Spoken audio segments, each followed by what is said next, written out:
Hello. Oh my god. First, what's up? Hope you all doing great. Before we start, it just started here. Actually, in fact, speaking of that, we'll move over here. Hello. First, thanks so much to Moxie, Can't Block, Woosh, McKellick, whoever knows that correctly, Salty, Vulture, and then also Salty again for the 5 gifts subs, so thank you so much. I really appreciate it.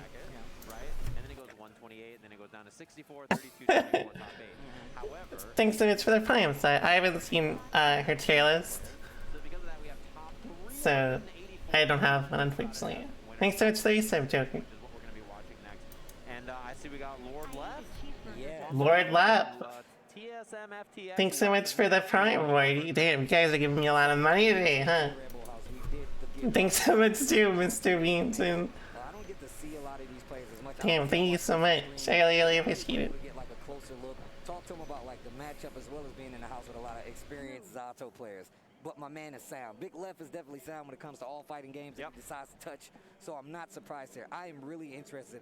Left in one of the people that I am monitoring because I want to see how they do. Monitoring. I love how you put that. I don't know if he's gonna take it off or like it's gone now. Slippy, shout out to Slippy. Real quick, shout out to the boy Slippy. Fizzy, a hero. You love to see it. Actually, thanks for empowering everybody with rollback. But the monitor. You know, you got a feel for him. He's on his way to EVO. He was like, I'm gonna get that pre-EVO cut.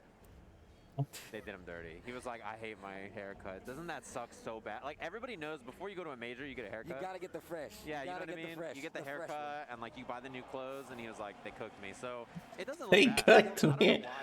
I like how Sagem alerts everyone. I could tell because he was definitely rocking a hat most of the time when we was at the house. I'm like, why are you rocking a hat? He's like, I think it looks good. I think it looks fine, man. I think it looks fine. Yeah, he looks fine. Chat, man, he's fine. Thanks for saying some, Nito. The opponent here, Miriam from the US of A, obviously left in the US of A. So he's really far away, but he's been here a while. He's acclimated now, right? Yes. Jet lag probably shouldn't be a big deal because he's been in town early. Honestly, for the players that went to the Red Bull, the Gear Project, I would have come just for acclimation to playing on PlayStation, and on top of that, like that's one of the things a lot of people do really to get used. He said, "Did him dirty with the haircut." But still, that adjustment should not be as bad because they were at the house. But let's go. Miriam going up against Leffen. Oh. And it's a button check. Let's go. Yeah. I missed you. I like how the other guy isn't even like testing the buttons. You might as well, you know. No, I think you might as well. That experience on PlayStation first, and then I'm so glad to hear that. It's all you. you gotta freak on him sometimes, you know. I've only played like I haven't tried on console in a long time or played it ever, so not used to it. Also, like getting used to the time zones, right? A lot of people. Don't worry, there will be other times to meet. In fact, I mentioned it. I intend to do Seotaku. I'm not 100% sure if I can yet, but whatever is after that next, I'll almost certainly be able to do. So, no worries. There'll be lots of times to meet me. That's like one of the biggest stuff like this, right? This kind of like control in the mid range is what we're gonna see from Leffen. Well, 5D, he wants to win. You guys know the drill. But Miriam's really playing this neutral pretty well. So far, I say that he gets clipped by the dust. Yeah, it's like, Zato can really control the neutral with Eddie drills and then also invite held. Those two moves are really excellent in this matchup, and you can see the pressure looks good again. 5D. Okay, I would have died. Should be the Amorphous, or just goes for the sword. Unsure if it was gonna kill. Known tryhard. He's known to want to win. Sword. Yeah, I mean, this is gonna be chip, or you're gonna lose all your 5D. Oh no. Thanks so much. Damn, the tier 3 for 7 months. Thank you so much, Cadus. Lego. Zato can do that to you sometimes, especially if you're not poking out on the Pierce, which you just saw right there. I love the DP. And I feel like this Strive too. Strive is a very vital game when it comes to like the neutrals. Nice fuzzy jump. Big cash out with Zato if they cannot block. You know what? Actually, one video I want to make. In fact, this is gonna be a preview for my next stream. Whenever I'm, all settled in. It'll probably be like, next Monday, or the Monday after this one, I should say.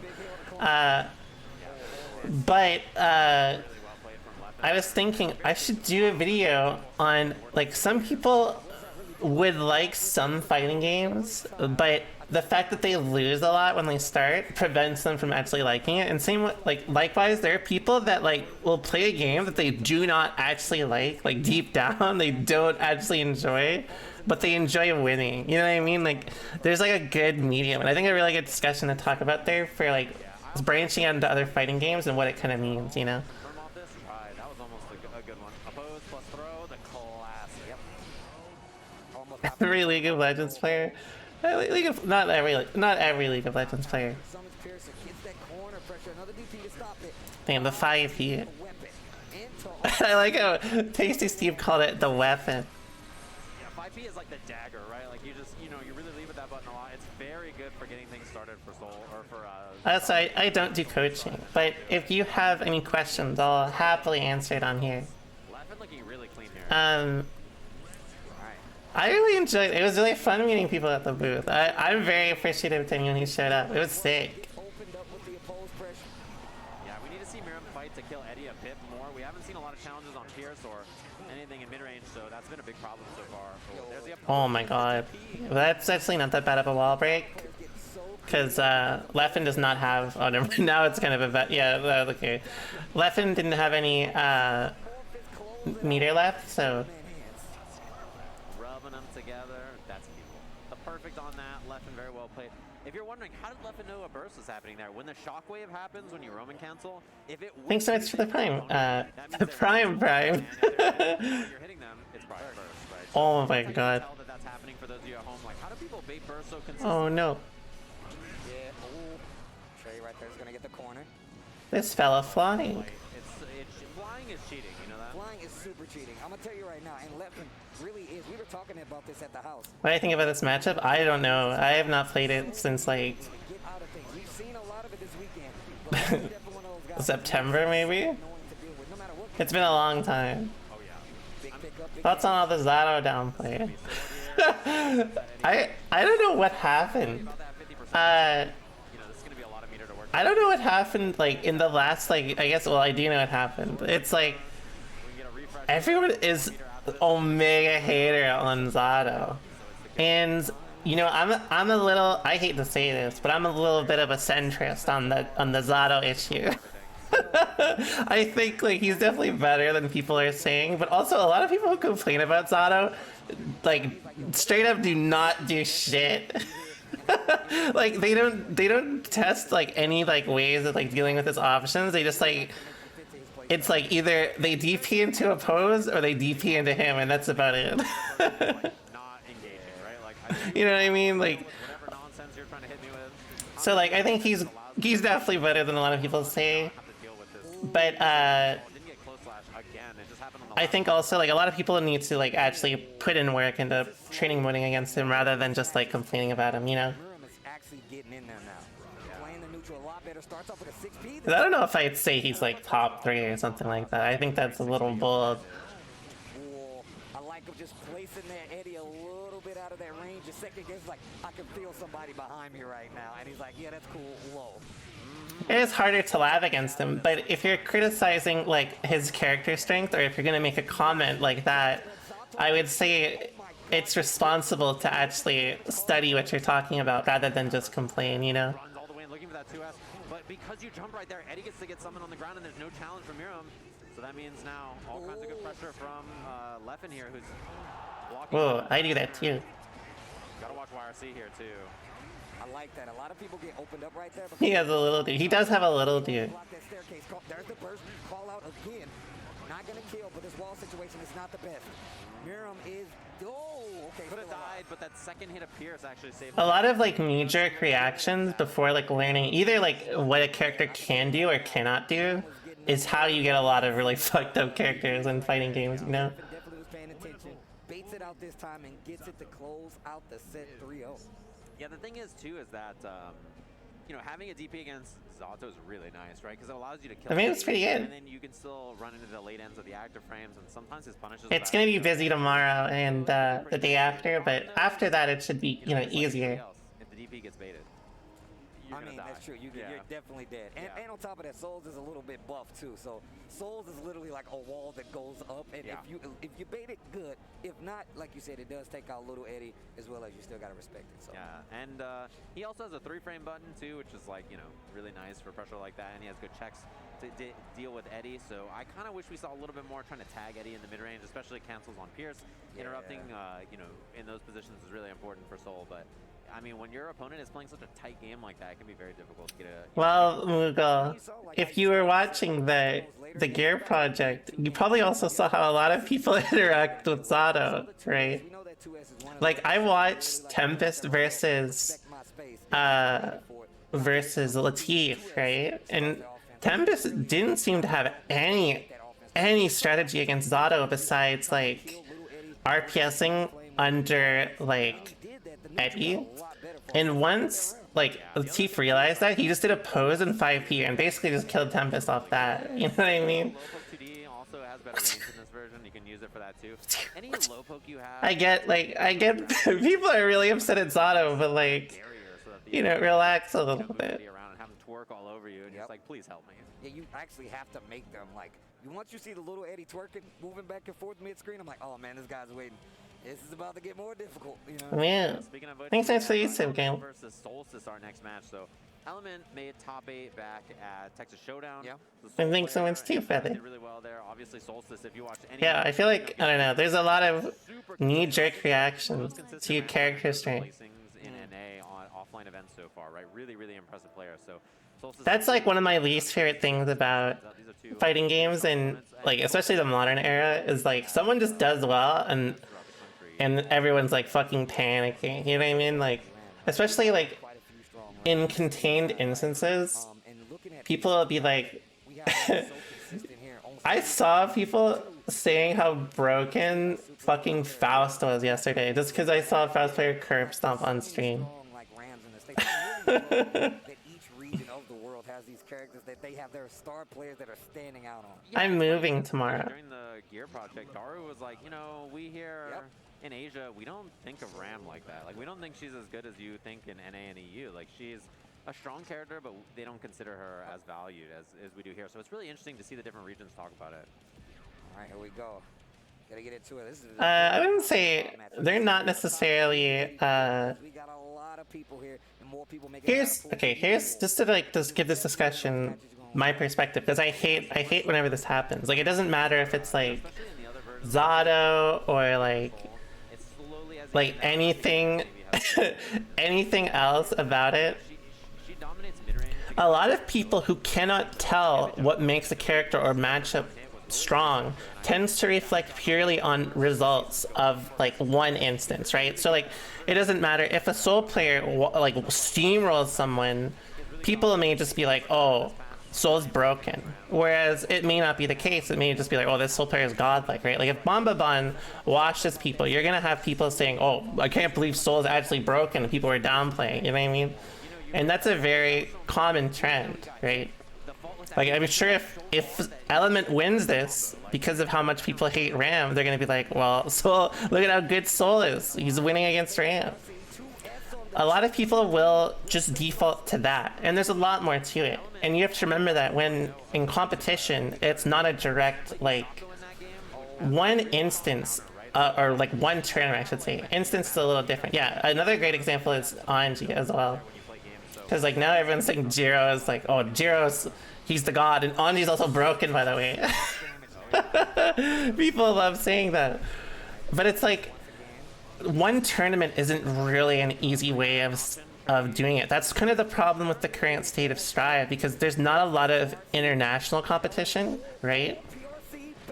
This is really the first main one, but just because it's the first main one, it's hard to get any conclusive answers from it, you know? Because, like, you have to understand, just because someone shows up out of nowhere, like, Jiro could theoretically win EVO with Anji, just knowledge checking people, right? There's a lot of stuff like that. But to be blunt, like, and I'm very experienced with this as well, Zato historically has always, like, been kind of, how people play him tends to be very knowledge check heavy. And so like a lot of the time, like they do some fake ass shit to you, but like most people just don't know what to test because like of course it's hard to training mode him, right? There's stuff like, oh god, there's stuff like that where it's like some characters are more knowledge check based than others, and that's what makes them kind of destructive and more like serious competition like this where it becomes more relevant. But over time it'll kind of shift more along the lines of like, oh, you know, maybe we thought this character was great at release or like, you know, at the start of season 2, but then, you know, oh, we realized he wasn't that great or she wasn't that great. You know what I mean? I think Viking makes a lot of sense. As I mentioned, Hisako player used to playing a character with a counter, right? Also, Same a idea. Hisako player. That's not to say, like, Yeah, and Hisako, to be blunt, I don't care how strong Zato is. Currently, I don't think I'm at the point even where I understand enough of, like, Zato's. I don't know enough about the matchup of, like playing against Zato to have an opinion on him. So, like, the discussion is irrelevant to me. Viking has a lot of good stuff in this matchup. Having Kabari is very useful. And yeah, her air jump S. You can really kind of like neutral jump or dash into neutral jump and like hang in a range where, you know, Ram has to choose whether she wants to try to 6B you or not. Like that. Every time you neutral jump with Viking, that's always a threat. I like the usage of I just like to think of it from the lens of, like, taking his time moving around it too. oh my god, from the lens of, like, you know, focus more on figuring out the strong shit, and then if once I get to the point where I'm like, oh, I thought that was gonna kill. Once you get to the point where you're like, oh, you know, like, I understand the RPS here, I know what I can do here, so on, then I can start talking about it. But, like, here's, like, the insane thing. People do not even understand the basic anti-Eddy RPS yet, like, the simplest form of it. And they're like, this character is top 1. That's crazy to me. Yeah, baits them. Oh man, that was perfect on the parry. Yeah, use the air throw. Oh yeah. Yo, Solstice. Oh, I whiffed. Oh, and no punish. That's an unfortunate drop there from Element. I think wake up 2H or something would have been good. But yeah, I mean, that positive bonus pressure from Ram is excellent. You can just loop it as long as the positive bonus remains. So back to character select, I'm guessing back to Soul. Did a lot better with the Soul. But no, you're right. Then It is hard to understand the character, but you have to remember, tier lists and things like that are under the assumption that everyone's at an equal understanding and skill level. So it's not really applicable. You know, I'll chill. I'll wait. Oh, No, yeah. No, go ahead. Yeah, it's your turn. Walk through. by all means. Yeah, by all means. Continue to wreck me, by all means. As per That's my the problem. People are ranking a character they don't understand in a condition where they're implying that they understand the character. That's why it's a problem, right? I used to love tier lists for, like, in-depth discussion, right? Like, in Exert, like, you could get some good discussion out of things like that. But in Strive, holy fuck, it sucks. It is so bad. It is so terrible. I've tried to avoid thinking in tiers nowadays just because of how bad it is. Oh, speaking of early, the 6H at the beginning of the round. Oh yeah. And challenges with the big DP, and then runs up with a wild throw. Element really. I actually already did that. I made a video on how to training mode. Shake things up a bit because the set hasn't been working out. That raw vortex does not build the bar though. The raw This vortex. is not working out well. Once again, we saw the sword last time to get to the corner. Has plenty of meter to make this hurt. That's going to be it. The RC and the meter. You're dead. Oh yeah, 200% bar right there. It's Yeah, and of course, like, regions also value different things as well. Like, historically, NA has always been very focused on, like, just immediate return and immediate response. Whereas, like, usually Japan has always been more, like, interested in, like, set play and less strike throw. Really did. And likewise, basically North America cares more about the strike throw. Just as an example. And I felt like it really did go downhill from there. And you said this before, man. You don't feel like that matchup for Soul is even that much better now. At least, like, in Exert. Obviously, it's a little different in Strive because most characters are strike. Most characters are strike throw. You know. I feel like Viking does better or something. I think sticking out with Soul is probably the better choice, just because it's that comfort character. That is Tasty Steve wearing the Tasty Steve shirt, which is kind of godlike. Don't you guys worry. But with that being said, this is EVO 2022, and we got more Guilty Gear after this break. Stay tuned, guys. Yeah, there's also like, you know, some content creators basically just farm impressionable YouTubers who don't understand like really what's going on. They're just like, oh, this character's broken because that person said so. Tournament and sign up at compete.playstation.com. Dash up, back throw though, Mochi got caught for the corner. Oh, the drill. Are you kidding me? So many great gaming moments.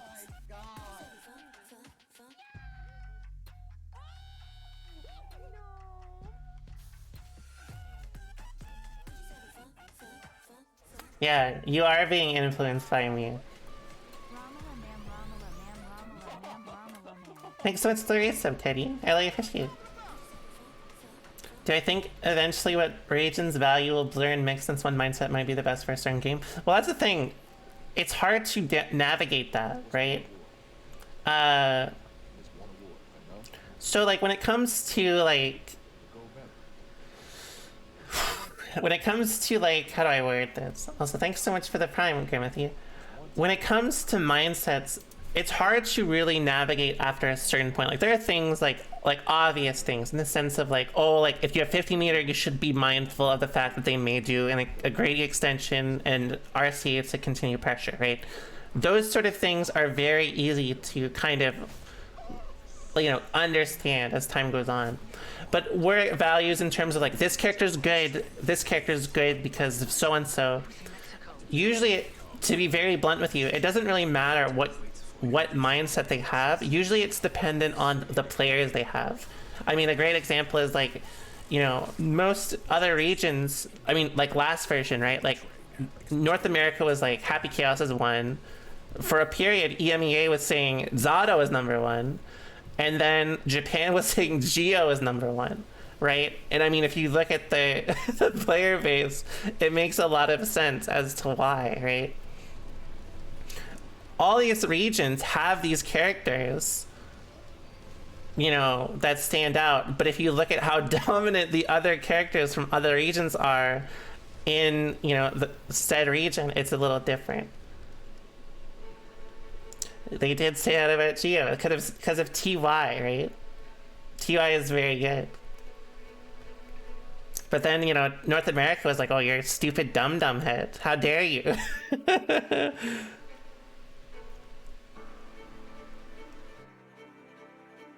But I think, honestly, the best... the thing I would say, if you want to improve in fighting games, and this will help you a lot, because usually people jump to tiers as a ways of excusing themselves from improving, basically. Thanks for saying so, Lambo. But usually, if I see someone stomp, like if Latif like 10-0'd like everyone or whatever in that set, I would not think, oh, Zato's busted. I would think Latif's very good, right? That's like the default, because like why should you think otherwise? Just because like this player won with a character does not mean the character is automatically godlike. You know what I mean? It's more of a reference of like, oh, this player is very strong. Because if it was otherwise, then I mean you'd see Zato winning every other tournament, right?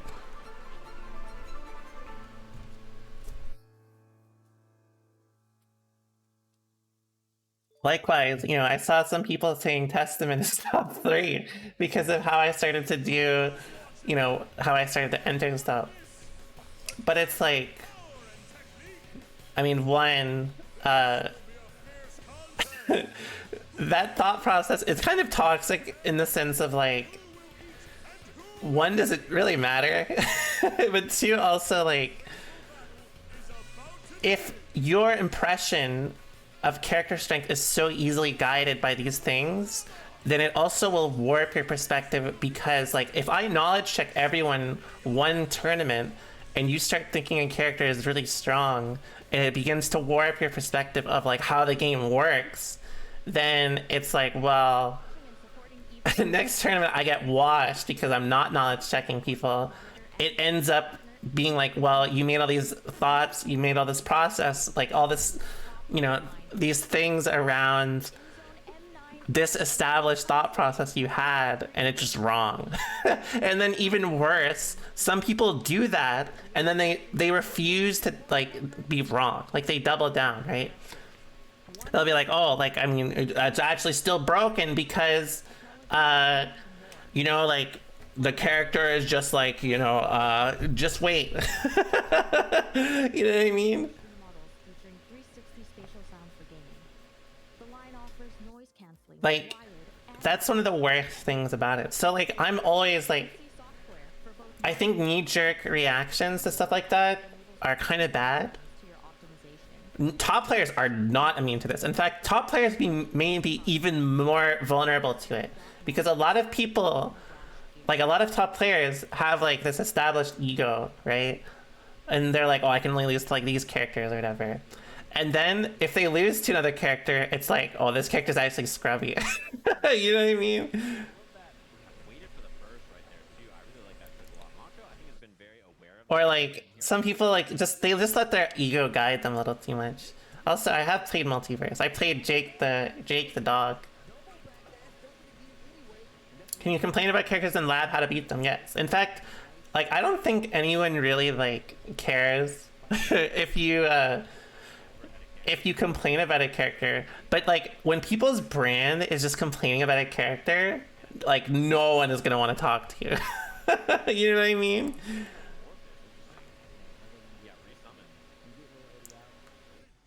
See if they swing in the middle that way. How did I kill my ego? Well, that's the thing. I did not kill my ego. It's just a matter of like, I'm realistic about the things that I experience and what I do. Like for example, like in the first tournament, I came back to, which was the first run it, I lost to Solstice and Remy, right? And like I could have just been like, oh, this character's broken, Axel Dookie, Ram broke, nasty, top one, whatever. But I spent the 2 weeks actually practicing how to fight them, right? And then I beat them both in the next ladder. And it's not just a product of like me. It's a product of the fact that I literally spent time to put in the effort to counter them in situations where they probably didn't do the same for me, right? And that's how fighting games work. That's how tournaments work. That's why the first, like, having a knee-jerk reaction and stuff like that is not great.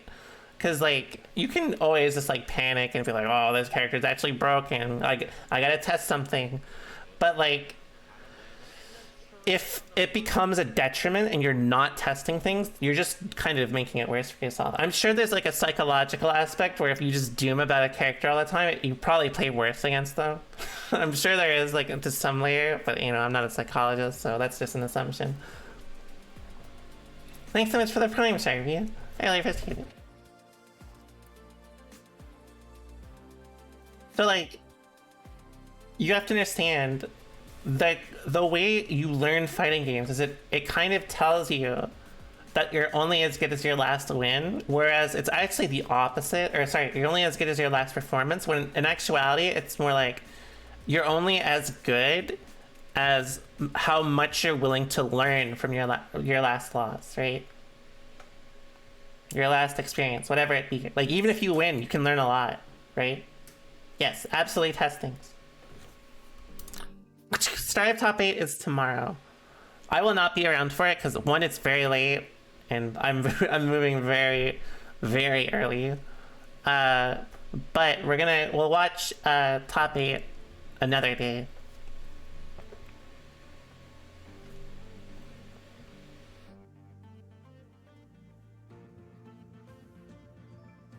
Thanks so much for the sub, Ledwood.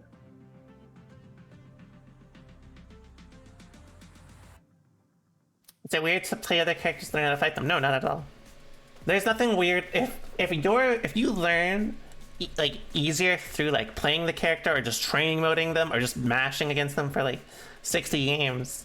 That's all valid. Your way of learning is valid. It's just there's a big difference between actually looking to improve rather than just looking to complain, right? Thanks so much for you sub, the go great.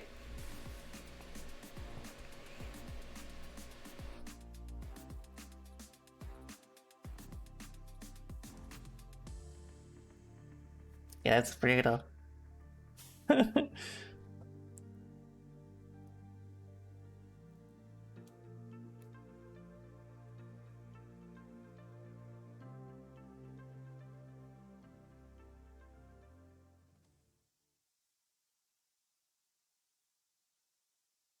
There's a ton of examples in the case of the league where like Xerath, like old Xerath was a fantastic example because everyone hated Xerath except for One Tricks, right? One Tricks would fucking cook you with him. He had like the highest win rate in the game with like the lowest pick rate or some shit.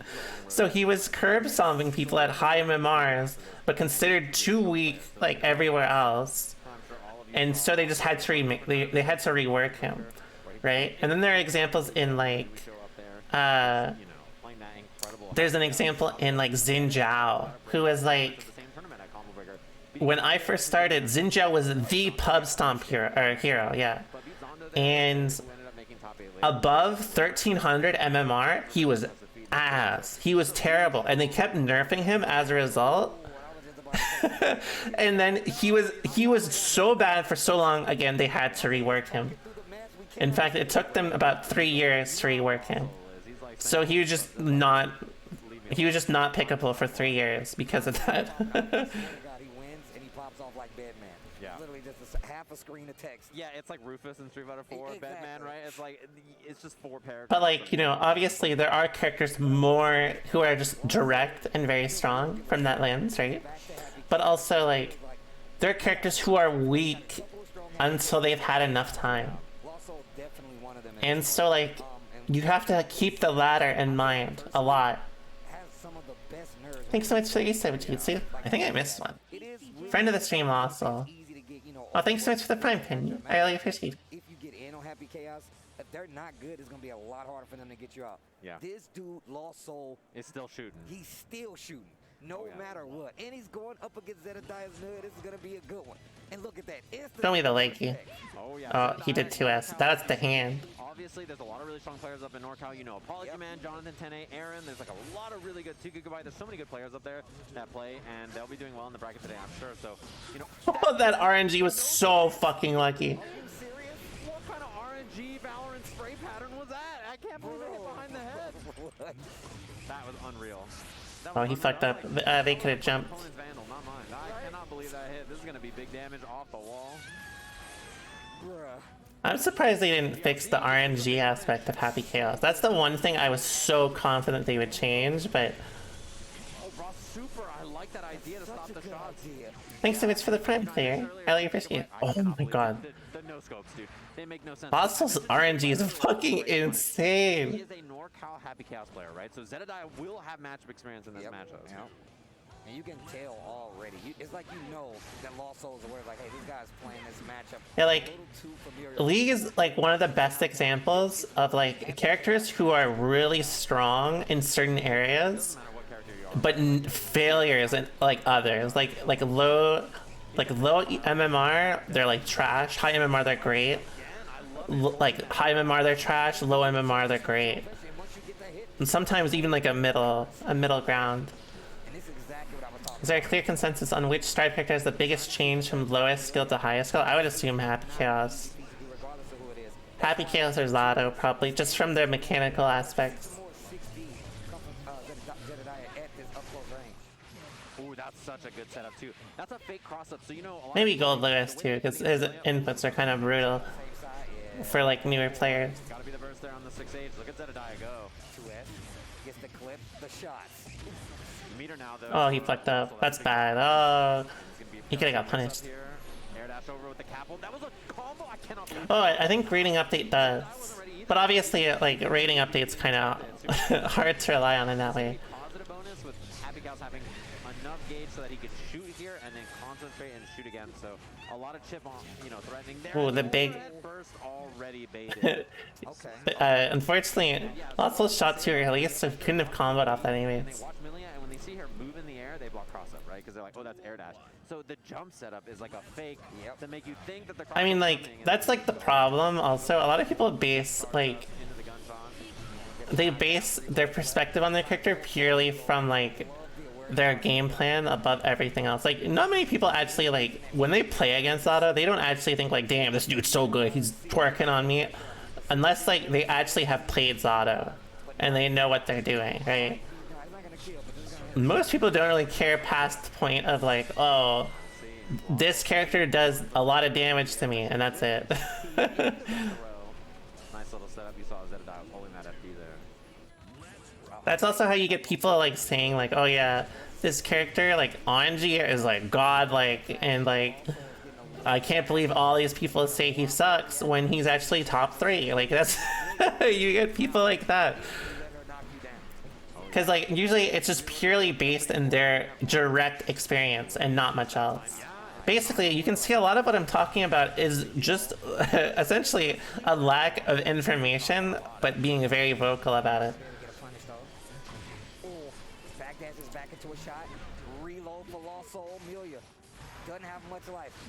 Block the mix up. Bad move. That was a doo-doo burst.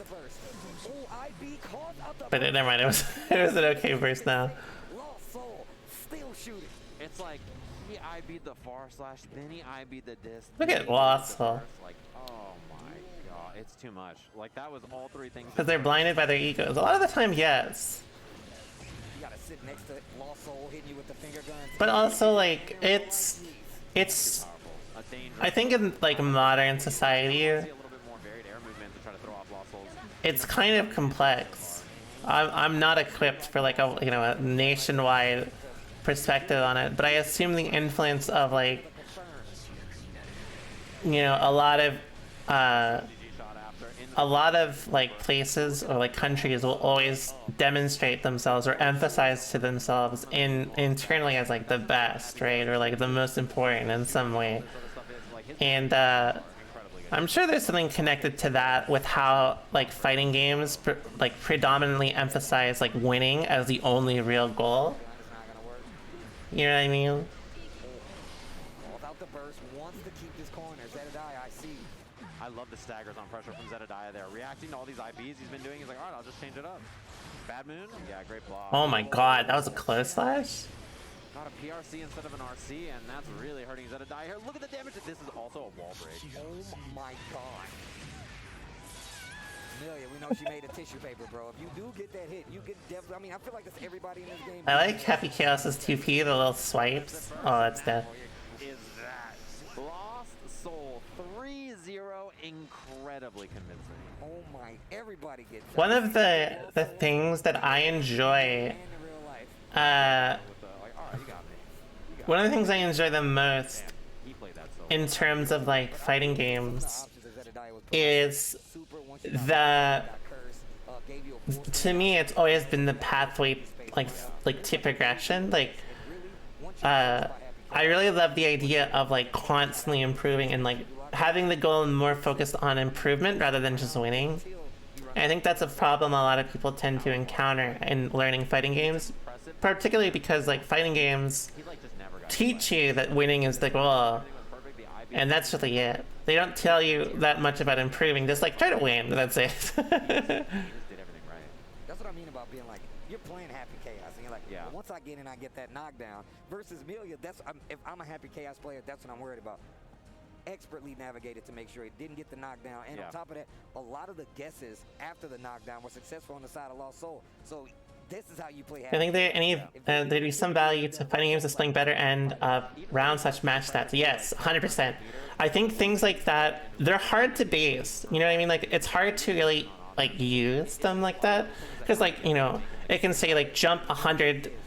You jumped 100 times in a set and got anti-aired like 50 out of 100, but does that really account for, you know, neutral jumps where that's not possible, right? Things like that. So like, it's a very hard medium, because like I think the future of fighting game improvement and like helping people understand the like what the goal is in fighting games is in that, but it's not easy. It's really hard to give those kind of stats, right? We can do that to another player who's like, you know, top 16, top 32, that tournament, like really good good player. It's Yeah. like, how do you manage to do that? Like, it's wild. It's beautiful because you see so many of the system mechanics go off in one match, bro. You see like a faultless IB workout, you see the regular IB workout, you see the burst bait, you see the PRC, you see everything work out in cohesion. It's like, You know, when I was doing my meet and greet yesterday, someone came up to me and was like, "Have you seen Sajam? He's kind of small, isn't he?"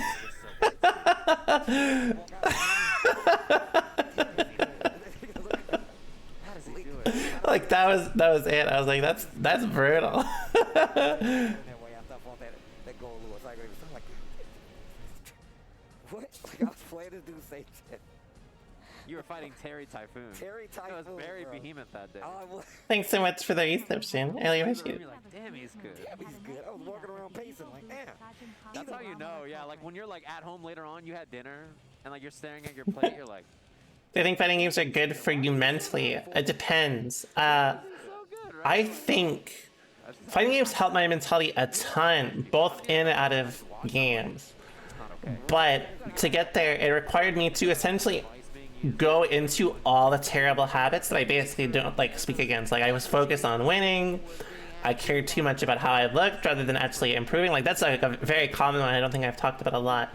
A lot of people get to a certain point where they care more about how they look as a strong player than actually being a strong player, if that makes sense. A lot of people care way more about the perspective of other people rather than actually, you know, being in that perspective. So like, I was very guilty of that. In fact, there was a long period where I primarily only cared about looking like the best in NA because it didn't even really matter to me. ridiculous amount of people entered into the bracket, and this next one I'm very excited for. We have Zondo, who a lot of you saw made. Yeah, you cared way more about external validation, right? And you know was brought out here. Also, thanks to the dollar, Carl. I didn't see that Marvel vs. Capcom's getting an arcade though. Arcade release. I mean, well, modern one, I should say. Did a donation goal to like bring a Ramlethal player to the U.S. tells you that's like. Yeah, and I used to be very guilty of that. Like I basically, a lot of my progression from 2018 to 2019 was, or 2018 to 2019 was purely focused on playing for myself and my own validation. And of course, that's the year where I started winning shit. So it helped me a lot. Thanks so much for the Prime, Kidsley. And Doug, I really appreciate it. Potemkin on the map. Yeah. Obviously, we got a lot of them. Shout out to my boy Raekwon. I never forget you. We got some Potemkins out there. But when it comes to somebody still playing and adapted their game to like live in Guilty Gear Strive, Jam is definitely. I have no idea what you just asked me. He does have that temperament.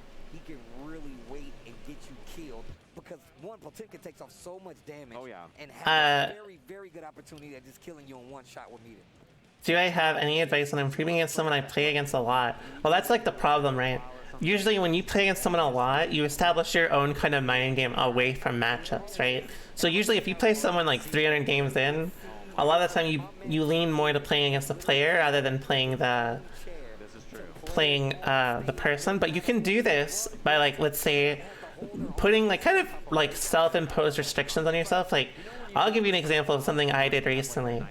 I specifically did not burst in a set against someone I played against, as I wanted to end a round by doing super, and then right before the super ended, I would gold burst, so it had a cool cinematic. And it ended up helping me, like, you know, manage my meter a little better, and also like I got in the habit of being able to do that. When you look at the player count, you'll see it. It's great, chat. My man is sitting a little lower than usual because he's got the launcher. Yeah, you gotta twerk on them sometimes. They're like, dude, that guy's got a sick gamer chair. Like, he must be playing so well. That's Jan. Jan's got a sick gamer chair. Do you think thinking of your next tournament as the most important thing is a healthy way to improve? No. In fact, there's definitely aspects of it trying to make, you know, trying to like value what's coming up and like emphasizing like this is what I'm aiming for. But it, you know, it's important to realize like your health and your like your own well-being becomes way more valuable. You could be the best player in the world, but like you drain yourself so much, or you like, you know, kill your drive to play or like anything like that, and you'll just get washed. Like it doesn't matter how good you are. You know, all these people are supporting him out from EMEA, so it's really impressive. So like a lot of the time, your well-being and mental health comes first before actually competing if you are a competitor, which sounds weird, but you know, sports psychology is also, I think, has talked about that a lot, and it is similar, right? Because you have to have the same mental capacity. Yeah, and then it's like also it reflects into like, well, what if you just lose? Like, what happens if you do all this and you just lose? Right? Think about that. Like, does that mean you just didn't practice enough? Does it mean you just suck? Like, you know what I mean? Like, it's not healthy for a variety of reasons. I like to have small goals focused on kind of like, you know, things that you can feel like, oh, I couldn't answer here before, but now I can, or like, you know, I would always panic burst here, but I never do. So the crossplay announcement's really great because there's so many players that are really good on PC that can't play the people on console, and there's so many good players on console who can't play the players on PC. Well, so that's a partial thing with matchup experience and inexperience. So, Jared probably, sorry, ESL brain. When it comes to like that, you probably want to focus a little more on implementing things that you can fundamentally feel like I said, like, you know, like, oh, I would mash here every time in panic, whereas, you know, I'd maybe make more of an emphasized effort in trying to think about it, or like trying to block things out longer. And those things help because you can always have like a base to fall back on, and then it's not so bad if players do make those radical changes, you know what I mean? crossplay for tournaments is also really great. Thanks so much for the... Oh. Thanks so much for the resub. Oh, wait, why isn't that scrolling up? Wait, that wasn't a resub, that was the hat. My bad. Look at my guy Jan just posted up in that Look at the chair, bro. Cup holders ready. But basically, Let me go to work. I think like if you stress too much about how they can adapt to you, you have to understand that fighting games are essentially adaptation upon adaptation. And as a result, it means that you're always, like, that process is gonna take a while to adjust to, but you can always build your fundamentals to where, like, even if you are wrong in these interactions, it's not so bad, right? Patience already on deck, already.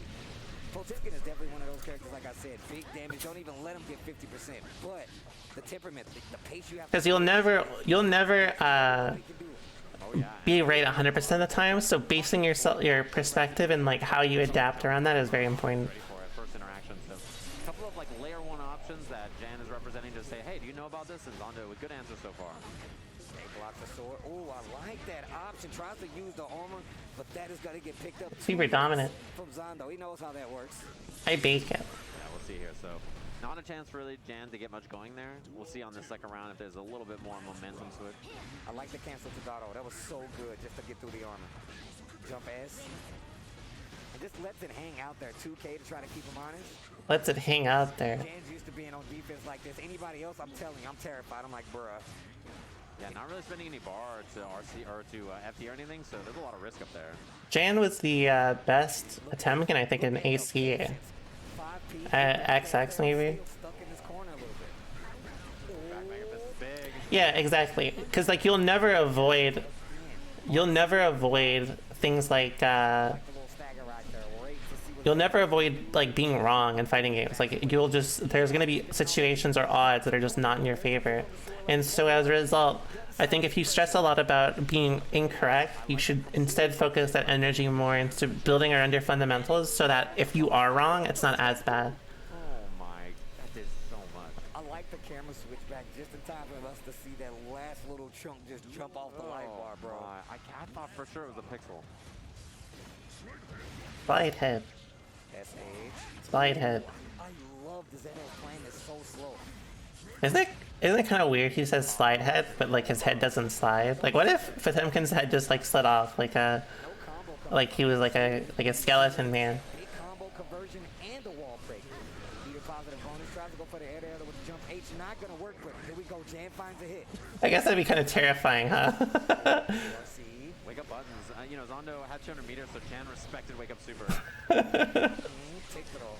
That's like a misfortune move. Just like that. I mean, she built so much bar. That's one of the biggest strengths of Ram, actually, is that she just spent meter a second ago, already back to 200% bar.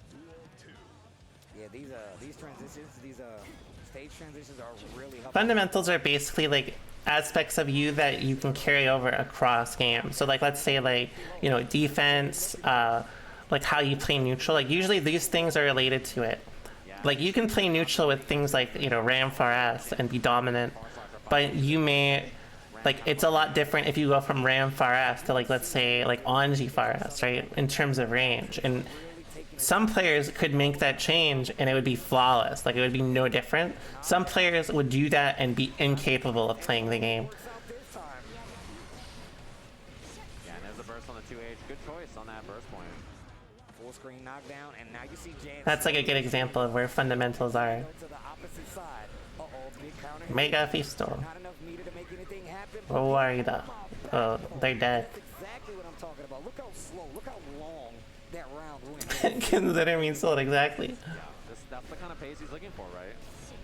A little too far in the 2D there, does not quite connect. Thanks so much for the prime, Joe. I like the 2S too, trying some new neutral buttons that hasn't done so far. The classic Zondo just throwing out the swords. And then rush it in. Is that classic Zondo? 2D. Slide head. Airborne no, so it wasn't a hard knockdown. And there's the burst from Jan. Gotta get out of this corner, I think. Yeah, that's why you saw like the red. Oh, nice pickup. Gets the armor again. This is gonna get Jan out of the corner. Respects it again. Yeah, really smart. I mean, Jan, you know, been very respectful. Oh, that was definitely an accident. That was an Arxis backdash if I've ever seen one. Oh, nice backdash. Oh, could have killed. Oh, that's terrible. So bad for That Jan. is so bad for Jan. And he's in the corner. Zondo's gonna 5D, yeah, and that's dead. Oh, you're dead. Oh, that sucks. Thanks so much for the resub, Garlic Berry. That was brutal too because Jan did everything right to get in there, and then at the last second that goal burst connecting is just a huge swing in momentum. I mean, Jan's awareness is actually pretty good. And we saw, like, mid-screen when the super came out from Ram was like, nah, I see that extra 50%. I'm not even going to budge to try to do anything about it. Still ended up losing the round, and Zando goes right back in with the pressure. Oh yeah, super for the wall. It's reactable, but like obviously there's a lot of stuff that she can do that may make you like, oh, I wasn't ready for it. Like I was looking for, you know, sword instead or something. We know you got to hold it. Jan's patience in this match is crazy, though. A little too close. Oh, wow. Tried to go for a little staggered pressure with Garuda there. My man Zando was ready. He's like, nah, we're just going to throw you. Set point coming up. Yeah, and big, that air-to-air jumpy already in the corner. Ooh, good block. The jump S's from Zando has been so good. Mega Fisto. Countering on the back Mega Fist, so the damage isn't that big. And Oh my god. 5K. Adjustments coming from this dude Zondo. Got used to the fact that the back Mega Fist was going to be there, so really started playing a little bit more cautious, and look at what it's done. Made these games so much cleaner. Oh, Jen got washed. oh, Zando takes it over Jan. That was a tough one too. I feel like Jan had a lot of the right decisions. Zondo played well though. Looking like it was going to be a one. Thanks so much for the prime, Hot 50. Yeah. Goldbergs in that second game was brutal. You're good. Moments are changing. Yeah, after that it was just all Zondo. It was like, you know, the pace just switched. It wasn't like we were going to be playing this kind of like slow pace, you know, sort of kind of back and forth game plan. Yeah, German spit and fuck tier lists. Yeah, fuck tier lists. Jake the dog here. Has the damage output obviously to be able to make those. Yeah. But the thing is, Ram is super strong. Very long range normal buttons. You saw Zando really doing those air dash S, back air dash S, making you respect it. And that really did blow through some of the armor. The Steve squad, you're right. Trying to put on the table to start an offense. Yeah. And I felt like that's what really, really made that game go so much faster because Yep. Jan really couldn't get anything started. Man, our next matches are so good too. We have Bean versus Havoc, Noah, two players. Oh, who are really Bean. good. Then we have Trevor Sue versus Latif. All the way Speaking on the side. of Havoc Noah, Really exciting. First, can I get a Romolla culprit in the chat? we'll be back with some more Guilty Gear Strive action in just a little bit. You guys are gonna see. You guys are gonna see him on stream. You're gonna be like, wow, that does kind of look like him, doesn't it? You guys will see. You'll realize. Gaming performance and comfort. Featuring a mappable Pro Pack, 3-way trigger locks, and much more, the officially licensed Fusion Pro 2 gives you a competitive edge when gaming on Well, thanks for all the. the brilliant Spectra Infinity. Honestly, Romolla culprit looks like Peppery and Havoc Noah at the same time, which is crazy because they look entirely different. Dual rumble mode. Officially licensed by Xbox, the Spectre and Like, you would never say, like, oh yeah, Pep looks like Noah. power.com.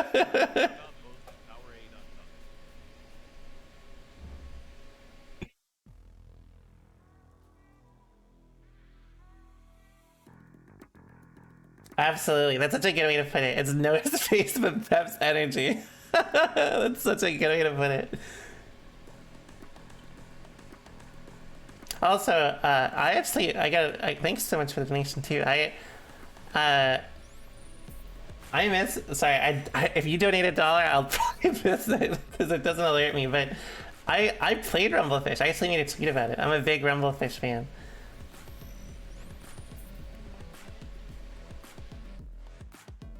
I played Bazoo.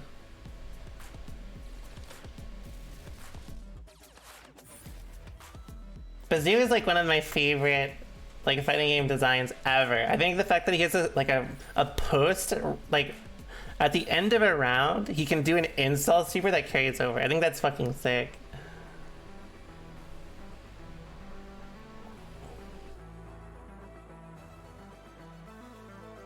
What is this? This monitor is probably expensive as fuck.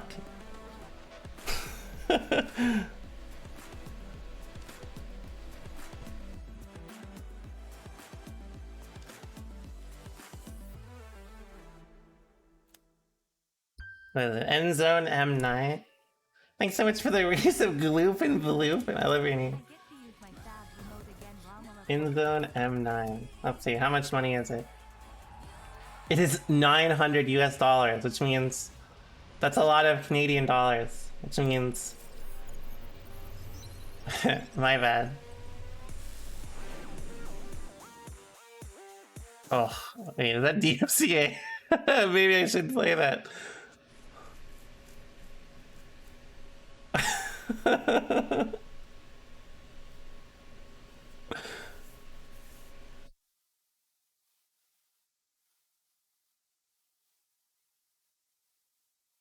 Basically, well, that's the exit side tournament. No, but I heard Pep won, which is cursed.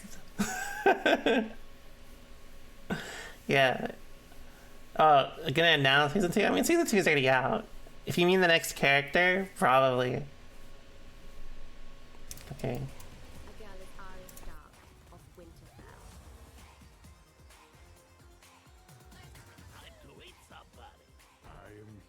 This game's fun as fuck.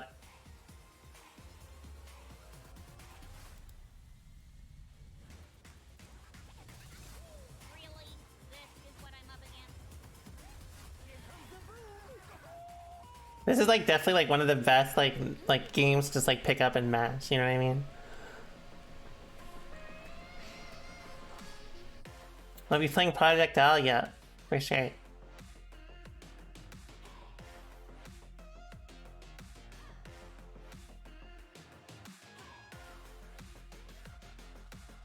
Am I competing? Competing in what? In EVO? I'm at home. I'm moving tomorrow. They need to add Marceline to multiverses. Shout out to our partner Rushdown Revolt, a free-to-play, fast-paced, and combo-centric fighting game. Experience 10 unique characters, best-in-class rollback netcode, and a fresh take on platform fighter combat. The game's signature spark mechanic lets you cancel any attack into a dash and set you up to combo opponents like never before. Their alpha is available now on Steam with an open beta release coming August 30th. The beta will have new stages and a new stance. Don't worry, we'll be back to mashing on people soon. Very soon. But like, I still intend to compete. Like, I'm gonna be answering a lot of online stuff. In fact, I was gonna enter Can Opener this week, but it didn't line up with my schedule either. Yeah, of course, I am. That's what I mean. Like, I will be competing offline.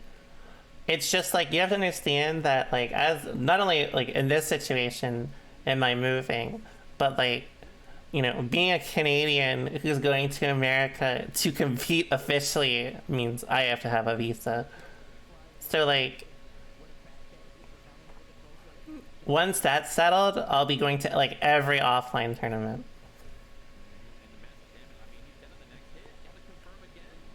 Yeah, of course.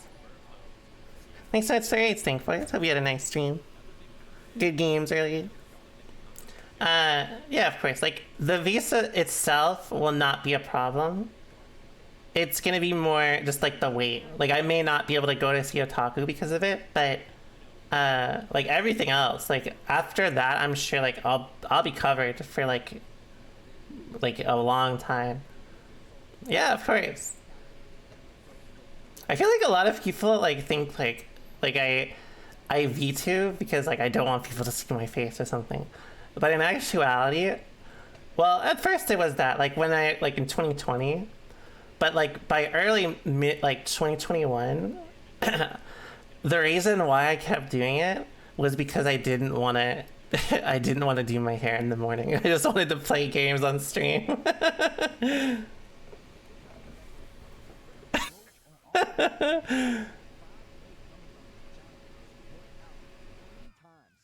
times to change the momentum, to take a match, to steal a round like you just saw right here, set point on the table. Yeah, and this routing from Jonathan has been so good, you know, like so far has done such an excellent job. That's like the best thing about VTubing is like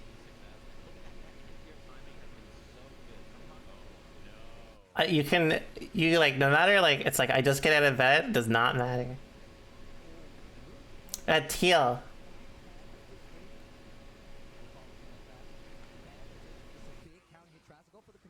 Teal in purple. Gonna be that. Jonathan Tene moves on to that winner's final side, and of course, the loser side awaits.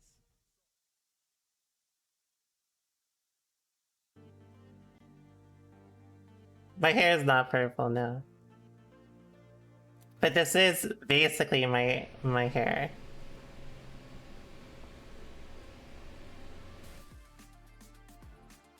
I could dye it purple. Oh, she got purple hair and pronouns.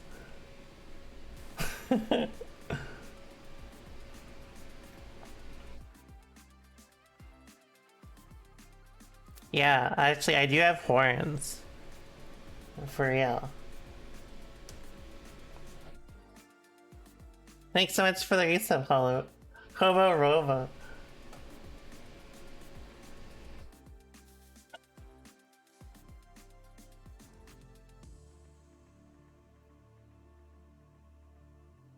It's blinking? Oh, I don't know.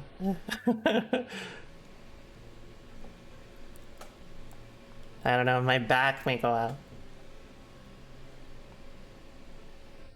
You know, there was an old meme from like even like what was it, 2019, where someone like saw me in person and said I was bottom heavy. So I don't know, maybe I could just blink.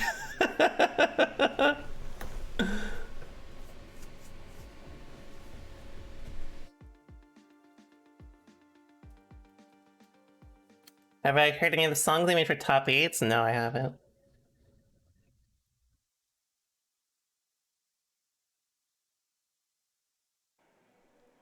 Yeah, it was more funny. Yeah, the of an incident. Yeah, I don't know, but Ollie repeated it a lot. Yeah, they just said it. I was like, thanks. Noah.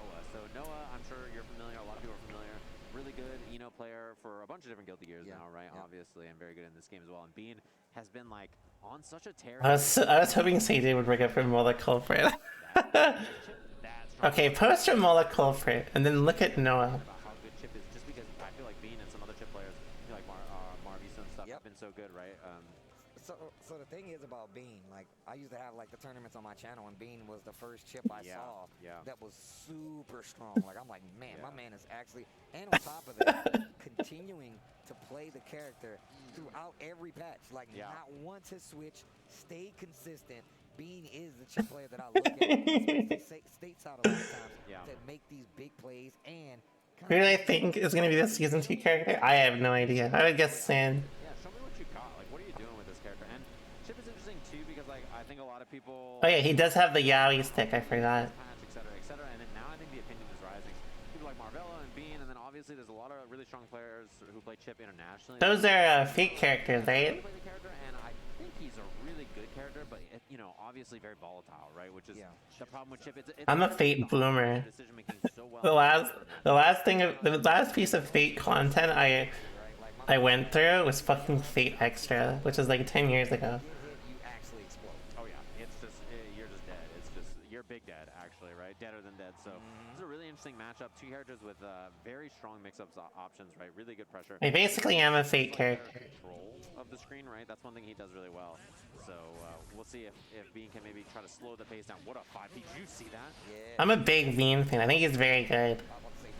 I think a lot of people actually underrate Bean. It's so good. It's like he makes his moves consistent just so he can get you to this corner and put you under this kind of pressure.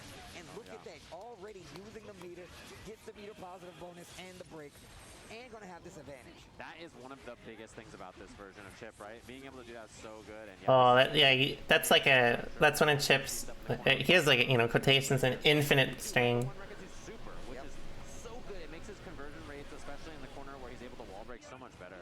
Yeah, and Chip is definitely one of those characters I feel like if you got the corner advantage, you have that meter, spin that meter. Get that I meter. wish Joe Biden still played Strive. I think he's still on Plus R. That sounds so weird to say. I was wondering, that DP was definitely going to be something you have to worry about, but only if there's meter to make it safe. You're going to get a lot of air dash pressure from Enos, right? Oh yeah. Joe Biden, can you please play Strive? Find something. Gets a little 6H. Goes to the other side though. No, Bears, I think he plays like Fight Cade right now. Like he's on like Third Strike and ST and stuff. Oh my god. The jabs, just the punches to keep him steady though. B, taking that first game. I actually think that would wall break. That was great. And I'm curious because I think Noah's been playing some other characters. Some people have been, messing with stuff. I know Noah's been messing with a few characters, so I was curious if there was going to be a switch, but it looks like it's sticking with Eno here. Oh, that's a big whiff. Oh, that was such a huge. Red Ditto is at EVO. Really just needs that knockdown. Like if she gets that knockdown, if you guess wrong, her pressure. That was a god 5e. Yo, being with the constant, the consistent, and the confident jabs to make sure these air pressures. I don't know. Teresa doesn't really like Strive, I don't think. But he also didn't like Exert before Jam came out, so take that as you will. Big chance for Noah. And the DP right through. Runs up with a throw. This pressure is good. You get 2D, Gamma. 6H Gamma again, and no challenge there from Noah. The stack. Oh, he could have died. Oh, there you go. That's brutal. The backdash got smoked by 2K, and then you're not ready to block the 6K. And on top of that, like Noah was faultless defense so much there was no meter. There was no chance gonna get a YRC or anything. That DP finally works out and checks the air dash from Eno. Oh yeah, and this pressure looks good again. 2D, we get the Gamma Blade for the meaty. We're so. I love it when Sajim says this pressure looks good. I don't know why. And it's just like such a weird statement. You know what I mean? Like it's not like a bad thing to say in commentary. It just sounds funny. Looks good on my end. Thanks so much for the reset, Azealia. Oh yeah, I mean in this matchup, I don't. Azalea, whichever you prefer. It does kind of sound like golf. Oh, this is so scary. Chip's about to build meter too. Look. Statement too. Sajim's actually one of the gods of commentary. I'll never forget. Thanks to subscribers as well. I'll never forget when during the Red Bull 10v10 last year, him and Apology Man had to fill at least an hour and a half of like dead air, like just waiting for the games to work. Like those two are fucking legends for that. Like that shit is insane. Corner spends the super. Look at the damage on this and the wall break and the positive on this. Okay, what's the guess? Air dash H. Faultless pushes back a little bit. Oh yeah, look, you're stuck. Fast RC again. Oh, yeah. You can't do anything until he's at a positive. Positive bonus Chip, man. One of the scariest. Commentate my games at a live tournament. Kind of. Sajim didn't commentate Exerd, but the year I won EVO, I was in California. I was in LA right before EVO, and Sajim. That's like around the time I had first met Sajim. He'd always like host my streams back then.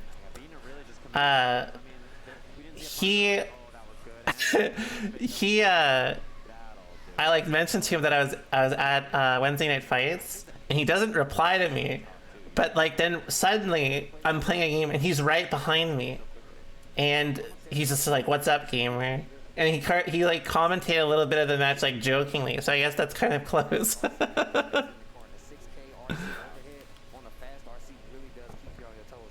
I love that that's how they compacted Chip's game now. He keeps you on your toes on Oki after that knockdown in the corner. You have to respect it. Really forces you to use meter in a lot of situations. You saw Noah literally. Yeah, of course. Of course Adrian says that in person. After that, you literally just have to hold the pressure. Yeah, what do you need? Help? He does say alrighty. Space to try to get away. Chip is When you see CJM on stream, that is just CJM. That's just him. like, You know what I mean? character who wants to be attacking you. So when you fight somebody Thanks so much for the Prime, sir. I like his skin. Yeah, he also did do match review from Combo Breaker 2019. In fact, they're the only, for some reason, they don't exist on YouTube anymore. Like they're not on Spooky's channel anymore.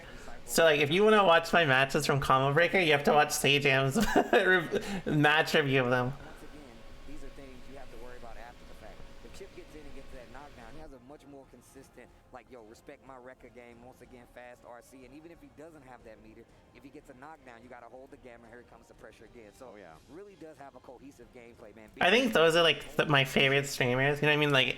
Like you just watch someone, you're like, they're definitely like identical, like on and off camera. Which is like, that sounds like a weird statement, but you'd be surprised in content creation. Honk. other people who've been playing Chip and really representing and doing well with the character and showing like, hey, you know, this character was really good and a lot of people felt some kind of way about him, and he's been changed and nerfed and buffed a bunch of different times, and he's got a lot of good stuff in this patch. I think that's a great character. If you're looking for somebody to invest in like long term who I think is good but takes a lot of work and strategy to make, you know, succeed, Chip is a great example. And also you might... Oh my god, the Ebony ad with Spooky is so godlike. I fucking love it. Have you guys seen that? That shit is so awesome. Every time I'm like, bro, this is such a scary game to play. If I get touched, I'll literally just fall to pieces. Yeah, you explode. It just pops like a balloon. That's just how it goes. Speaking of blowing up, Latif. I like to call him Lil Beef now. Beef. Quite different from the last time we've seen my man, but still probably the best Zato player in the world at this point. Yeah, a lot of people think he is one of the best. Incredibly strong player, obviously, right? And all the way out here from Saudi Arabia. Has been in town for a while. Was at the Red Bull thing, so acclimated, feeling pretty solid here. Opponent Trevor Sue on the other side from the US of A. Him and Slash, Latif and Slash are out here from Saudi Arabia, and both them really strong players. And, you know, they play characters that are interesting to watch. Zato and May at a high level. I want to play against Slash. I've been trying to set up like him net playing from like Otashi's laptop. I'm gonna tell you, oh man, these matches. The next matches. Oh man, they're gonna be so good. Yeah, after this match, we see Jiro is coming up. Jiro, the best Anji player from Japan. I did see Testament's concept art. That shit was sick. You know, there's a lot of really good players that are going to be playing in this next set. And you know what's funny is this top 384. One section of it's happening now, then next section is going to start after this. So. They dap up on it. He's like, hey man, I'm a really big fan of how big your arms are. Right? Just keep him away from it. Yeah, his arms are like, they're mad. Like, come on, man. Dude, I'm literally, he did like the Prince Adam transformation. He literally looks like He-Man now. Yeah, if you go back, type in Street Fighter 4 Latif EVO 2011. He was in grand finals against Fudo that year for Street Fighter. He's just a little fella. Bro. Just a little fella. Yeah. Definitely needed a sandwich or three.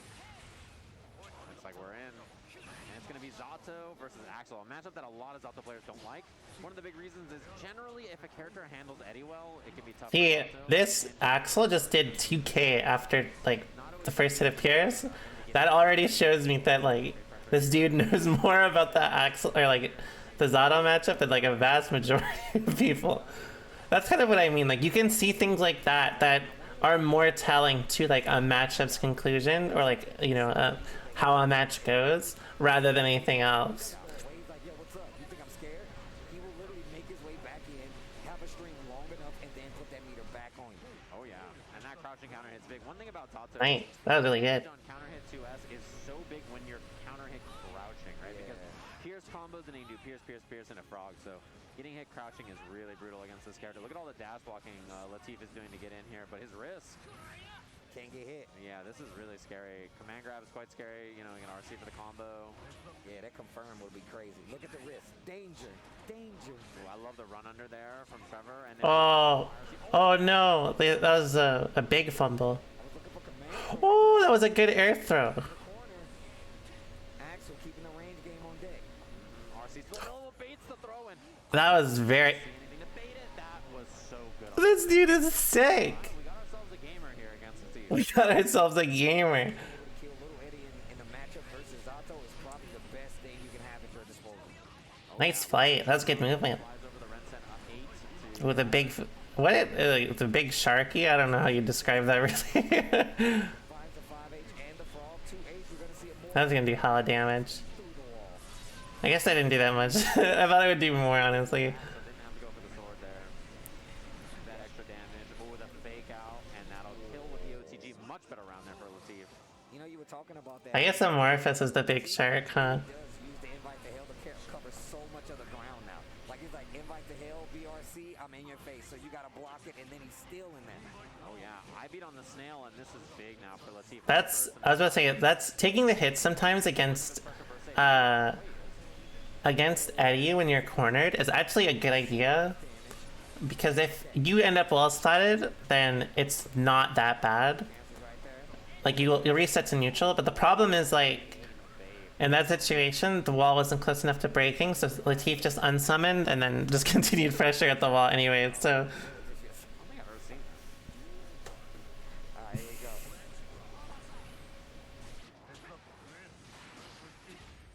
Alright, B, just to get in here. There's more of that dash block, and 2H on the counter here actually calls out the burst from Latif. And I feel like he's oh no, that's quite bad. get in versus Axel, which is Nice frog. That's Froppy. light mix up goes low. What the win for the 5D. Fast RC to go. That's actually like a pretty good wall break for Trevor, even though it took like half his health. Yes. Try to go for the 6H.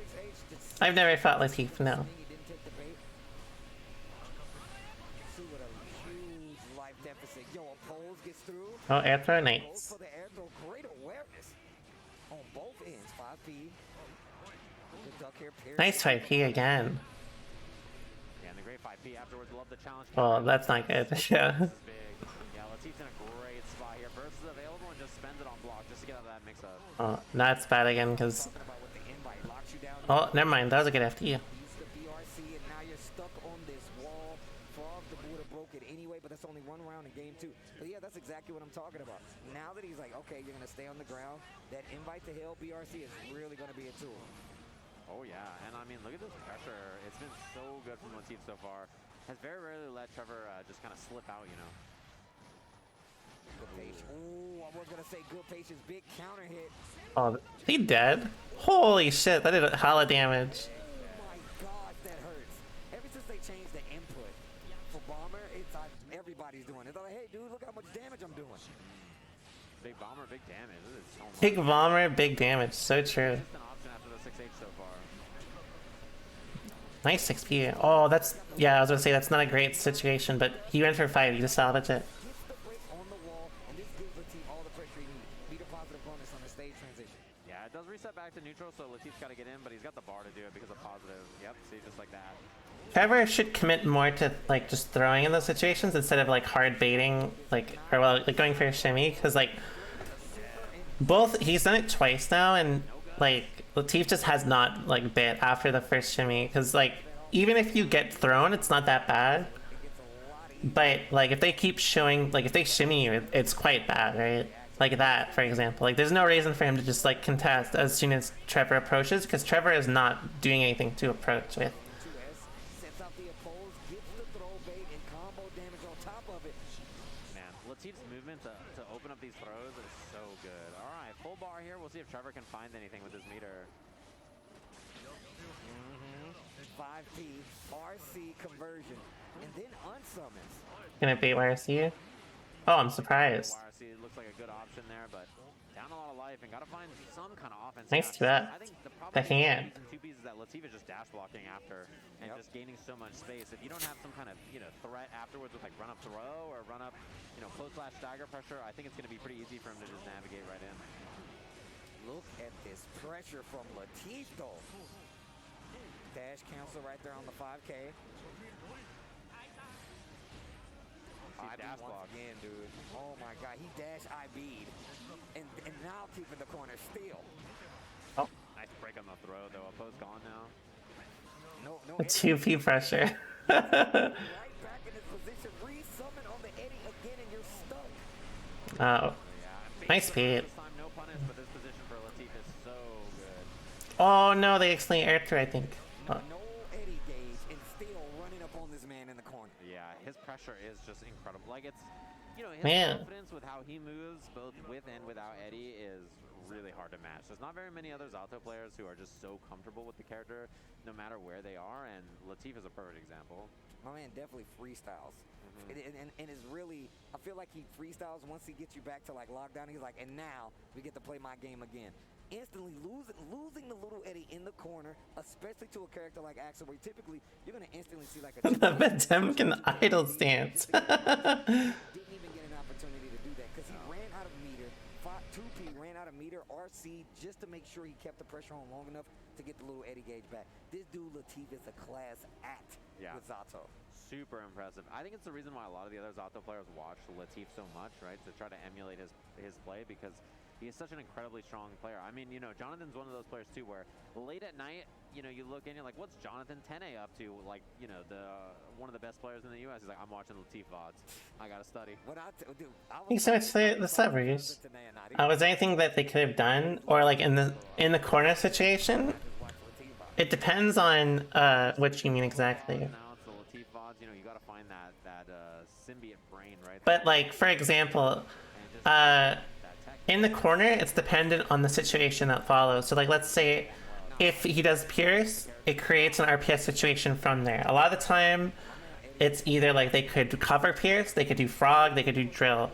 All the things that would win or lose in those situations are different. That's why it's very important to kind of training mode this character. And if you don't know what he's doing, then it's gonna suck. Like, for example, Pierce into Drill, you may not always be able to hit, but if you have a move, I think that's under 12 frames, you'll get a trade on Drill, which means sometimes it can be in your favor depending on how the character is. Whereas, like, if they do, let's say, Frog, and it's a move that, like, doesn't hit that high, then you can maybe cover Pierce with 2K, try to hit Pierce with 2K, I should say, if you can. And if that situation occurs, then what you get from that is sometimes you can 6P if you're fast enough, assuming it's over Frog, but usually most fire slashes will be able to hit like Drill and Frog at the same time. But a good trade for Axel, going full screen against, well, I mean, to be blunt, any situation where you trade into Zato and get rid of Eddie is a good trade. It does not matter what character you're playing, what range you're at, it is always a good situation. Because every situation that comes out of it is pretty low risk. But if he has Eddie, then you're gonna die. That's basically how it works, right? Some situations he can get like meme combos, but like you would not get them off trades like that.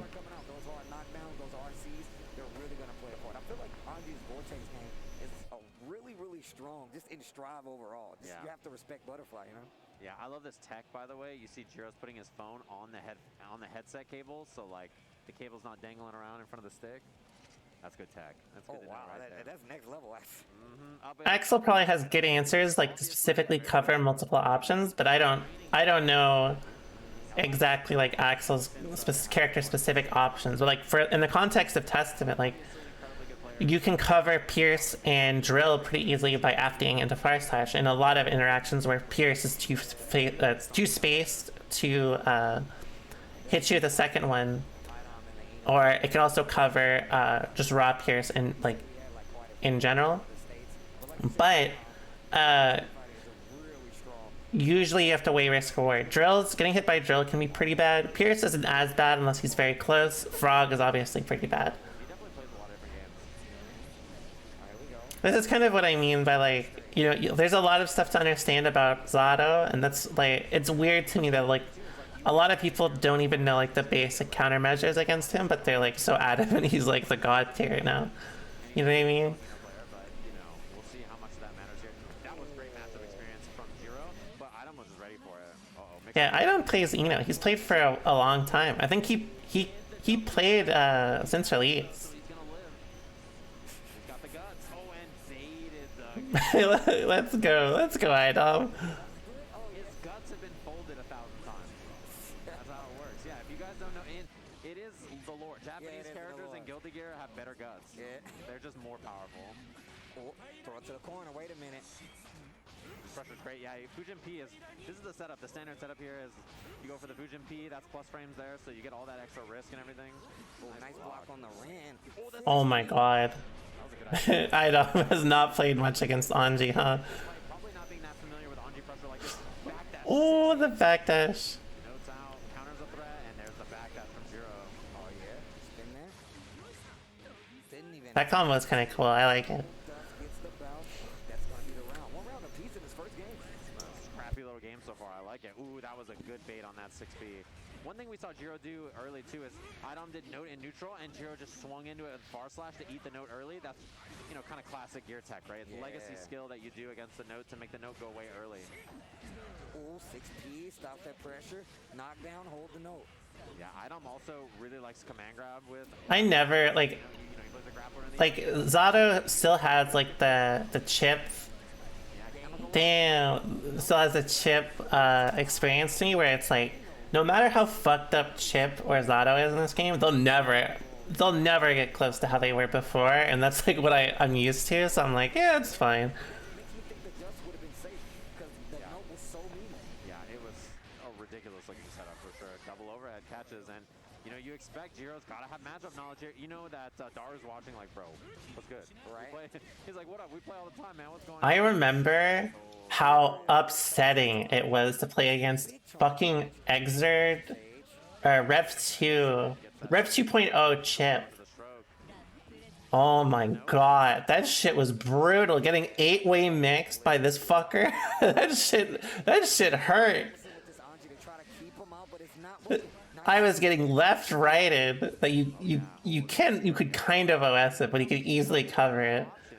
He had a command grab You'll get hit. that covered highs and lows. A little too far for the punish. That's minus. That loops into itself and isn't even his best Oki. Jiro was mashing 2P there, so he just goes for stroke and a stroke.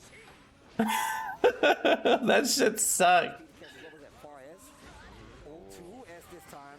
That button gives me nightmares. You see that? Just use the far slash from. Various fucked me up. Have to deal with the note. Great block. It took me like 3 years to like start doing well against Barretts. Check on the stroke. Follows the butterfly. Air dash met with a 6P. Ooh, that was a clean stroke. bait. Air dash H. And the timing to beat the spin too is really good. This Wait, again? I just realized they picked. The score is wrong. It's what 2-0 for Idom. We'll get that score settled for you guys up there, but man, Oh, thank you. looking incredible against. It's like CJM heard me.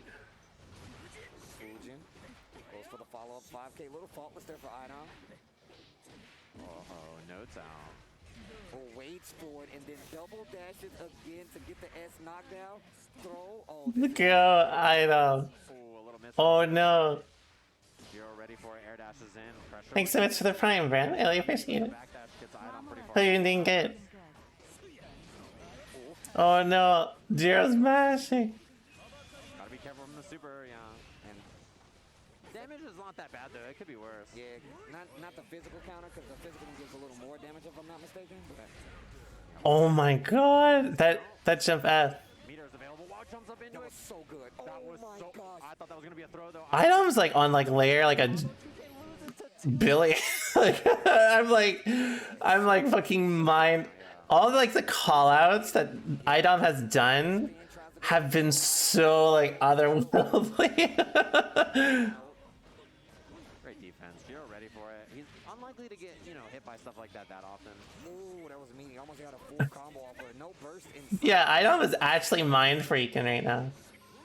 Yeah, air to air was the right look, but Jiro. Oh, that's an unfortunate drop. Awareness from both of them. Thought we saw a combo coming. Stroke him again. Faultless just to push back a little bit. Jiro, I like what I'm seeing. Tries to get Whoa! what a PRC back. Oh my god. That was a great option. I love that from Idom. It was really crafty. Spin. Cancels it to the Crafty. right. PRC back.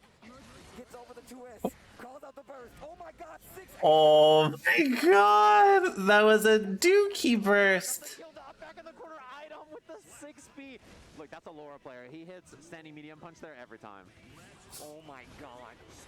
And look at this. Could be a 3-0 here for Idom against one of Oh. Japan's favorites. Oh, 6P. Knockdown pressure. Looks like 2P out of there with the Fujin into the corner. Oh my god, the back throw incident.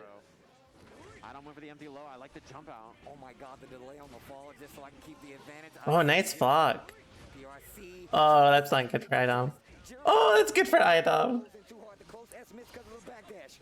Yeah, no cancel at the end there from Idom, so that's a little bit of a miss, but I have to say... Oh, that's death, I think, right? Zero. We'll see what he can get here. Karako.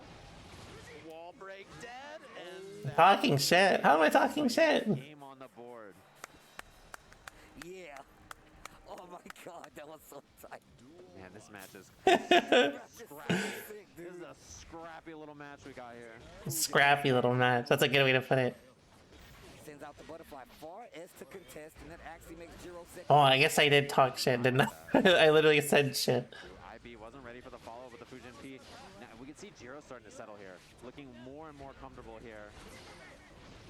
Oh, that was an unfortunate drop. Oh, but that's a good, that's a good drop now. You might be dead. He's Mary Poppins, y'all, bringing out the Mary umbrella. The double jump D. Mary Poppins, y'all. The pressure into the corner is good. Oh, this is bad. We've seen Idom try to 6-speed challenge here a lot and a lot of backdash. Yo, Oh. just SH Fujin with the mix. Oh, I didn't even know you could do that. Do you trust me? No.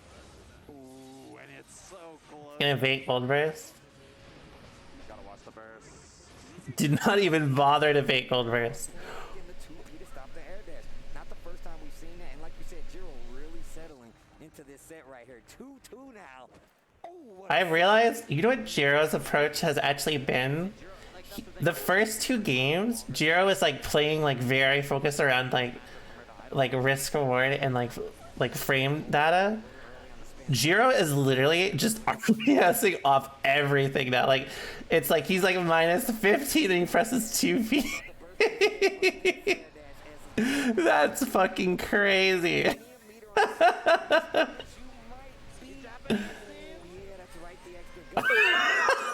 Sage him just shouted he's Japanese, Steve.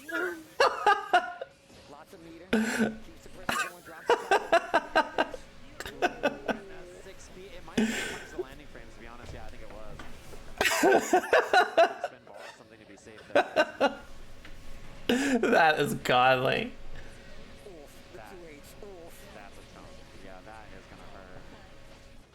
Oh, nice vlog. some pressure this time. Doesn't use that 5K. Oh shit, it looked like his controller disconnected for a second. Oh, that's bad. The back throw incident. The back 6H incident. Nice burst. Oh, that's risky. Oh. Not dead. There's a meter on the side of Jiro. Something can't happen. Spins. Oh my god. Oh, he Closes it out. What a set between these two. Yo, damn, they were playing some guilty gear. Holy smokes, what a scrappy 6 set. And we, you know, it's top 385. I know. So many waves of I won that set by missing his hit on the parry. That is godly. If you don't know, he tweeted that about Street Fighter. That was such a good set. Thanks so much for the prime, Karma. I really appreciate it. That's kind of whatever. He's gonna win EVO for Guilty Gear and be like, you're kind of bad here. You know, and it's really not up to the standard I was thinking we were going to get here. Yeah, and it's not like he's like, he has an ego. He says it because he's just like, I think these other Thanks so much for the sub together, man. Play out, pardon me. Really cool guy. If you haven't talked to him, you haven't been to a stream, I highly recommend it. No, super logical guy when it comes to like fighting games, and I love the fact that he will try to like talk to you about it. I've definitely heard him talk to people down off terms about random characters and multiple things, and I do like the fact that he's willing to talk about it. So yeah, his stream is great. I highly recommend it. Sometimes you tune in, he's playing Rocksmith. You're like, I did not know you played bass guitar. What's happening here? This is out of control. I didn't even know. I've never. That was a good set. I enjoyed it. Yeah, true. I like tuned in and I was like, what is happening in here? This is fire. Speaking of Ito, though, our next match, you know, we brought him up a couple of times before this. It's Daru. So Daru's going to be up here. Ooh, Daru. Representing Japan and Friend of the stream. strong player, right? It's going to be awesome to watch him. Up against, Thanks so much for the prime. Alright, Jintex. And thanks so much, Storm. Early appreciate it. Very good player. Yeah, let me turn this up a little bit. I'm gonna tell you right now, I don't know how this matchup works. I've been asking questions. I'm like, bro, if Eno knocks you down, I'm too scared to DP anymore. I don't know what to do. If I don't have meter, and even if I do, depending on that knockdown. That Tasty Steve shirt is so sick. Yeah, especially because Daru's mix-ups hit different. You know what I mean? Like, his advice to other Eno players is just do good mix-ups. Lol. That's like what he says. And you're like, okay, and you watch him play, and you're like, those are good mix-ups. Now that you mention it, those are good mix-ups. He's really onto something. You know, I can't remember. I think it was Jonathan Tanay who asked me. He's like, yo, Steve, what does Eno's walk-back animation look like? And I was like, I don't know. He's like, that's because they don't block. That is the most Jonathan Tanay thing I've ever heard. He's like, no, bro. They don't block, bro. And I'm telling you right now, yeah, that's the laugh afterwards. Oh, my God. But once again, this dude, Daru Eno, is definitely somebody you need to be keeping track of. Yeah. I know we just talked about Idom, but this might be the Eno in a lot of instances. We did see Daru at the house. We saw him play in that Sodium Sweet set as well. And still, even not the victor, still... Thanks so much for your sub there. I feel like getting some popcorn. Him, Latif, and I think Leffen were the three with 5-2 scores at the end of everything. Really impressive. Is he wearing like a... That looks like a Las Vegas, like you go buy it at like an airport. Sure, that's hype. Sin City. Sin City. I just realized the Sin City shirt. I bought a duffel bag with my arcade. I brought my... Yeah, you gotta have extra butter. You know when you have a lot of butter on popcorn and you get to the bottom and it's like the over completely covered butter on the one like popcorn kernel, like I feel like it's like death. Like it's good, but it's like I feel like this is high risk. It's just butter pretty much. I'd be like, oh, I'm gonna die. It's funny that you say that because it's literally they asked him about the Eno matchups and he was like, yeah, Eno only loses like 2 matchups. Yeah, I believe that. It's because it's like the thing for him is that his belief in the character is what allows him to play the character and have success. You know what I mean? It's like it's his own belief. If you play a character you don't believe in, you will not perform as well. Go ahead and say it. It's anime. It's cool. That is the how it anime works. belief, bro. No, it's true. If you don't believe in your own character, you should pick another character because it's not good for you, right? Like it's not good for your mental. It's not good for your improvement. If you don't believe in your own. Damn, see him just saying exactly what I was just saying. He actually is listening to the stream, isn't he? Win every tournament he ever enters, but that kind of own belief is good for you. Gotta be confident. You gotta envision it. But here we go. Daru We're just talking about that. The Leo versus Eno. Oh man. Looking for that far slash right away. Yes, tries to stroke under the boom. Ooh, tried to actually far S there. Early burst. 6P not gonna work out. That 2S is gonna be something you're gonna have to deal with. Oh yeah, no wall slump here, which means 2K 6P. What a wall slump. Yeah, that's exactly what Daru was looking for there. Again, you're gonna get twerked on. Oh, just strut. Just strut. Gonna get twerked on. She just struts up to you, bro. Did he walk back once in that match? Think about it. He's not a walk back gamer, Steve. He's not a walk back. We don't do that here. No. Yeah, not at my house. I saw for a second. I saw for a second. Oh my, that air throw was a gamer air throw. That was so good. He's been playing Guilty Gear a while. Nice. Oh, that's bad. No. Not in Daru's house. Oh, there's no super though. On the super, that means that stroke RC is a really threatening option here. Oh god, the 2-8, bro. The slow-mo on the animation. Alright, say Jim, if you can hear him. Throw PRC might not kill because of the scaling. Well, never mind. And then a little hover S. It's different. The thing about I guess he would be able to hear production no matter what. You may have fought Eno. I was gonna say, if you could hear production over me, It really is different. and then I was like, you definitely can't hear production, what am I saying? There are certain characters that are really hard to be ready for unless you fought this character at a high level a ton. You gotta have the Yeah, edge. say doo-doo if you're listening. Just a backdash this time around. Cheetu, another one of those players I've seen in a lot of online tournaments rocking the Leo. Oh yeah, and we haven't seen a lot of checks on the hover stuff that Dara's been representing as well. Yeah, you got to be really careful. I feel like Oh. 5P does not have as much range as typical like 5Ps, you know, and 2P is probably your only second best option. So it's really tough. I feel like in instances to keep her honest after air dash. Not quite the slump, but yeah, that'll be it with the 6-8 second hit. Damn. Job done, Daru. The momentum has not stopped. Yeah, like I said, my man don't like to walk back, bruh. He started off 2S. All right, gets a counter hit. Not going to be able to get the follow-up. Yeah, a little boom action. You're right. Where is the flag? And just the raw stroke there, and then do another hover, the empty. The mix-ups are so... There's just no flag for Cheeto? And you get knocked down. No meter. It's really, really scary to actually try to like flash kick. Ooh, I love that he piloted the note under the boom there, too. Oh no, knockdown in the corner. There is meter. Tries to wait for a flash kick bait, possibly. RC. That was sick. Oh, yeah. Oh, that was a good. matchup. That was a good follow-up. 5P. Tries to go for the overhead. Faultless out. That means you're going to have to try to get back. Oh, that was bad. They should have held their ground. Yeah. Oh no. Oh, maybe trying to bait Nice something bait. there, and yeah, look at the defense, too. Oh, Okay. Going for the mix. Dara's playing a burst just to win. Yeah. Yeah, of course. That's the kind of gamer he is. Oh, the 6-8. I think Daru could have punished a throw, but it would still worked out. Bro. How did you confirm a height that high? He was like 3 character heights in the air. And look at him. You see him hit the little shoulder off? Oh, man. But this is exactly what I was talking about. Like, that 5P is really, really iffy to do. In the corner, it's a little safer because you don't have to worry about the distance as much, but you got to be aware of it. Yeah, I love in the corner, too, we saw Dara do, like, the note setup into immediate dive in a block, right? To try to be... Damn, I didn't. That was a good hit from him. To just represent there. Oh, that was messed up. That mix-up was... That was messed up. The gold burst. Oh, nice. Had the far as counter hit. Calls out the burst from Eno. Oh, that's not good. Yeah, even I think Dash S. even if they flash kicked, it was at like a bad angle. Tell you, like, look, man, I'm tired of having to hold this after the knockdown and really trying to hit some buttons, but it's not going to work. You're not dead. But this situation One more is not the chance. best. Yeah, and you gotta watch flash kick RC here. That's what... When I spade? With the air dash back. Jump. Oh, just 5P. Wow, that shit just that was a counter hit. I actually thought Cheeto would have been plus there. Oh my god. Hover dash H at round start against Leo. There's no fear. It's just like he's just doing what he wants. But maybe Cheeto pressed like I don't know close slash or something. Hover is just... Yeah, you get everything. Yeah, you... Probably 5K. Oh, man.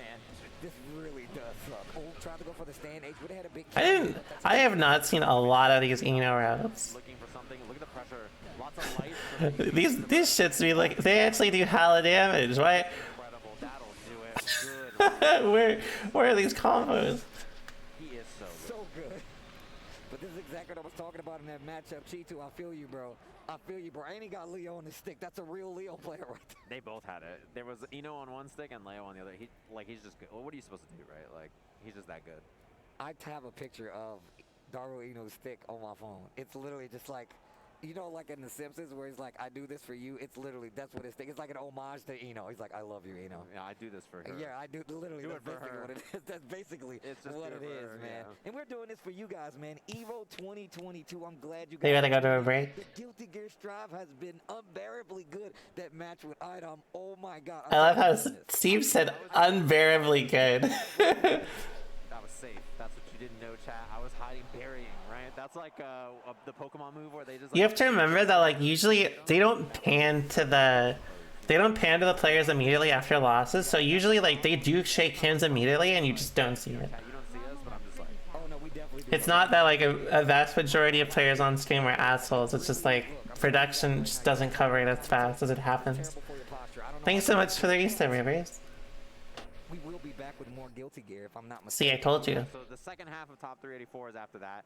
After that, it's going to be 196, and then top 64, 32, down to top 8. So tonight, you're going to be watching matches that are qualification matches for top 8 of Guilty Gear Strive. That's going to be happening tomorrow. So stick around on this channel. We'll have Guilty Gear all night long. We'll catch you guys with a little bit more Guilty Gear action right after this break. Right after this break. Alright, I should go make some popcorn, I think.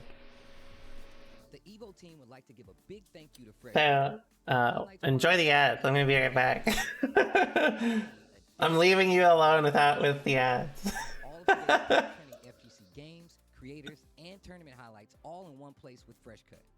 FreshCut is the next generation creator content platform, redefining engagement between creators and fans to help communities build and grow. Remember to catch all the highlights this weekend with the FreshCut EVO 2022 Best Moments playlist live each day in the FreshCut app at 1 p.m. Pacific.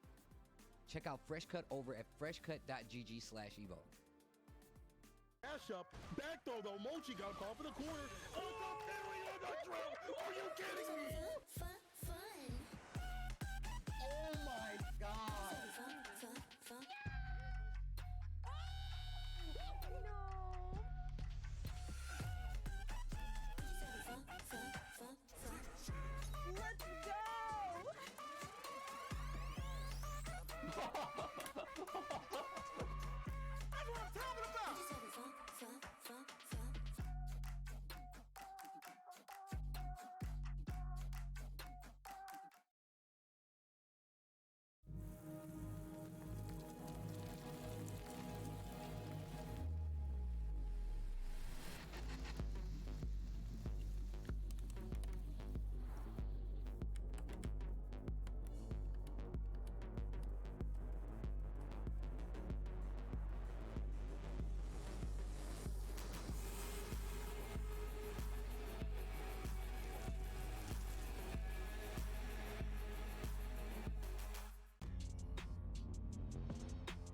Thank you to Hori for their continued support of EVO. They've been our supporters for countless years and have had top-notch fight stick and controller products for fighting game competitors. Their newest product is no exception, bringing you the Hori Fighting Stick Alpha for PlayStation 5, PlayStation 4, and PC. Check it out for yourself over at horiusa.com. So you have to be ready for them. And sometimes you don't even have to punish it because you can just make them whiff. Yeah, I think bursting in this game is really hard, to be honest. Like, knowing when to burst in this game is quite difficult. And so I don't blame people when their bursts get, whiff or they're just in the wrong spot. It's hard to find a good spot to burst sometimes. Back turn, tick throw pressure coming from Sonic Fox. Oh, speaking of bait and burst. Speaking of baiting burst. Oh, the glass is broke. Yo, you died? Oh my god.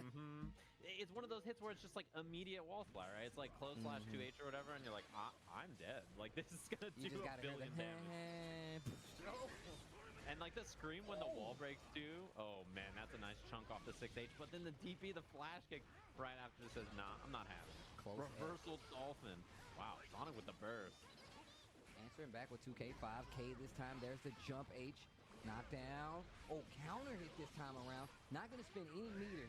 Sonic. Full Wake up, control. close Don't blast. get hit here. Yeah, you would have died. Can't. Yeah, went for the low. Still has meter. Jumps the throw. No PRCOS from Sonic. And the clean pickup there from Tempest. Staying alive. This is, you know, your tournament life on the line here. The jump succession that's come from Tempest in these situations versus Leo and Sonic is... Okay, hello, we're back. I have my popcorn. You guys want to hear? I'm gonna open it. I love that as an option, just in case flash kick comes out. Actually counter hit the 6K right there from May. Stands cancel into 2K, 6K. Not Okay. gonna work out this time. Tempest just taking a slow route, backing up a little bit. PRC counter hit 2H. No big damage, but gets the corner. Spins the burst one more time. Sonic still alive with the burst and gets the side switch with the pillar combo. Unblockable. What's up? What's up, Ryan? Jump H from May is just the main tool to go to. No, it's my popcorn. Thanks, thanks for the sub, Oatmeal. I really appreciate it. Sonic Fox just says, I'm not even gonna... Overhead, you're dead. You're Just like that, the brick. I don't think you could hear it, can you? Straight up, like cold calculated, I know. It was Yeah. Sonic Fox saying, I'm not gonna burst. I'm just straight up not gonna do it. You're gonna try to bait it? It's I'm buttery. just gonna hit 5P. After you hit Oh, I'm sorry.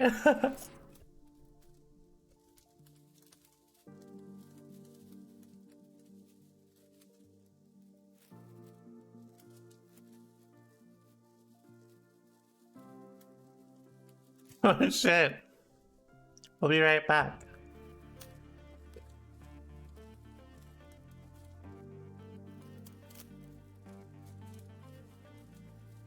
Oh. I thought we were back, but they just changed the will repeat back screen.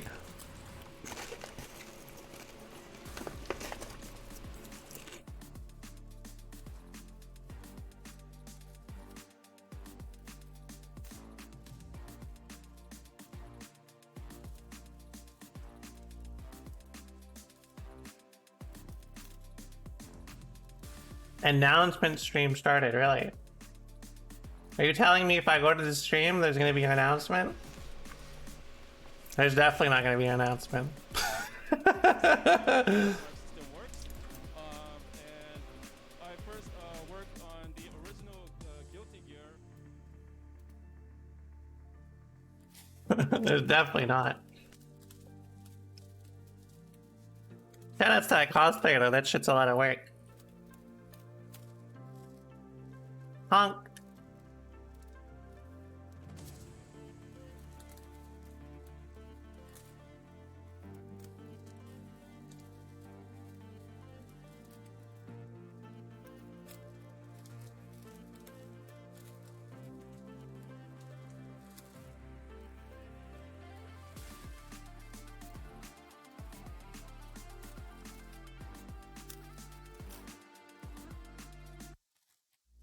Oh.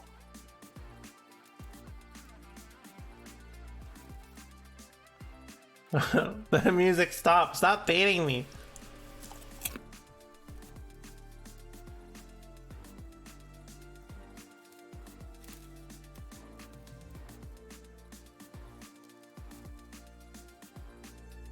I'm the next character in Strive.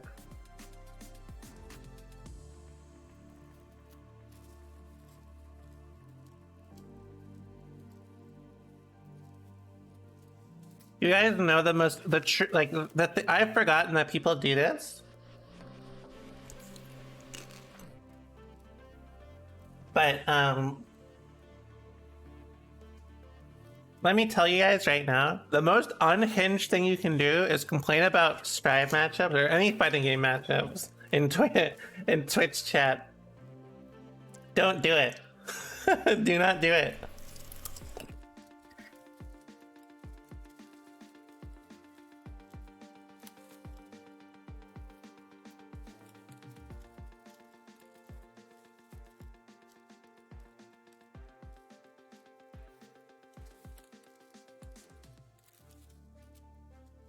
Keep on rocking. Doug has a famous saying in terms of Twitter content and Twitch chat.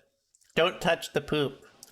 Hell everybody? Welcome back to EVO 20. I think that's a good idea. We're going to be going live with some more Strive coming at you in just a little bit. My name is Solid Bones, and I'm sad to admit I never returned my copy of Chameleon Twist 2 to Blockbuster. I still have it. I am joined here by What? How are you doing, buddy? I'm alright. Bit of concern. Chameleon Twist too? I know. The one live Blockbuster in like Alaska or wherever, they're going to write me an angry email. I like Thank you all Bones. so much for tuning in and watching. I commentated with Bones. Strive action up until this point has been an absolute bloodbath. We just saw a couple of, I would call them upsets.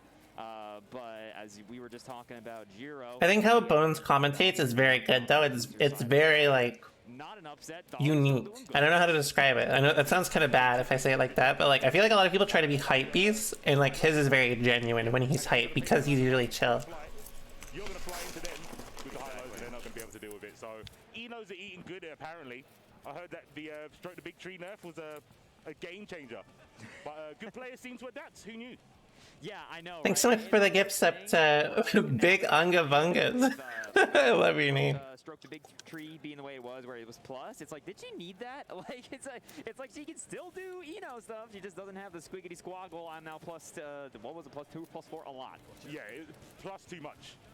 plus too many. Considering it went under 9% of the moves in the game because it was a low crush, low profile, whatever you want to call it. All I know is it destroyed my neutral, and it seems to be destroying others. But let's even. I don't Yeah, he's good. have an Eno on screen right now. It doesn't look like it. Looks like we're gonna get Emilia and a. He's definitely like.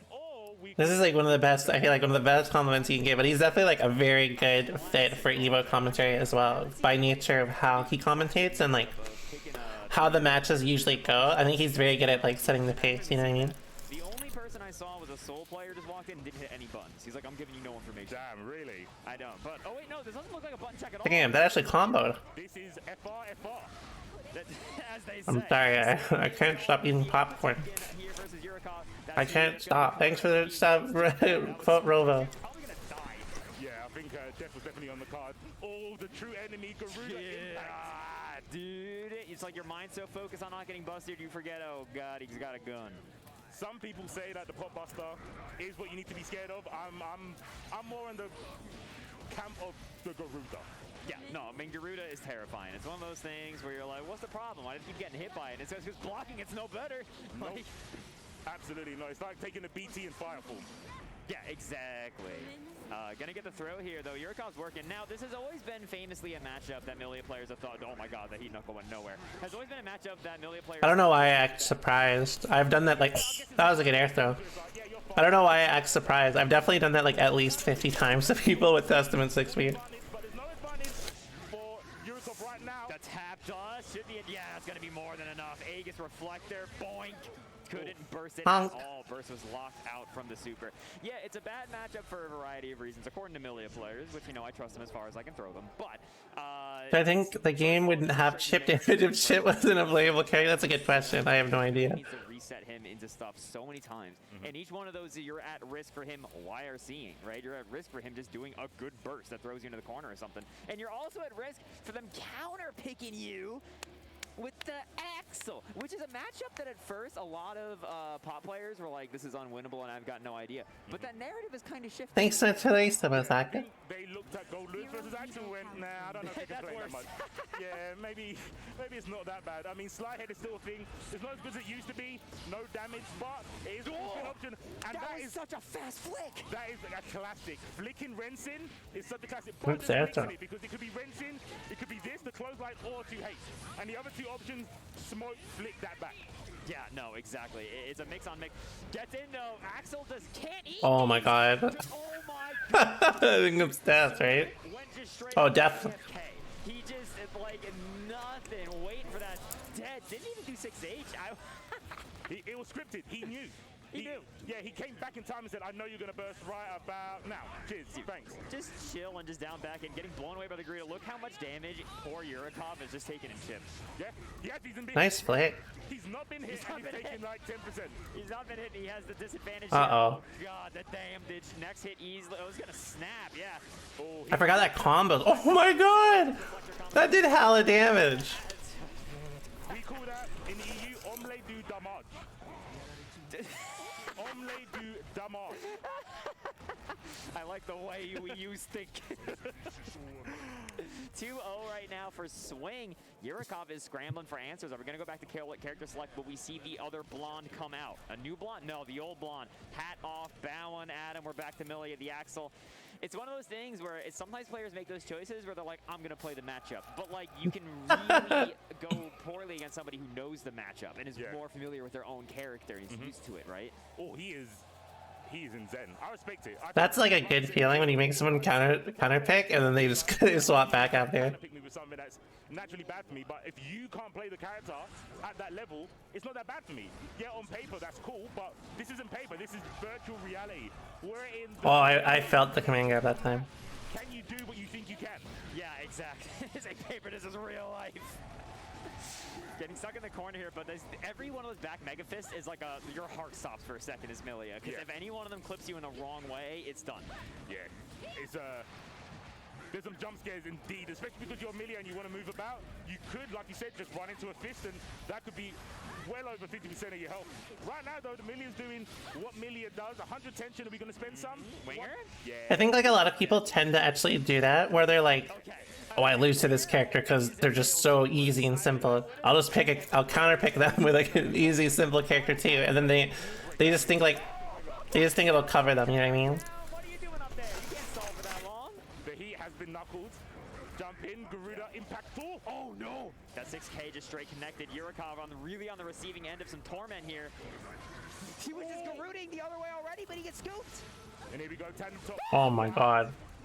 And that's really smart. You have to know that throw into tandem top. I'm getting to the very buttery popcorn now. Top players around the world going jump up bonk. Exactly. That's what you want to see. I love that slide head there from Swing. Yurikov has been doing a lot of squirming, right? Like on defense, trying to fuzzy jump out a lot. And that Damn, these are really good air throws. That's going to be a burst of Rooney. But now Yurikov's got no defensive options. If they get slugged by one thing, they could... Oh, that's what I was talking about. I was just saying earlier. Thanks so much for the Prime Hub. G. Oh, that's that. Oh, never mind. I think Heat Knuckle would have killed, right? Dude, that's what we call asbestos when you die by dust. Asbestos? Asbestos. Oh my god, dude. Yeah. Lethal. Swing is a dust Potemkin player. I don't know if I've seen a Potemkin be like usually Potemkin is mids, lows, Alright. lows. Yes. When you start just throwing a bunch of overheads in there that also kill you. I ate all the popcorn.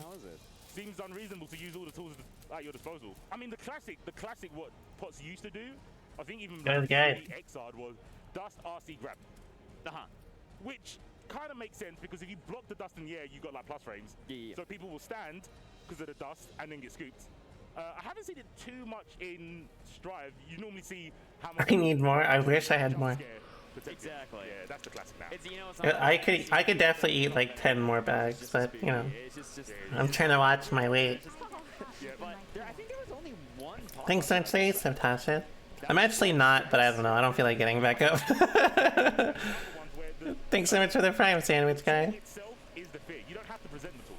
Garudas are always going to be blocked. They're always going to hit because they're scared of getting pot busted. Exactly. That's like you need to put the fear of God in them a little bit and be just like, hey, do you not want to get pot busted? But that's like that's what can be a struggle sometimes for people trying to learn. I plan to play Test and turning with the Pocket HC. I intend to play only Testament. It's like you need to just hit Maybe some matchups, if it matters, I may play Happy Chaos, but like 99% of the time it'll be a Testament. Like I probably wouldn't pick Happy Chaos in an online tournament. How do I manage my weight? I don't. That's the real secret. Probably at this point, many people would say in contention for best man in the world. I would say so. I think it's a little bit hard right now because I feel a lot of mays are still kind of on the Doomer train. Like, oh my gosh, my character got nerfed. 3K doesn't give me any Oki anymore. Yeah, they're all just saying, whoa. Weight watches me, exactly. It's a sad state of affairs, but I mean, he's always stuck with her. Yeah, Slash. Yeah, my metabolism carries me. For a couple of weeks. And then he went, you know what? The matchups that I wouldn't say they're bad, but they're ones I'm thinking about. Like again, I don't want to say like I don't understand enough characters or with Testament to just give them like a credible like perspective on matches like they lose to. But Axel, Ram, and Happy Chaos are the three that I'm currently like figuring stuff out for. damage mid-screen. Now it's kind of balanced out.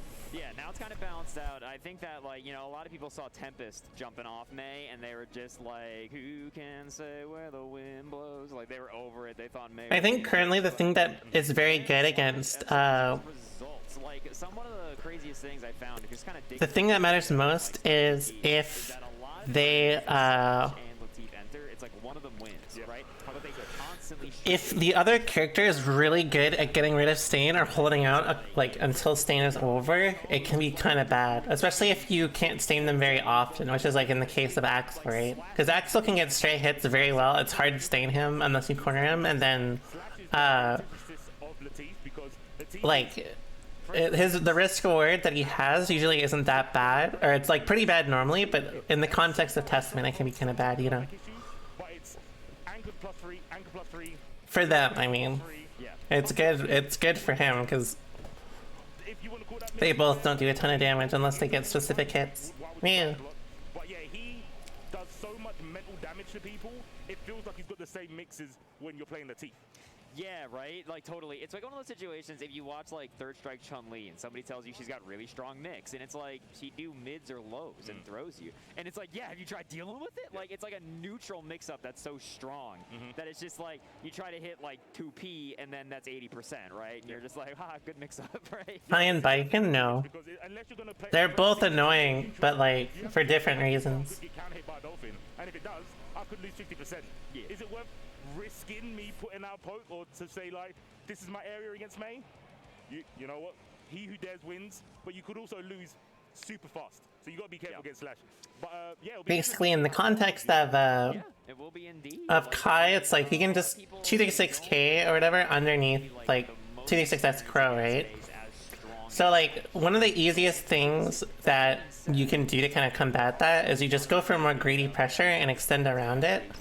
Because in that way, it's just like, all he really does is just wait or he commits preemptively, and it doesn't really matter too much. So Baiken is just like, if she gets in one, she can kill you, but like she also has 2H under Crow, but it's not as reliable. 2H under Crow is like way more committal and like very like, it's basically way more unstable if you end on a like a 5H or a 6H. Stun Dipper will almost always work though. You're an area dot when it comes to May stuff, and yeah, I think if there's anything to be known about May, you might as well ask Slash first. Yeah, right. I think he's got to that level. But you can play around it. Like him reacting to Stun Dipper is like it's something you can play around. Pretty much. Disgusting. Nerds on stage at EVO, imagine. He's only got mids, he has to be clever, right? I don't know how he's hitting people. It's like, what's the problem? You can hold back or down back. I don't know if you get it. You can block it in the, you don't even have to FD. You don't even have to FD. There's no threat. Gosh. There's no threat. You get let me on that stage. I'm over.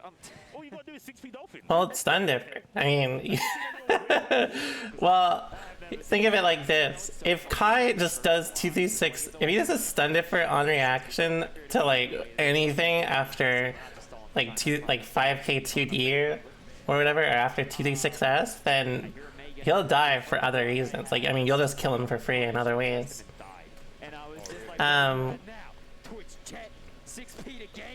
If he has meter, I mean, obviously, but like you have to hold everything. If he's looking for it though and trying to react, then well, I mean, you know that he's trying to just Stun Dipper on reaction to Crow, which means if you do 5k 2d, you could probably keep doing 5k 2d and it'll probably work. Kai players are not like omnipresent with like using Stun Dipper. It's either they do it like without reacting, or they do it and react. That's really all there is to it. Both cases, you can play around it. Trust me, Slash is definitely down to do it. Yeah, I'm glad you're here in commentary for the C4 because I do feel like as global as Strive is, Slash is more your neck of the woods. You know, I'm some dork in Jersey, and as much as in Strive Jersey is good, that's pretty far away from New Jersey. It's pretty far, but you've got the array of knowledge for a big chunk of the scene. I feel obviously. Being in Las Vegas, not everyone from the EU could travel down. We've got most of the contingent. We've got like Leffen, Skill, we've got Zando. Zando earlier was popping off. Yeah, like if he has 50 meter, I mean, of course he can force it, but that's a little different. I was one of the people that funded him to get here. So no pressures, I know if you do hear this, but you better. Yeah, exactly. I feel like that's how a lot of people view like Kai Thunder first. They're just like, oh, if I do this, they'll just instantly do it. Like it's like an AI, like oh, frame 1 of Testament Crow's coming out, Stun Dipper activated. Like that's how you know like Kai players that put you through the ringer. God damn. It's not sauce anymore, it's just soup. It's just soup. Yeah. Straight up stock. Okay. Mars coming back though. Eno is definitely one of those characters where any amount of life she has, it's like she's not a slugger. She can easily kill you without you ever being able to hit her again. But not this time. I think Mars is gonna let this rock. No burst needed. Just take it. It's okay. So for people that don't know, Slash was actually originally a Dragon Ball Fighter player. Dragon Ball Fighter Z. So Friend of the stream Slash. And maybe Mars. I'm pretty certain Mars is a friend of the stream. That was an anti-air mid hazard burst. Yeah, hazard burst. It's scary how much more damage was coming. Dolphin didn't RC at that time, but doesn't need to. Guard break and a charge success. RC. Oh, nice. That was good. Smoochy smoochies. I think Smoochies, smoochies. Dude, okay. With the perfect Slash. You know, I'm glad our preamble talking for like 20 minutes about how good Slash is was not entirely unjustified. Currently, 1-0 over Mars. Slash is kind of good at this video game. Yeah, we're looking pretty smart. Yeah, we're looking pretty smart right now. Thank you, Slash. Thank you all for attending. I'm known as the genius commentator. Yep. But Slash is actually the genius here. We're just two schlubs behind a microphone. Getting in here against Mars. No big pickup. Uh-oh. Yeah, going for that big 5K. The Melty Blood fans are making all kinds of noise. The Melty Blood fans are making all kinds of noise. On a couple more pixels. Can Mars get out? That was such a god thing to say in commentary. First 2K, I think Mars is hit. Yeah, that's true. That's actually true. Oh, big start. The tree has been stroked. Slash has been put in the corner. 6P. And imagine pressing buttons on here. What absolute animal in the Wow, that actually all comboed. I didn't think it would. Probably because it was crouching. Feral as they come. And I mean, you gotta be to play May, right? You just need to the math is Oh, that is hella dead. Give me such a disaster. Didn't even get the opportunity to burst. When they got it, they were already too high up. Any burst attempt would have hit and nobody. Slash. The game, he is the alpha and omega. You start playing with Slash, and at the end, you will always see Slash's name going across the screen. Yeah, right. Yeah, oh, I didn't think about that. Dude, that's... Damn, that's true. I didn't think about that. That's my name in lights. I'm important. If Mars wins, it goes Mars, but we haven't seen it yet. We have not. That's a special EVO hookup in game. Punk. Overhead kiss, and now she gets the... Okay, just takes the gigantic Oki, not getting any sort of just quick... The gigantic Oki. And one thing that's really important about fighting Slash, maybe a little bit too late for me to tell Mars, but trying to back that Slash is actually a fool's errand. Because he will you either block it and he's +3 from closest, or he'll clip you back dashing with Forest and then go straight into Dolphin and it'll combo. You really have to stand around and fight for your position. Oh, nice 6P. I'm surprised that actually reached. Getting away with those fully charged 6Hs, which are always so juicy, even on block. Mars being able to counter. Oh, nice 5P. That actually almost comboed. Holy shit. Holy God, I thought you'd be alive by a pixel. God damn. Slash is gonna move on 3-0 over Mars. Are you not entertained? Was that not damage? Was that not neutral? What more could you ask for? I would ask for some scaling because I didn't get into eating any starter friendly burgers. I don't know. I just eat whatever I feel like on that day, honestly. Sometimes I'm lazy and I just like put everything on it, you know, but other times I'm a lot more nitpicky. I don't know where they are, but I am The real tip I have if you're gonna start eating is you follow your stomach. Oh no, it's another ad. Shoutouts to Astro Gaming. Providing audio for EVO tournament stations with their A40 headset and Mixamp Pro TR products so competitors can have an amazing tournament audio experience. Go visit astrogaming.com to pick up your own A40 headset, Mixamp Pro TR, or audio-related accessories.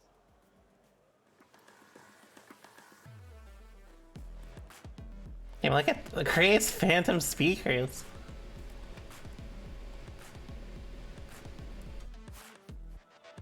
This shit looks cheap. This looks cheap. What's one award? Is one award enough? Well, the gold medal. Was that enough? Nah. What is enough? How many? How many do you want? No way. With every win, you only want more. Because enough is never enough.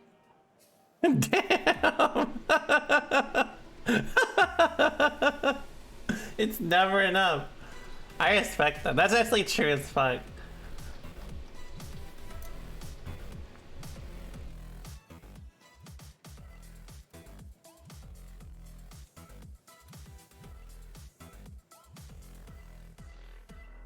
With a mode switch. I do want a Victrix. I've always wanted one.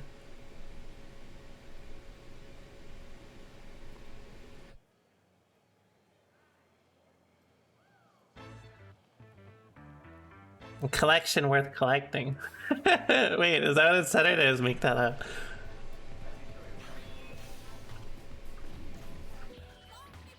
I know Morrigan sucks in this game, but I'd still play her because I'm that bitch. Because I'm Morrigan, you get it? I get hype when they quote like random like online news journalists like talking about their games. They're just like, I like this game.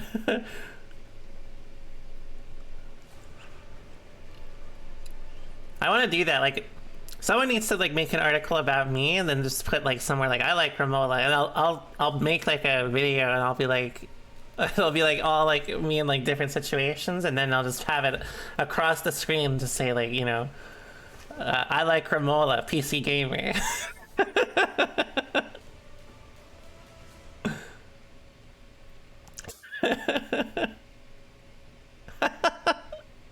I love that shit. This character looks sick. Black Dahlia.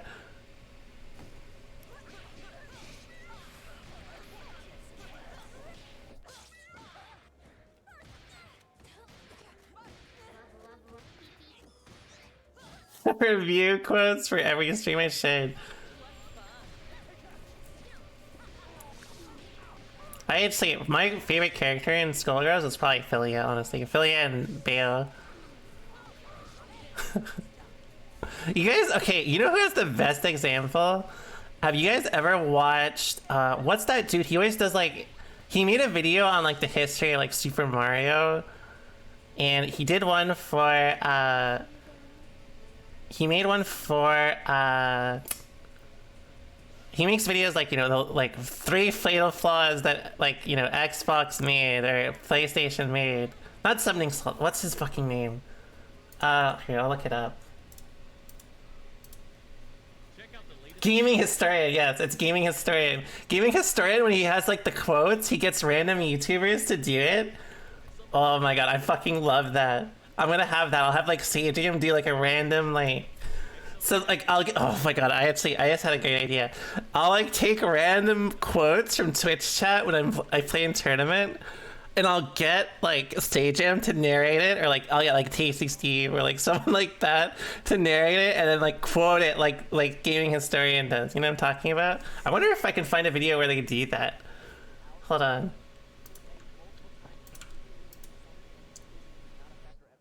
Yeah, I get yipes. Hold on. Where's a good one?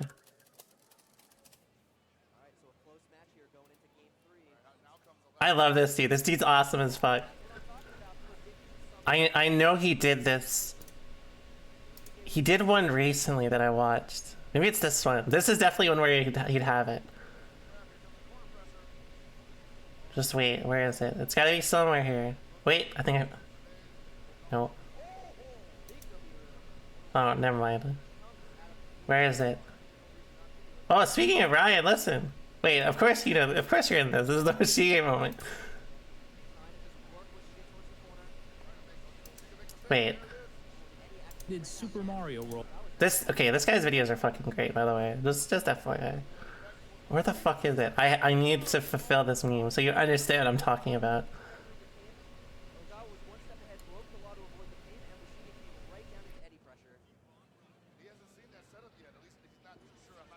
It's gotta be one around here.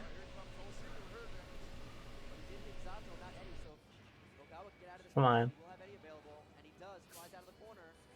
Wait, is this it?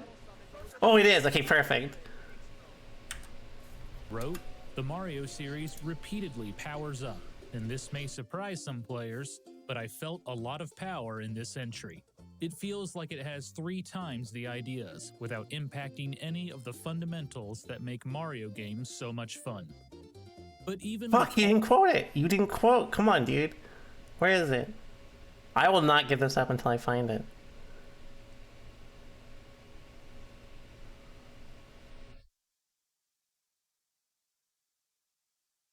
Oh, this one? A reader noted power even out in Mario world emerged. God damn it. Fine, we'll find another one. Thank you so thank you so much for the resub, Sanguine and Puddle. My splankies are looking huge today. Thank you. That's what I aim for. My top 5 twerks in video games. Look at this. Speaking of splank.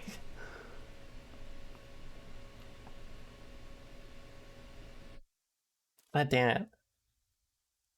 It's gotta be a good one.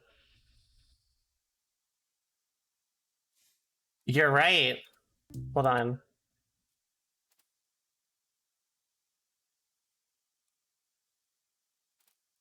How do you do this again? Where is it?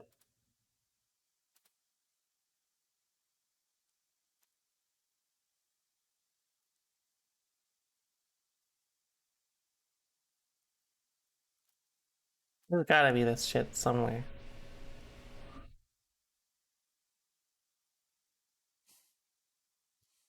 Wait, did we miss anything? Okay, good.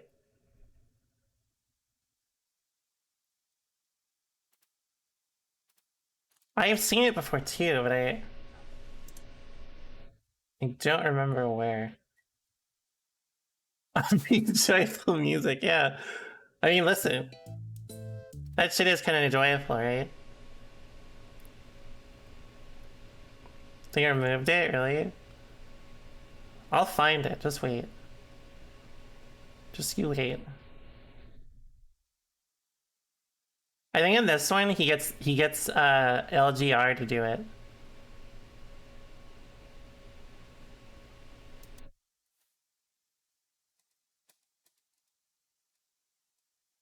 Yeah, if you don't watch this guy's videos, they're fucking incredible.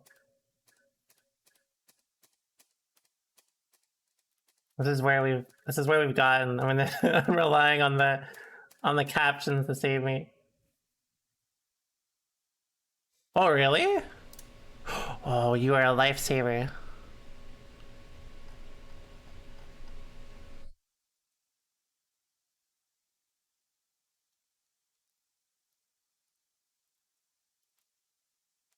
Here we go. Okay. Perfect. The venerable NES is finally showing its age. It just gets a random dude to narrate it, right? Despite 90% of the participants already owning a system. The venerable NES is finally showing its age. Compared with its competition, the NES offers inferior sound and fuzzy graphics. In Japan, buyers are being treated to Nintendo's Super Famicom, an awesome new game machine, but no plans have been made for the US debut of this system. Come on, Nintendo, how about equal rights for American buyers? Dennis Lynch, Chicago Tribune. Just like this. Like, I need to do it just like this. Like, just have Sajam narrate, like, some random commenter being like, fuck this Testament character. And then just have Sajam be like, you know, fuck this character. Ass Eater 420, Twitch chat. I need something like that. And he was in my chat and we was talking about tech. I've come to the place where I'm like, nah, I don't really like how Leo is anymore. I wish I was there too. I hope you're having fun, Kevin. He did 3-2, I believe. And the first thing he said when he came on. Thanks so much for the prime, Coconut. I'm excited to see it. That even though it is a team kill. The 2 two big kings squaring off here. Gets the big back. Yeah, like I like need something like that. Like I got some good plans. I'll just like I'll make something up with it. That's like a god idea, I think. For sure, especially how Aaron plays him. He does go from like the combo feed. I'm gonna back turn you to death. Bank off these back throws. Yeah, but people forget, like, I mean, some of these not really chaotic games, but he's fundamentally sound for sure. Yeah. Yeah, you don't stick around the scene as long as Combo Fiend without learning how to block. Without learning how to do some strike throws, but not quite dead. Yeah, the crossover. No one on Earth is blocking that. If you said you block crossover. Yeah, you're just coping. Yeah, jeez, called out. Sorry, everybody. C4 is blazing today, but yeah, like okay, here's the god way of doing it. There's someone in Twitch chat just talking about Kai, like he said Kai is pretty slept on still, but he has the output and the conversions to fight all the top tiers. Like just quote someone like that, get like Yipes to to repeat it, and then you say their name and the Twitch chat at the end. That would just make it.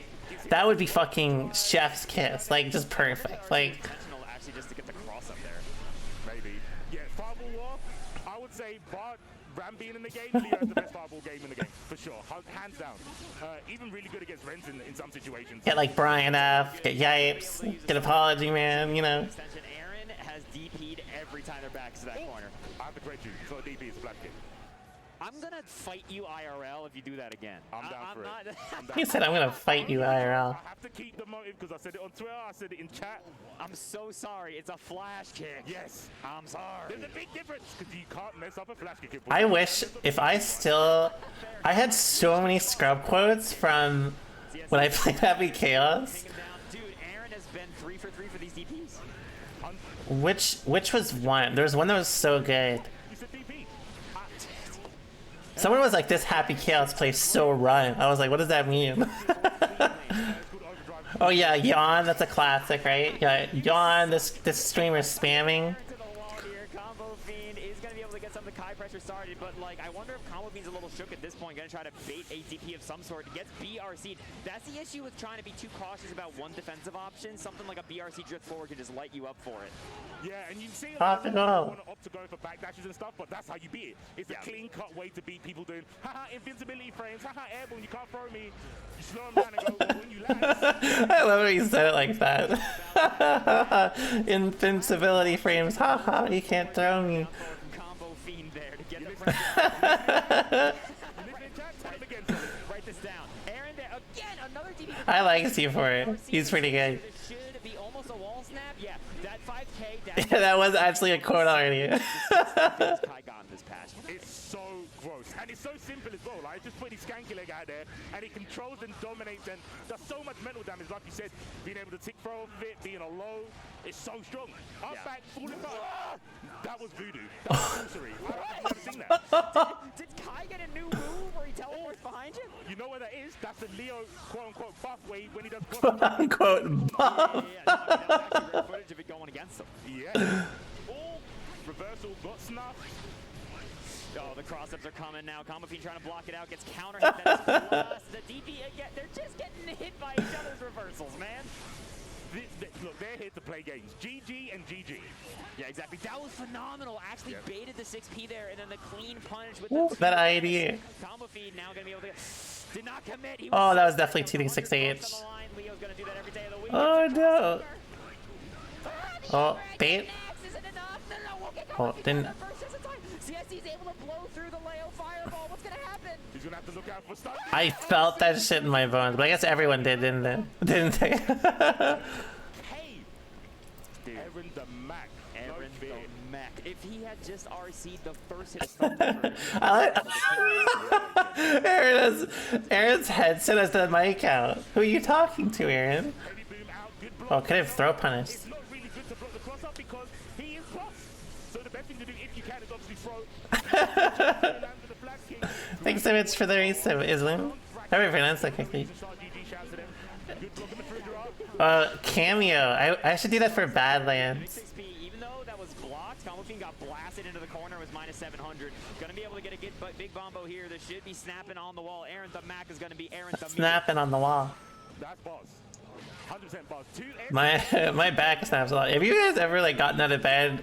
It's like an orchestra of your bones cracking. That's actually me. Breaking the wall again. Aaron DeMac looking strong 2-0 right now over Combo Fiend, the people's champ. He is on his single heart 5K, 6K, flash kick, hard knockdown, goes for the legs, goes for the burst. Now he's got some space. I get out of bed, I lean up, my back just fucking like cracks, like those rows of crack. I spin around, my hips crack, I get out of bed, my legs crack. For you, Combo Fiend, you got 50 meter on the line. I'd say GGRC every day of the week, easy. Yeah, it was a no-brainer. It was always on the cards. And something else that is on the cards is free up to Aaron DeMac. Look at these. That's two clean. It looks like father v son. The second king has been triumphant today. Kai Yul is going back. I don't know. That might have been winners. So maybe Combo Fiend will go into losers with Kyle. I think that was winners. I think we've only done winners so far, right? Okay, cool. So Combo Fiend not out. Kyle still in the bracket, but the second king, Mr. Whitebag. Back cracks, honkers. Looking so strong, moving on the bracket. That was a big shout. That's broken. Storied player, someone who's been around the scene for 20 million years. But this next one is going to be good. These are two players who both played in my last commentary block. Wow. We've got Wow. Necro, who I think people are starting to catch on. People who have not heard of Dark Necro are now like... You know, my favorite thing about Dark Necro is not actually the fact that like how good he is with Nago, but his Twitter @ is Mr. Dog Howard. I think that's godlike. Coming from South Korea, going up against MPH, who we saw earlier get out of their pools in very convincing fashion. I hope Mr. Dog Howard is such a godlike name. is gonna be like, oh yeah, that could be like a major top 3 fight, right? Like, yeah, it's crazy. Which is crazy. This it's hard to say late in the bracket because but we did start with like 2,000 plus entrants, and now we're looking at top 384 and thinking 384 players. That's got to be like 50% scrubs, right? No. Oh, yeah. It's crazy to think 384 top caliber players. Yeah, no, it's nuts, and I mean That's a lot of these are players. A lot of big names. There's people to watch. There's people who are being very successful. I do yoga. We got our Latifs, we got our I'm a big yoga fan. Those are the big people in people's minds. But I mean, nobody's safe. It's Strive, man. If you get hit by Soul the wrong way, you're dead. That's it. Doesn't matter how good you are. Yep. Anyone can get it. First to 3. If you don't adapt to your player or go, you know what, I need to push my plan A to plan plus A and go, look, I'm just going to hit you harder and faster than you can hit me, you can get obliterated. And that's what we're saying. We see people like Latif that are known and probably expected to win. But when it comes to long sets, they're obviously really, really strong. But short sets, Big yoga. it could be a blow up. And even if you look at the Latif Yeah, I love yoga. I'm very starchy. I can do like, you know what? I made that tweet about the Exorcist pose, like popping off on someone doing like the Exorcist crawl. What is it called? The spider walk. I definitely could do that. I'm gonna do that to Otashi. just win a tournament and do that fucking crawl. He's not gonna pick. Oh no. Scratch all that. It's gonna be a Bonbon is at EVO. Put in your $1 Halloween vampire teeth. We clashing. This is the one time I'm ever gonna say this joke. Yeah, the Boreal Valley. Exactly. As the eagle flies to the arena, it's mobbing time. We've got Morbius on the screen. Thank you all very much for this block. I'm now getting word in my ear that C4 is no longer commentating with me. Goodbye, C4. Hope you have a good dinner. It was worth it because I have out-cringed you. You did. Out-cringed you. Bar to hit. We are just doing a little bit of button check-a-rooney. This is the silliest looking button check of all time. They are Fukuing just to make sure that it works. I won't be able to watch top 8. I'll be gone tomorrow and on Monday. So after this stream, I'll be MIA probably until I don't know. I may stream on next weekend. We'll see. But like probably not like I'll be gone for a while while I set up. unintentionally Fukyo 6 times and be like, that's the blood I want to be at today, right? They don't care about the idea of spending blood for combos or anything like that, like a player like Hotashi constantly harps on. They just love using it sometimes just to have the longer sword, and they don't care. So we will really see. But Yeah, we are moving. Moving, man. Blood when it's high, let's get in. Rip, I'm not dead. I'm alive still. I'm not gonna die. I'm okay. And MTH with the perks. Pulls him to the corner. Backs away. Knows the threat. And like you said, the blood level gauge is going to make such a big difference in this matchup. Objectively, the Nagoriyuki with the better blood has better neutral. Like, that's all it is. His sword is longer. How are you going to beat a longer sword? That was such patience there. That was really good. Just to catch it. Dark Necro is getting the work. Woo! First round over Dark Necro. That's pretty good. Dark Necro could not get out of the corner. That was super controlled gameplay by the lone samurai. The lone samurai, but there's two Nagos on the screen. Trying to grab there, has the burst. Well, probably didn't need to, but thought, you know what? I want to go back to plan A. I was controlling the neutral, but look at these big slashes. Yeah, dude. I mean, level 2 blood sword is no joke. They're just guessing every time. Double alone, yeah. Dude, MTH has done a phenomenal job at avoiding the command grabs. It's like a win con. As soon as Dark Necro Lonely together, yeah, sure. Oh no, that could have been really good if MTH didn't RC. One's blink, one fair. True. I'm not carrying anything. I'm being very careful. Yeah, no, absolutely. No, the tap does get chicken blocked. Oh, that's 2+. Oh, thanks. Right back at you. Oh. The back throw incident. Round to round. And we saw something rare. We saw the command grab lose into a normal throw. Dude, these round starts are explosive. Backdash, far S, keep him pinned down to the ground. Even though the cat has not got great mobility, it's really crucial to. There you go. I believe in safety first. Dark Necro turning it around, saying, "How do you like being in the corner?" Yeah, exactly, dude. Dark Necro. You know, I'm low key like, I forgot Sam Show existed.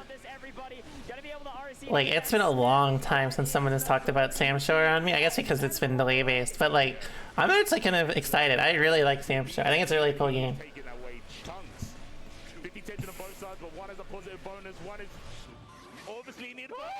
Yeah, they got the For Honor Knight in there. That's fucking crazy. That's so unfortunate. Beyblade punished on block with the back throw. Betting they weren't going to go for the DP because I think they would have just popped immediately. Biking in that game is like Exerd Biking, right? Like she's like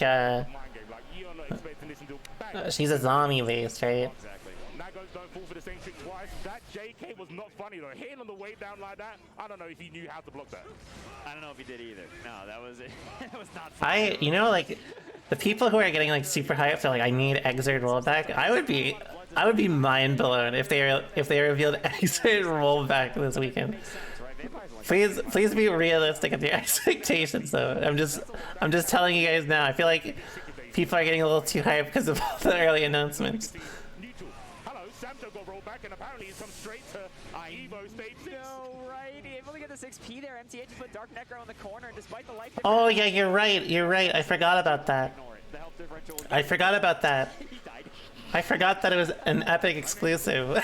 I completely forgot. We've seen that the round start so many times now, where MTH does round start DP, Necro does round start Fukyo back into Beyblade, just to get that initiative immediately, no matter what MTH does. MTH is going to be able to land the first super here. This is going to be great. What, 2,000 people entered Stride, I think? Fresh, gonna get that hard knock down, get the plus frame, see what we're gonna do with it. Close S, cool pressing buttons. Wow, Dark Necro. That was a bold burst. Oh my god, Dark Necro, you are a crazy person. I love that because it's always the best way to determine. The thing is, like, Exerd is a really good game. It's definitely like my favorite fighting game. But you have to understand, like, a lot of people do not really live through Exerd, and so like they have very like what's it called, like rose tinted glasses over it. In fact, I don't know. I can tell you that the reason why everyone did not play Exerd, they said, was because of YRC. YRC in that game is 25 meter, and basically it's like you can RC to continue pressure with only 25 meter, but you have to always consider it, right? So like I mean, that was the one reason. Same with tech buttons. I think a lot of people who who have only played Strive and like hoping like Exert will save them from like the nasty shit are kind of hoping. You know what I mean? They're hoping. Despite it being 2-0, this has been so close. Yes. But just MTH has not been able to. But I mean, I enjoy the game a lot. It's a very good game, but it's like there is a reason why a lot of people didn't play it before. It's brutal. Stop laughing. No mouths in chat. Dude, try to whiff punish with the big 6H there. They're now playing footsies. We are now playing Sam's show. And now we're in there. What the laid back that's on the far. Yeah, plus R is also very nasty. In a different way though. Like the way that Exert is nasty, in fact, was how like a lot of old Exert players, like how they reacted to Strive is how a lot of plus R players reacted to how plus R players reacted to Exert. They said it was a badly game for scrubs and they just kept playing plus R. I think we got that one. Yeah, that's a I think that one's under reps. And as a result, there's definitely some you know babby things in in Exert in comparison. Yeah. Those Beyblades have really been the death of them. They're leading to a lot of defensive throw situations that are a straight punish in that Dark Necro. They've done that for years. It's not just AC. There are like reload only players still, which should scare you because reload is what, like 20 years old now.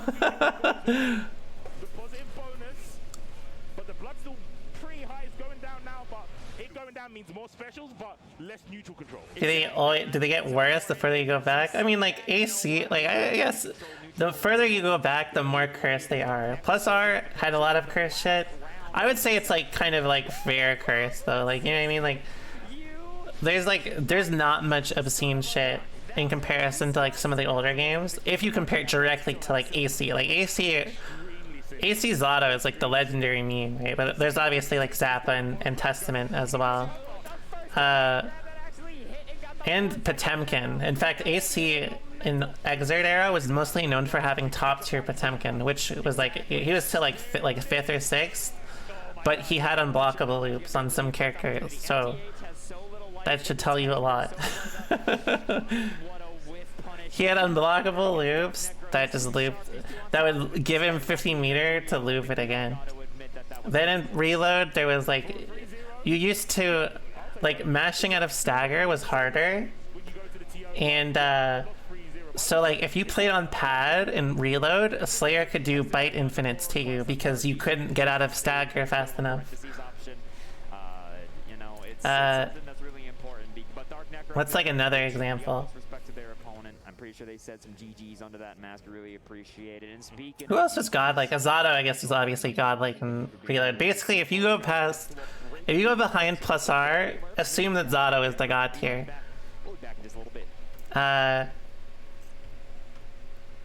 Fuck, who else is there? Slayer. I mean, Slayer was godlike in general. He had way more. His BAC was even better.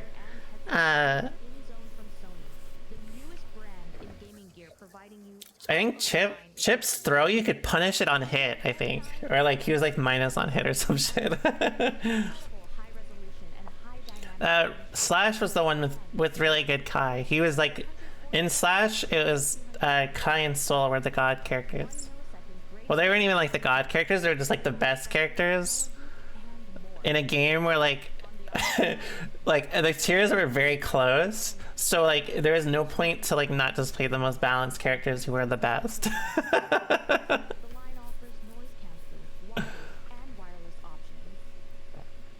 Eddie wasn't good in Slash, but no one played Slash, so that's why no one really talks about Slash. They just go reload to AC. It was what, 14 months of Slash?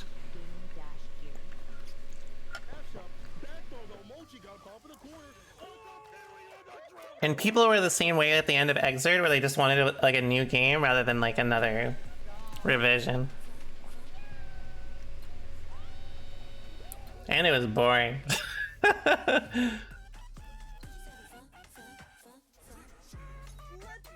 Is there a website where they document what old characters do? Not really. Which is boomer brain. I'm like a zoomer compared to a lot of the old like gear players. They would know like way better. Like I'm sure Ryan would probably know like way more.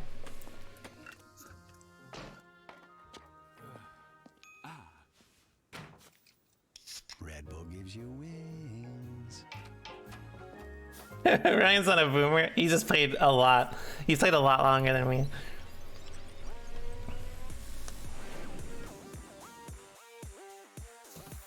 there's like screen, there's like photos, like dead ass like old photos they had to take like to like the store to get developed of them at like, you know, like dinner like 2004 before they went to locals, and I just thought like I was 8 then. I was 8 years old at that time.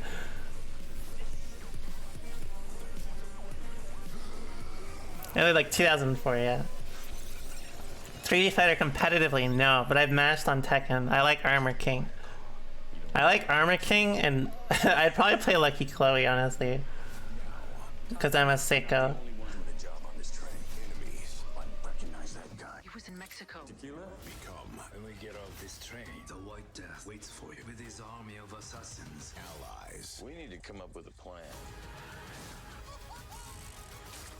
Was that a snake? It would appear so. Bullet Train, exclusively in theaters, now playing. Rated R. I'm gonna watch Pepper Splash playing top 4 plus or hell no. I'm not watching Pepper do his thing. Thanks so much for the prime, Keijo. I hope I pronounced that correctly. You can't enable Pep. If you're like, oh Pep, you did pretty well, he'll be like, yeah, I'm fucking nice with her. Well, he'll say like, he'll be like, I'm kind of not. Hold on. I'm kind of nice with it. He'll do it like that, and then that's it, and that's the end of the conversation.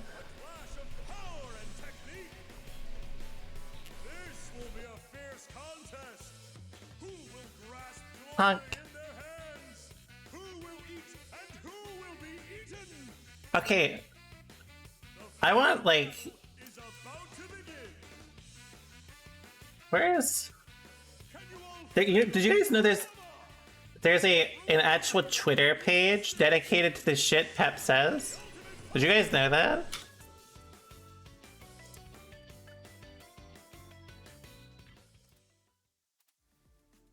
PlayStation tournaments brings competitive play to all skill levels of the FGC. Wait, hold on. Cash prizes, virtual currency, and more. Find your next tournament and sign up at compete.playstation.com. Not looking like it right now. This is looking like one of the fastest grand finals ever. He's definitely getting one game away from the Oh, it's a classic. An ever-present threat. If he's able to get one game and he can slow it down, look for him to try to slow this set down. Don't rush into it. Gotta be careful though. You slow down too much. Oh god, this tweet fucking hurt me. Hold on. Switches sides to take the corner. Gets his push. Nice, another defensive throw. He said, "When is Italy above Africa?" This whole page is like a gold mine. Let's see if there's something I can find. I mean, you can just see.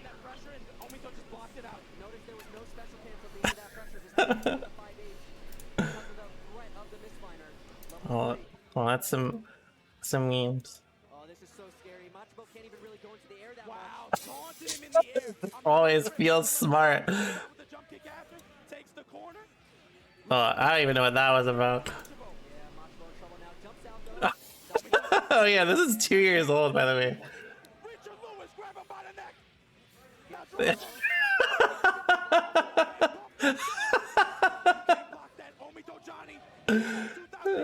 I wouldn't expect you to understand greatness. I don't even know what this is about either. Don't pay attention.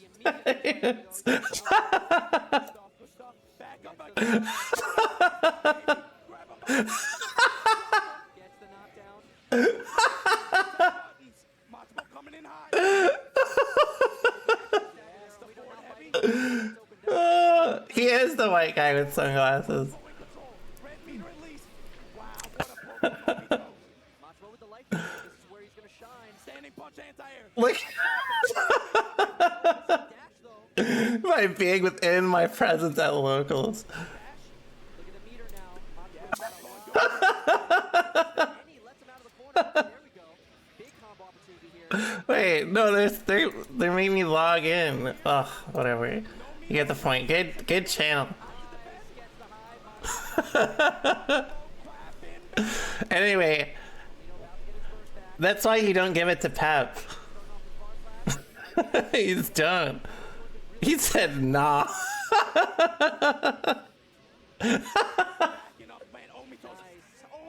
Spacing is so good. Oh no, dashes into the. Omito was ready with the 5P. Has to burst out there, was gonna get put in that same bad position. Oh, fuck. Next hit is huge. Comes in high with the stand kick. Swerving on him. What a conversion from Omito. Gets the knockdown. And the wall. Doesn't get the coin though. Oh my god, he could've. Oh, that Machimo definitely fucked up. There's no way that was on purpose. Oh yeah, you guys, while we wait, you guys want to see that Pep clip again? Guilty Gear Exit Rev 2 champion Omito Johnny from West Japan gets it done 3-0 against Machimo in Grand Finals. Wow. Hold on, where is it?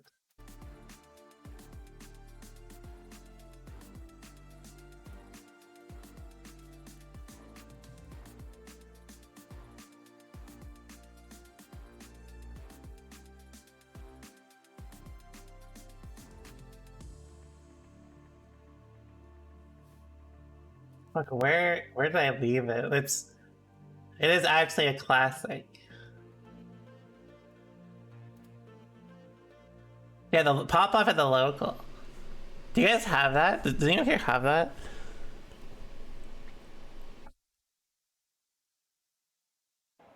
Oh, never mind, we're back. Hello, everybody, and welcome back. I am Solid Bones, and I may have a 24-karat smile, but I've also got a heart of coal. I am joined here by C That's true. as we are cruising through this. You can't even see the smile because he's got the mask on. Top 96. We have to go from 384 all the way down to 96. Can you believe that? I can. I don't want to, but I have to. Reality is what it is, and you've slapped me in the face with it. But I'm gonna try and slap back and be happy because we have probably my favorite player. Skill. Hello, Skills Mum. He is a player heading for France. Hello, Skills Mum. Getting down here. He did make it. Oh, he did make it. That's great. I saw that Skill had some trouble connecting to flying in. Shine's Potemkin is absolutely absurd. Shine has always been absurd, and it's obviously it's always the biggest mix-up in the FGC as to which Shine it is that's on screen, but we can actually see him, and we know which Shine it is, and it is going to be the Potemkin. Well, they both play Potemkin. Oh, I think I found it. But here we do have a Shine coming up with the Potemkin. Hold on. Absolutely absurd. So, you know, speaking of families, I don't know if anybody else has mentioned this. Big shout outs to Michaela for clipping this. Hold on. I'm going to turn this up just so you can hear this. Justin wants the mic. Go away. I don't. Dan, you wanted it. What's up, Dan? Oh my god, dude. Yo. Okay, some context. Someone said they would watch him in Marvel 3 if he, like, no matter what, and Pep was like, I'll learn it in a week and beat you, and he did. Talk. You're here, Justin. Here, talk to him. No, don't go here. No. Yo, what's up, Dan? I thought I was free at this game. What happened? Voice crack? That was easy. I was in control the entire time. Never disrespect me again.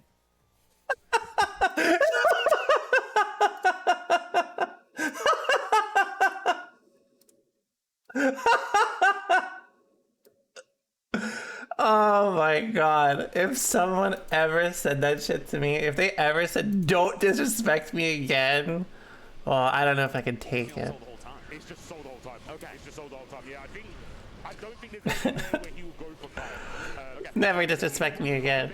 rather than the matchups, which is something, a big deal about GUI gear is, you know, sometimes being comfortable is better than trying to play into the matchup. A perfectly timed mix is going to shine some initiative. They need like one more good mix.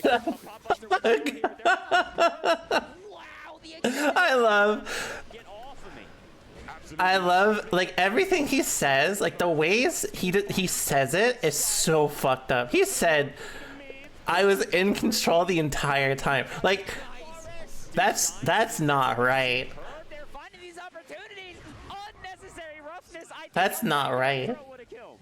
More than enough. But statements must be made, and that is a big one. Taking out skill in the first round, can he keep it up? Skill having to navigate, he's gonna have to get the Google Maps out to try and find his way. Oh, that's unfortunate. Versus Shine Potemkin. Yeah, dude, these Kara Garuda impacts are eating skill alive. They're having so much difficulty trying to navigate their way out of it. Trying to jump back, just air back dash. As soon as they jump, what? That comboed? Trying to sneak back into the corner, but Skill's got no life on the table. Lost opportunity there, using the burst to get a chance. Goes straight to the super. I really like that. Garuda, he's looking for a chip kill. FD here by Skill, but correct check. Just needed the toes. That's like, he just wanted to put himself in chip range. With the Never disrespect me again. I just want to pop a big toe. I just want to reach over and just, like, that's all he had to do. Had no life left. Shine is going to put the first one on the board. And you know for sure that Pot's got steel toe caps on. So, oh, yeah. Him hitting you low is really going to hurt. It's going to hurt a lot. I mean, like, obviously, like, Soul, it's scary. This is always going to be one of those matchups where it's on paper scary. It's a classic striker versus grappler matchup. Soul needs to get in and hit him, right? But him being in naturally makes him really weak to things like a random back throw in the corner, which could spell disaster. Absolutely. Now Skill trying to play the real. Damn, that was unfortunate. The ID heavy does win, even on a big body like Pot. Just picking the right options. RC. Oh, that's unfortunate too. Oh, that's very unfortunate.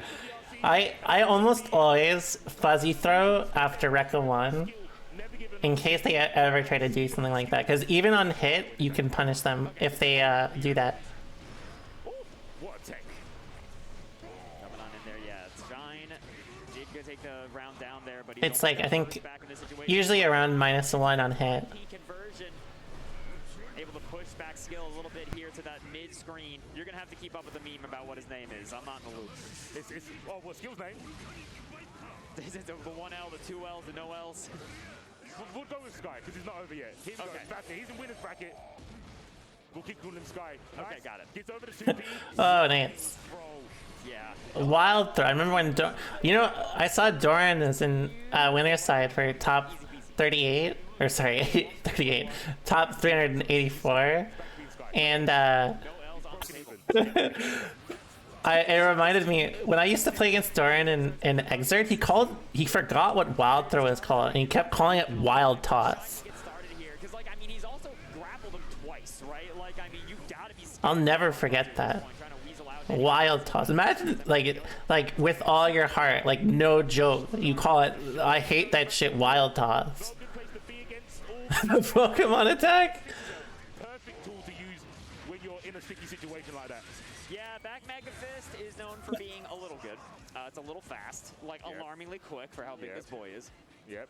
Frame data has been good to it as well. Wow, what a tech! What a brave run-up throw. That's Potemkin, brother. Are you sure? That's Potemkin, brother. Why do you say it like that? Every time in a nice full IAD in to punish the slight head. He knows. He's evolving. He's getting stronger. He doesn't want Shine to turn into wide. No W's for you, sir. Absolutely not. A lot of damage. Wait, I thought he said he doesn't want Shine to turn into white. I was thinking like Walter White. Like, you can't become Walter White. Oh, that's pretty bad. Oh, probably shouldn't have done that. Unless that's gonna kill, which I doubt. Oh. Oh, he Skill could have killed. Ah, it sucks. Skill could have killed. Wow, the miss. I can't even really call it a miscalculation. Shine was on a fixel, a final pixel. And Skill thought, oh, this 6H will be enough, but it wasn't. The guts kicking in, keeping Shine, which I will call him wide. Nice 2K. He's got a W. Got himself a W. Shine is looking strong. It's 2-1 right now, and Skill is absolutely a player to beat. Someone that is very high profile. Both of these players are, honestly. BRC shenanigans. Oh, nice. The leggy. He's been baptized. Yeah, so you can actually OTG 6H twice. One has to be drift, and one has to be an RC, like a regular RC, like straight up. Or sorry, one has to be fast RC, and the other has to be regular RC. Skill at 100 meters, so he could have done it there. Oh, he's reaching, and now Skill's teaching. He's the teacher. Learn about the sky right now. No else. He's throwing the up back from shot. Oh, that was a really good bait.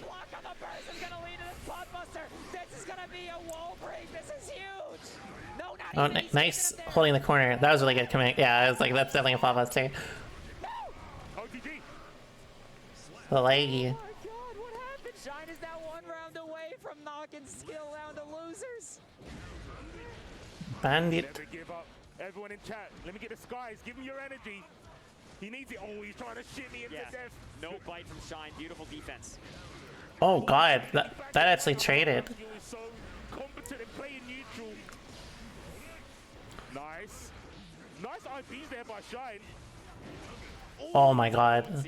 That actually was not so bad for Skill. If Skill actually got the hit, he'd have to RC, so it actually worked out in his favor a little bit.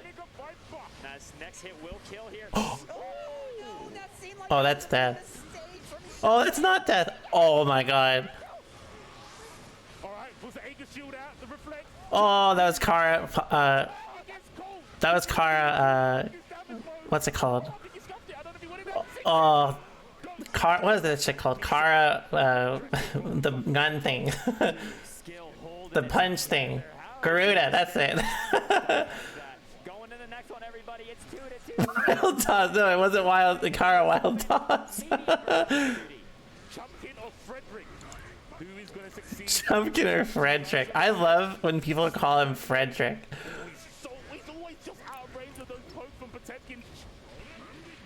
Kara punch. I mean, it's kind of like a punch, right? The Fuzis are a little bit too strong here. Shine is being locked down. Skill. Oh god. Oh, that could have been bad, but no.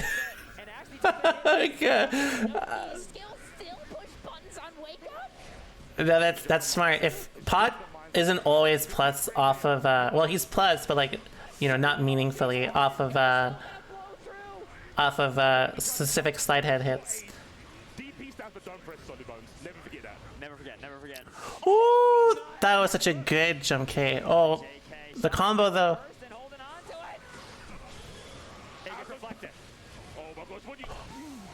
You know, I respect the attempt. I respect that attempt. Maybe that was supposed to be TD. Loser does go into, I won't call it loser's bracket, anti-winning bracket. Oh, headbutt for days. Frederick showing Pot. I can grab 2. Slide head. Oh, the leggy. Oh, that's pretty bad. Next. Yeah, next. Oh my god, that was. Oh, the combo. Oh god. Ganter. There we go. Oh, that's so bad for Skill.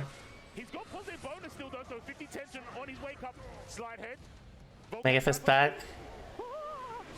There it is. Nice 5P.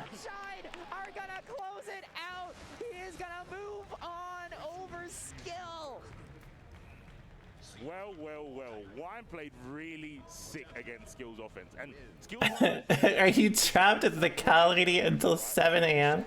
I'll try to go as long as I can. That was a good set. really pushing Shine to make him lose all of real estate behind him, because like we were saying, he's got really sick moves, right? That kind of control space, but he needs time to do it. And the only move he's got in the scramble is back Mega Fist. I like the row of emotes you do, like the line. Can't say the duck. Yeah, no, I mean, Shine's neutral was impeccable, but just as was their defensive decision making. Something I really love. Impeccable. I like that word. Busting out the 2D after the slide head in that situation was so clutch, landing a lot of those defensive back throws. Like, there's so much rock, paper, scissors going on in that kind of situation in terms of, like, how I have a move. Okay, you know, that's for you, Dennis. I mean, Soul is happy when he's in your face, but Potemkin's happy when he's in your face, so it makes it very awkward. Yeah, it was a slobber knocker. Both players fully deserve to be in the tournament, and they still are. It's just that skill is going to be in the anti-winners bracket. The anti-winners bracket, you know, they're not dropping down, they're just dropping parallel down to the anti-winners. But speaking of two strong players, we've got Doran 2K, aka Doran 2000, and by that I mean I think I'm the only person on earth to ever call that's that. my friend. Doran 2000 is going to be going up here against Flash. This is such a... People again might not know if you're new to Strive, which is fine. That's absolutely perfect. We welcome you in open arms. But let's go down memory lane. Doran is one of, if not one of the best jams for sure on his side of the pond. He's jamming. He is definitely the best jam in North America during Exerd. Multiple games. Yes. Stuff like him going, oh, I'm just gonna pick Geef and smoke everyone and get top 8 EVO. He's that kind of guy. Yeah. I don't know enough about pre-Exerd. We're talking about players coming out here where it's EVO, and a lot of people are like, well, it's in person. Will these old heads, as they These two, there's like a set of these two from like 15 years ago at like a final round or some shit. As you were saying, Doran is no stranger. Nope. Used to be in that jam in those situations, so I mean, this is gonna be sure an electrifying match. No, that is about Doran. Doran was the best jam during Exerd. Yeah, I think he's high. So I overheard some of the conversations he had at the project camp, and he was like, oh, I think I'm gonna play Kai. What's that, Prodigy? No, I'm not gonna say. There was a character. They're both they're both older. I'll say that. Maybe he's spoiling himself. Well, nobody else can see it. It's just us. It's a secret. So you know the secret now. I know the secret. Chat, we are the commentators, the keeper of the secret. You may not know. We'll let you know if you're good. Yeah. Doran, you know what's crazy? I used to not play Doran all the time in the Exerd days, and he moved to Japan for like work in 2018, and he just came back this year, and, and he's still fucking playing. That is sick. Doran's picking Viking. I think Doran's picking Viking. Maybe Doran is the Viking player. brothers have parted ways. One has gone to the land of Kyle, and one has gone to Viking, the one-armed samurai.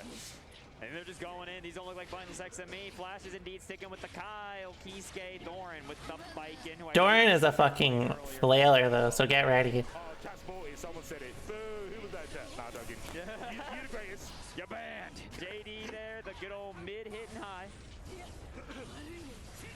Ooh, wow, what aerial control here from Flash. Running up from all the way full screen and getting the throw. Doing the Damn, that actually convoed. They didn't even have burst. It's just fun. Makes them so hot, make the sun look cool. Exactly. On deck if it's needed.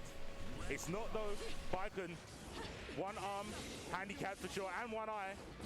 Looking like they need it right now. Laying the mats down, throwing the Kabare, trying to control the space, but man, like Flash is just not occupying where Viking wants him to be. I haven't seen a single testament yet on stream. As soon as that negative penalty started rearing its ugly head, Flash getting quite a lot of chip and risk on that little sequence, but okay, Doran is in, the burst works. Doran's in, Doran's out. Kabare, still be worried, Bones, because that is devastating.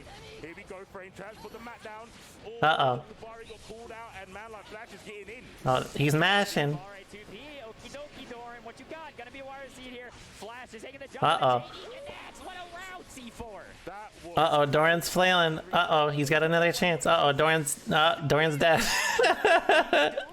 That is some sicko mode stuff. Doing things like just delay air dash when an air normal's blocked like that. Just easy action. It feels like a Flash is just on screen wherever he wants to be. He's like, what's the problem? You can just move there. There's nothing stopping me. He is moving nasty with Carl. Oh, and that burst puts Dorian in the corner, Viking. Where's it called him Dorian? Wrong counter against Kai. He just Oh, is this losers? I see it. Well, that was a god IV. Johnson and the straight up Barre close slash after, but here pushing Doran slowly into the corner. Doran able to just get a little bit, but not much. When the carpets are laid, stun the depot. Doran's getting washed. We'll spend these $50 to make sure you can never move again. Oh, I see. 100% horizontal DPs on deck. Let's go, Kyle. Oh, the food draw has not been upped. Oh, Sacred Edge has the PRC to block it. Oh, right back at you. Bullets. The paper going straight through there. Flash. That was quite a scramble. Yeah, very. I mean, he bet it all on that Vapor Frost, and so you should sometimes, especially against Spikers, because stuff like this can snowball real quick. Good Oh, nice block. 6P. Hold the match. Cannons. Oh, that was a good hit confirm. A lot of meter work, but obviously biking with meter terrifying, right? Makes the Yozansen stuff a little bit spookier. Has a gun. Always watch out for those gun characters, right? Dude, that's far slash. Well, thanks so much, Harlequin. I really appreciate that. It means a ton to me. That is lighting Doran up. I don't know if he's trying to backdash or just autopiloting some sort of funny fuzzy mash, but it is not. Well, Doran's in big doo-doo. Well, They're still alive. They're still alive. This is definitely oh my god, he's dead! Sorry, Happy Chaos. What's going on? Everybody going through the wall. There, the reversal gun. I'm telling Oh. you, God, he's so conscious of it when Bike has got 50 bucks. Oh my god, that was such a bad verse. Straight to the bank. Here comes the Mats again. Backs away. Kabare. Yep. I mean, Flash is just going. I'm not going to stay on the ground to get hit by these outrageous normals that you possess. Outrageous normals. Yeah, absolutely. Like, Kai is known as a character who can really control the neutral with his big buttons, but like, Bike is just that a little bit spookier kind of in the neutral situations. But Flash getting across it here, the sicko mode run up throw. Gonna be CSE Oki. What's for breakfast? Oh, he mashed. He's dead. Wake up, brother, and I don't like it. Brother. Yeah, they missed it. That was a very extended, like, yes, with the fist. Like, it was a fist bump to himself, but it was like 55 active frames. Dude, thanks, me. Oh. Straight up 55 frames. Flash Absolutely. is now up 2-0. The ID game that Flash is doing with Kai is sensational. It's really Sensational. I like that. using the JD and then doing the K afterwards. So good. Yeah, you wouldn't think that like blocking a mid-screen JS is a mix-up, but Flash is really making it look that way. Oh, nice. Oh, not nice. Yeah, I don't think either of them knew like, are you plus, am I plus? They both just backed off. Yep. BRC. Oh my god, what a jump here. Back to you two. Oh my god, this is so nasty.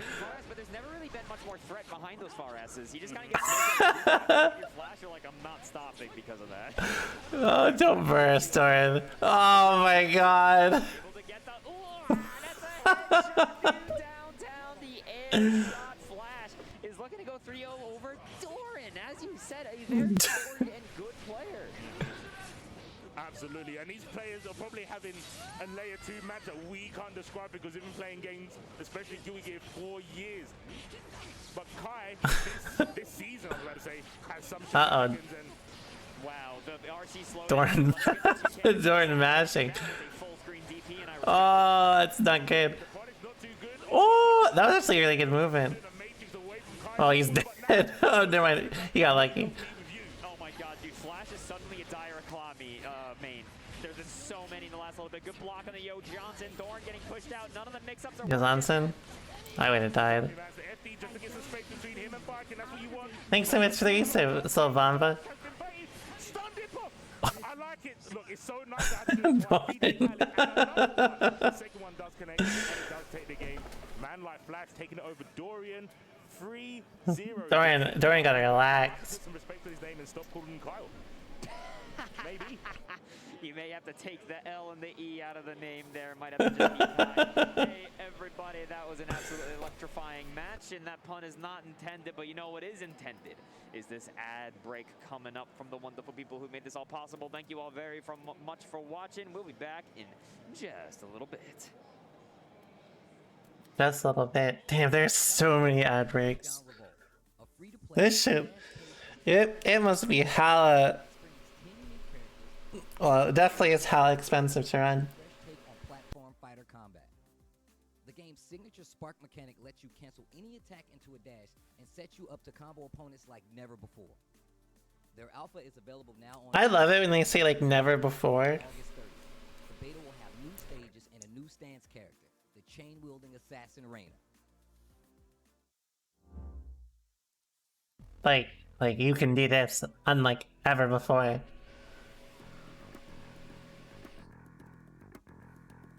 I don't know, I'm just a big fan, you know.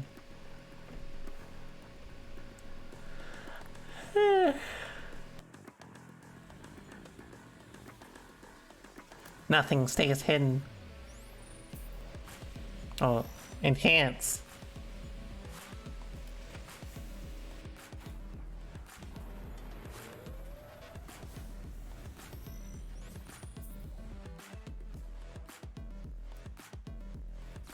Honk.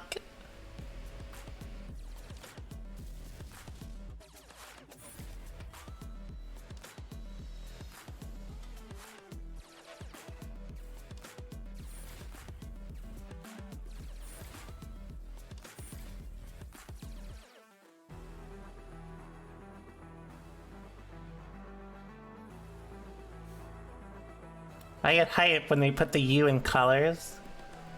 I'm like, hell yeah. Yeah, I'll do it again.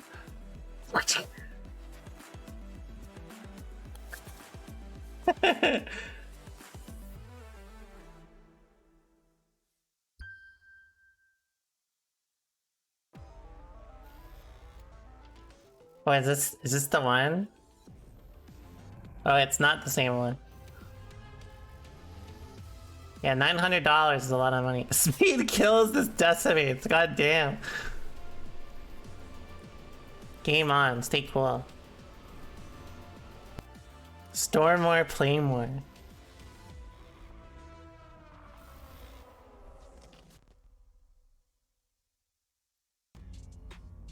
That's fast. I love when they do things like commercials like this too, where it's like all the parts like coming apart and coming together. It's like I have no idea what the fuck this what's on the inside of this, but I'm sure it's good. Thanks so much, Jules. I'm doing great. Hope you're doing good too.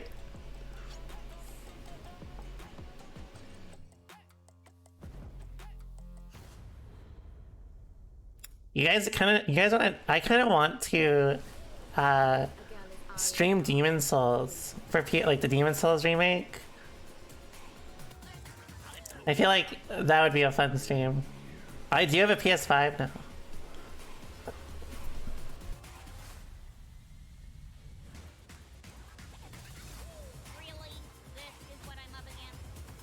It's crazy to me, Velma talks shit to you and her head is like fucking massive. Like, she said, this is what I'm up against, and her head is like fucking like 3 feet tall.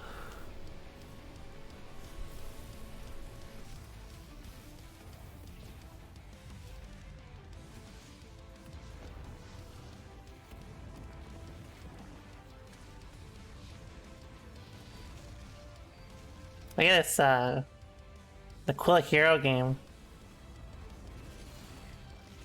On the phone. The strongest hero. I'm actually the strongest hero. It's actually me. Our partners at PowerA bring you the Fusion Pro 2 and the Spectre Infinity. The remarkable Fusion Pro 2 wired controller for Xbox Series X and S is packed with pro-level features to give you peak gaming performance and comfort. Featuring a mappable Pro Pack, 3-way trigger locks, and much more, the officially licensed Fusion Pro 2 gives you a competitive edge when gaming on Xbox. Yeah, my quirk is I'm a cow. Spectre Infinity enhanced wired controller for Xbox Series X and S lights up your gaming. This one-of-a-kind gamepad offers tons of color combinations you can customize, plus 3-way trigger locks, dual rumble motors, and more. I got no fucking idea what you're talking about, champ. What does this mean? Learn more about both at PowerA.com. Blast from the past. Wow, it's Tomo. Friend of the stream, Tomo. I know. So the armor has been cracked here. Is that the little bit of confidence that Tomo needed? This was like broken as fuck Johnny too. Like this Johnny was like on, I think literally, yeah, this is like top tier, like god tier Johnny. He was already nerfed once and he was still like undisputed top 1, like free, like a tier above everyone else. And maintain the momentum, maintain the offense. It's all Omito. All Omito. And tournament Man. Omito, Johnny from Osaka, Japan. That's the thing, Tomo with these bursts early is giving Omito the freedom to also burst immediately to hold the corner. Look at how much meter this motherfucker gains doing his pressure. On the offense, right off the bat. Activate a little bit though. You saw good blocks on those mix-ups. Also, Leo in this game was hype, believe it or not. He was like the ultimate robbery character, like even more so than Strive, but he sucked in like every other way. Good block. Good D, good grab. Yeah, excellent defensive grab. Catch them with the side switch overhead. Dashing. Super draw. Doesn't bother Wire seeing it. Lot of meter, but no burst. Look at this motherfucker's meter gain. He gained 15 meter off one combo. Reversal super. Smart decision. Smart decision. Oh, that's so cheap. I forgot he does that. That shit's so hype. Oh, it drops though. He definitely loses off this. Yeah. It's very safe. All of Johnny's shit's very safe too. That shit was so cheap. I completely forgot about that.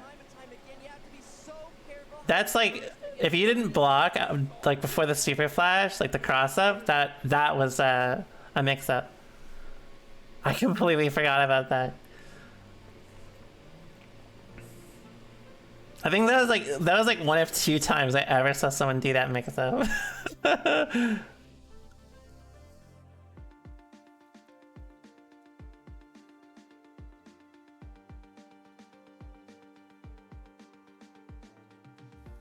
Yeah, X-Raid Potemkin was not very good.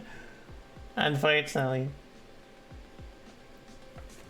Yeah, you had Ryan Hunter. When Ryan Hunter says that was so smart, then you know you did something smart. It does not get any... There's not much better praise than that.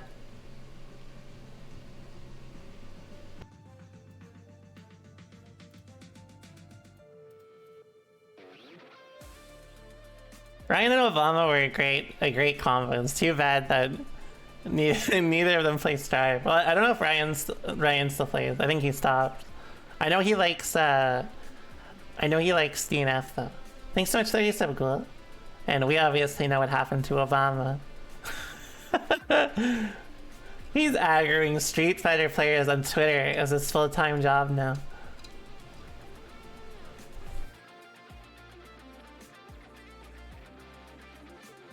Thanks so much for the resub, Doc.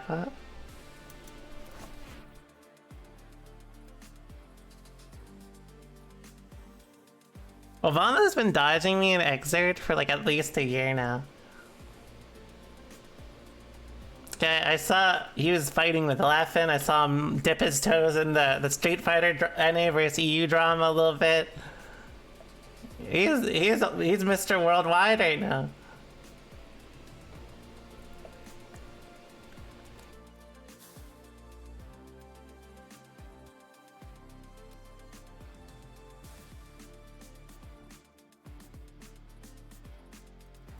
It's true. If it happens.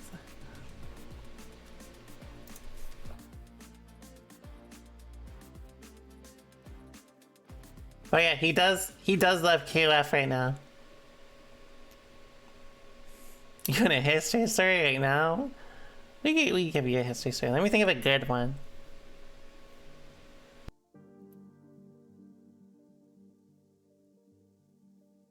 Okay, I do have a good one. So,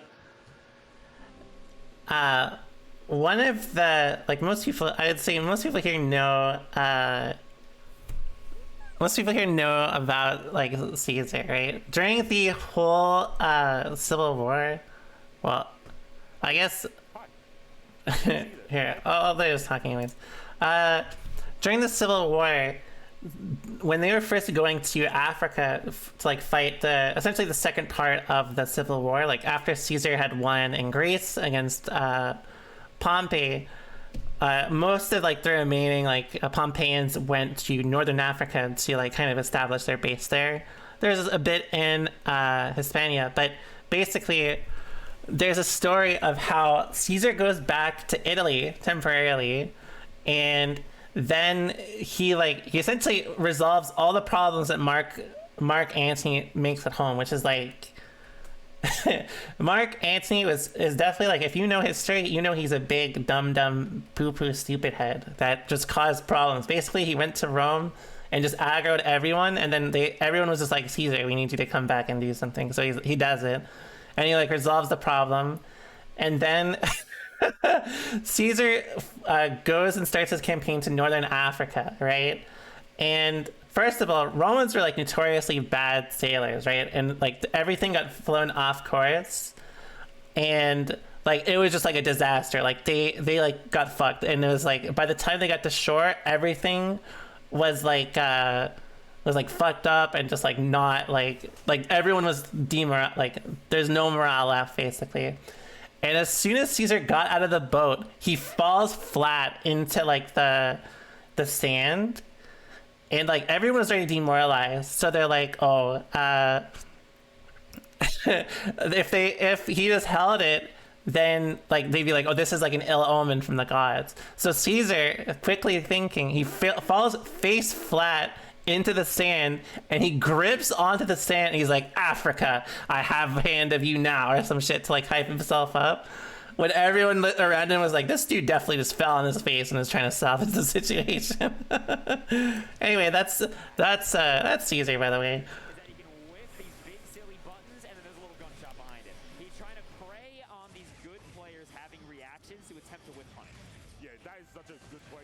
Oh no, that's not good.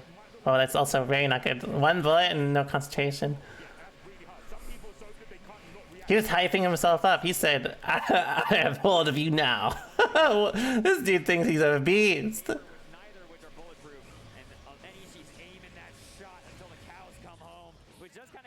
Wait, the cows come home? Yep, 2K run into this. I know you're trying to get in because you're so scared of the bullet, and that's, I'm just going to put my feet out there. You know what? This is during the Civil War, so...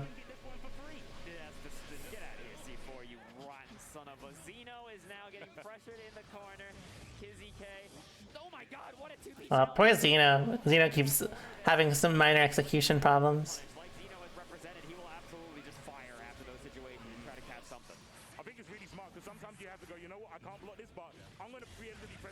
Uh-oh. That's a lot of damage. Oh, no unfortunate drop. That was probably 5k success. Oh, I wonder what that was. There's no way there was a 6H. Shake Show! Pretty good, convincing round, I'll say. When they got the momentum, Zeno looked in full control. As you can see, that sequence at the end was like, I know exactly what you do, where you want to go, and I'm going to chip that away as an option for you. I wouldn't say, I never thought Chip versus Happy Chaos was a bad matchup for Happy Chaos. In fact, like risk reward wise, it's like, it's obscenely in Happy Chaos's favor. If you like know how to RPS with him, then you basically just kill him. So I don't know, maybe he just prefers to play Chip.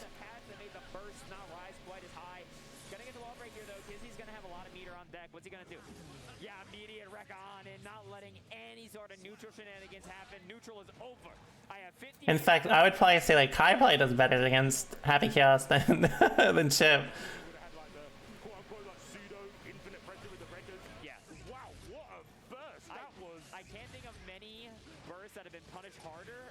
Oh, nice. Whoa, and he got they got the follow-up.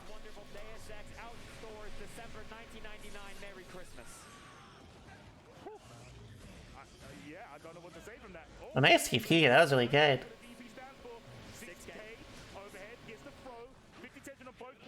Ooh, the leggy. I like jump 2K, it just looks funny. The leggy. Oh, that's death, right? Oh, maybe one more chance.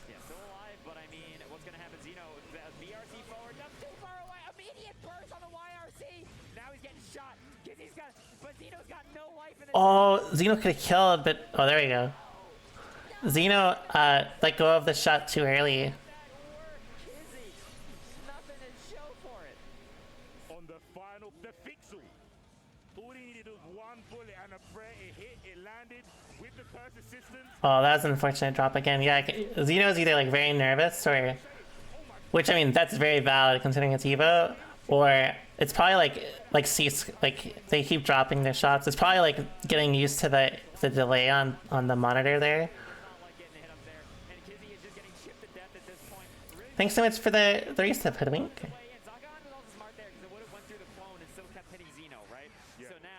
With a leggy. case, some air-to-airs will work just fine. Couple. No rum and coke for you though. Don't want to be drunk at the wheel. Oh, nice. Oh, that was a really good 2D. Oh, that's the command grab Chips use when they want to win. When they use Genro, they're like, I want to win. Did you see the eyebrow waggle? Did everyone see that from Zeno? The big, so that's what you want. It's like when Zato players use 5D, they're like, alright, they're not fucking around, I'm gonna win. They like, Zato players do all these mix-ups, and then you block it all, and they're just like, alright, that's enough. Alright, 5D time for I'm gonna win now.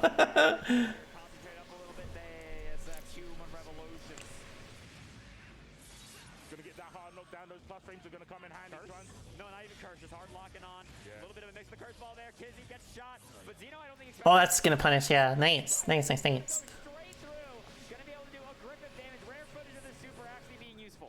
Oh, the leg. I'll try to bait that. Oh, that could have been bad. Nice 6 feet. Yeah, you guys remember that when we watched Pep at Combo Breaker? His ass was just doing like actual mix-ups and shit. I straight up told him, I was like, if you just did 5D, you probably would have won like 10 times more. And ever since then, he has been mashing on 5D. Like, this motherfucker lives for the 5Ds now.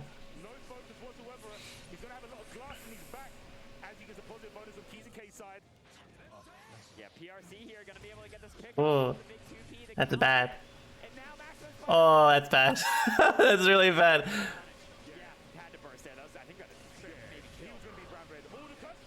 Oh my god. Oh, is that death? Well, I think actually. Oh, never mind. Oh, leggy. Oh, that was a good recovery. See, I told you they when it's about to kill, chip players will do that shit every time.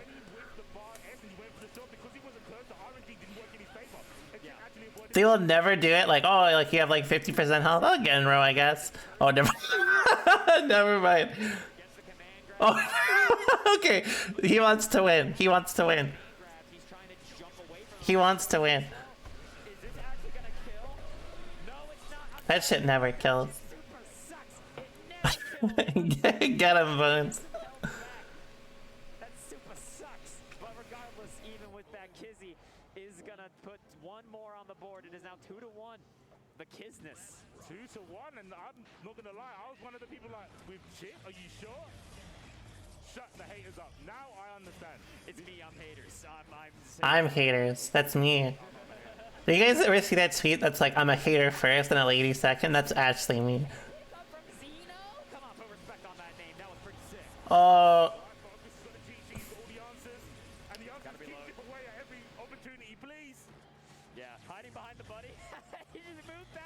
Oh my god, the CS is a little ambitious. I think if Kizzy did 2K, it would have won. That's such a cool angle.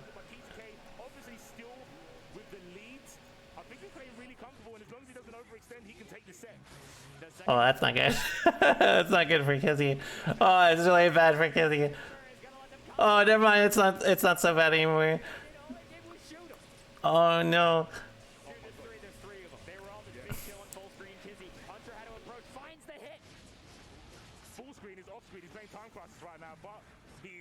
Genro's next. Fuck.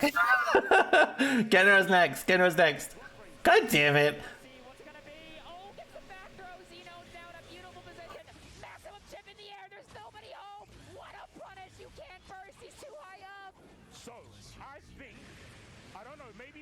Check with EV5 as well. I thought when you do the jump super, he aims downwards, but he seemed to aim up. And that sucks.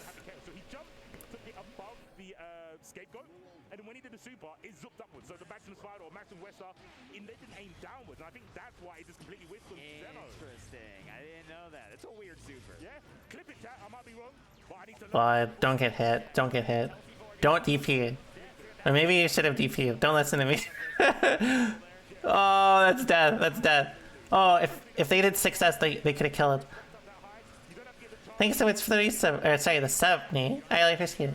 Zeno ran away with that round while we were talking about some nonsense, and they are now looking to take this over the Kisness. Nice 2S. Oh, I assume he's doing 2S in case Zeno backdashes.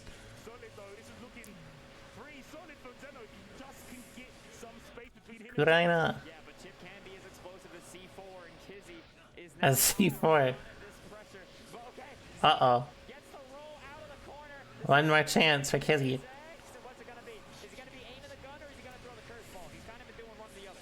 think he's got a curse already on him, so it might be steady 8 off the bat. Nah, throwing the curse right at him. Had to reload the fake out. Oh my god, that 6K was brawling. Oh, Genro, he wants to win. Do it again. Oh my god, I can't believe he did regular throw.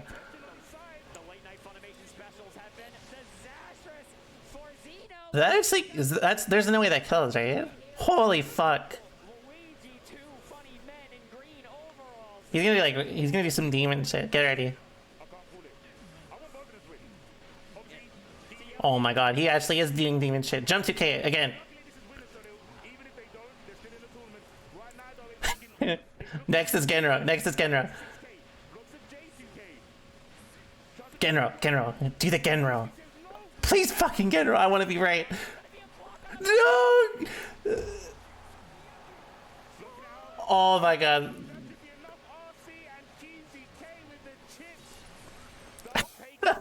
Where's the Genro?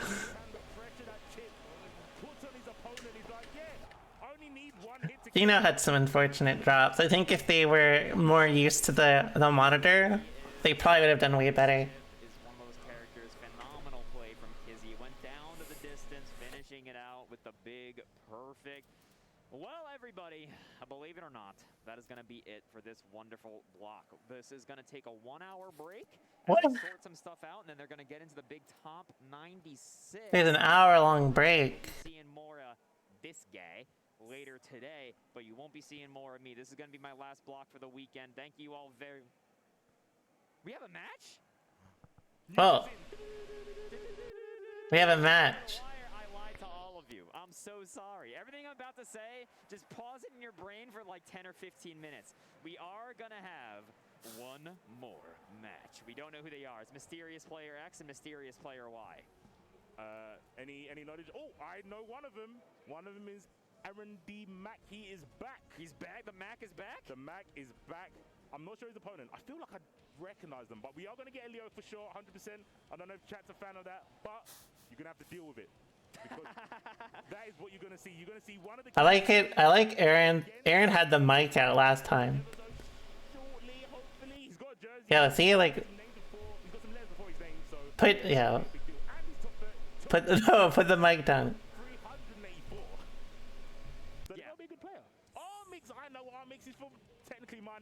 We got... Get on the mic, Aaron. Okay, so we got SYG Armix from the Lord Italy over there, and PAR Aaron the Mac from the US, the Leo player that we saw earlier. Who'd you say Armix was going to be playing again? He is a Ram Lethal player. Ram Lethal. I love when people say Ram Lethal. Because that's how I used to say it too. What's up, Michael? Thanks for the resub. 32 months. That's a long time. This is a balance, and that balance match. Two dual-wielding characters are on screen. It's balanced. You know, it's balanced. Perfectly balanced as all things should be. This is going to be Ram versus Leo, which I don't need to tell all of y'all is a heck of an esports matchup. Two characters that have seen a lot of success, just are very strong, very consistent. This should be absolutely electrifying. Now, this matchup is real funny, right? Because Leo's got that step dash, can kind of really help him out just in terms of trying to do some of a little bit of that like dash and block game, especially when he's locked down in the corner. He's got the fireball to help kind of control the... Because he did win that match, yeah. Have a lot of phenomenal answers to in and of itself. So we will see. you got to be careful because maybe Aaron doesn't know this, but Armix is one of the few Rams that is okay with just throwing that sword in neutral. So like you said, yes. Leo does have a very dominant fireball game. It all loses to one sword throw. It do. But a lot of Rams like to hold on to the sword throw for Oki or pressure in the corner. Exactly. It's kind of, it makes Ram actually have to make like a big decision neutral. Yep. Do I sacrifice the sword? Do I make that read? But look at this. Armix is now locked down in the corner. Aaron the Mac is being Aaron the work. Aaron to work. Armix has probably got one of the best training partners who is a Leo player. Shout out to Nilkio. But right now, Aaron's showing him like you did. You must have cheated on your test. Because right now you look like you have no clue what is going on as Aaron the Mac runs through Armix. Armix one round. I have some Cali content planned. Yep, no, there's a lot of time to adapt here. Armix is going to get big swept by that 2D, the pickup. Aaron the Mac is now getting hit with doing the big overhead, putting in that layout work. Glass has been broken down the cathedral. Where's the Tessin players though? Where are they? I know two of them are at home, but come on. Oh, that was really good. Yeah, there's KB. Well, KB wouldn't go. KB is just big chillin', you know.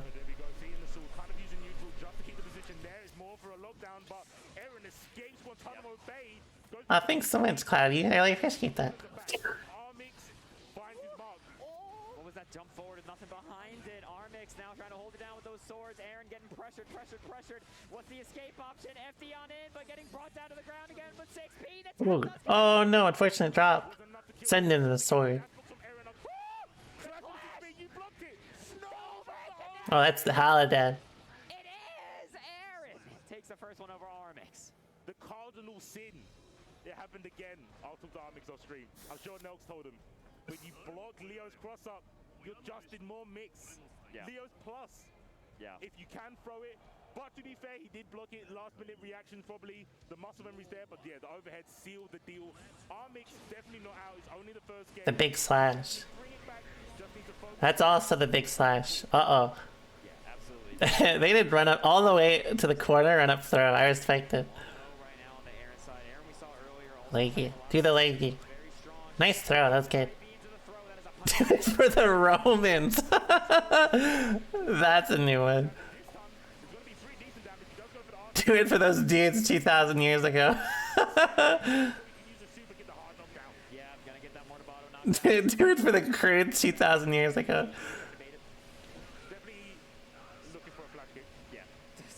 It's alright. I'll put you on the spot. Don't worry. I didn't put you on the spot. I've literally told you to change your lingo right now, so I accept it. It's cool. Speaking of DBs, He's holding down in the corner. That's going to be a full pickup into the wall. Break more to Botto. That's going to be some okie dokie. Some okie dokie. Aaron, is he going to use it on this pressure? No, he's going to hold firm. Crouch blocking, waiting for his opportunity to escape. BRC. Oh, that was unfortunate because Aaron also air through. Finds himself in the receiving end of a throw. Armix is going to tie it up 1-1. And I have found You've got the potential to be a mind-reading tactician. The flash kick involves a kick. He swings his arms around from side to side. Come on, let's go. We do the layout. Anyway, gets the throw here. Armix is getting a little bit of the pressure. Immediate burst. I saw someone in the chat called Calvados the Big Blaster. That is so godlike.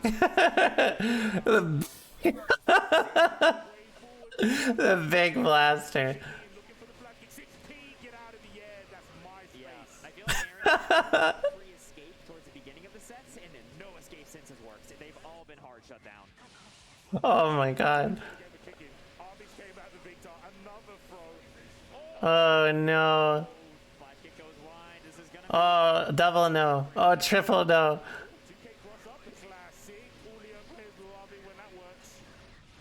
Okay, Aaron's now getting started. Uh-oh. He's twerking.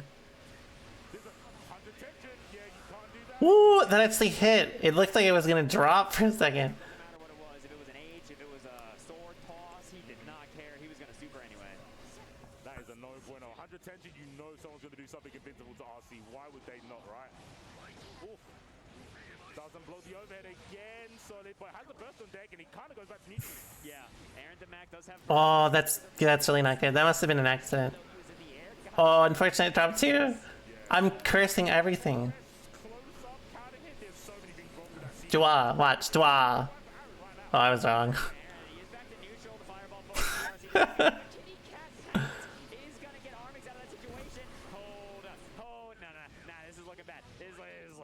That shit's cheap. I'm like still not used to doing like throwing that. So every time Leo does it, I'm just like, what the fuck are you doing? Then I get crossed up and I'm like, oh, I'm dead. You can throw it. Well, not in that situation off RC.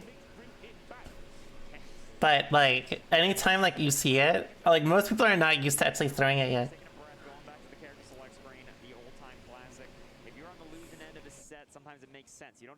They tell you won't win the lottery, so you can get rich. No.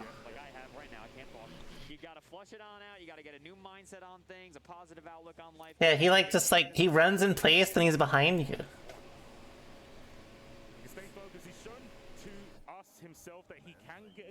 Yeah, I'm a toxic streamer.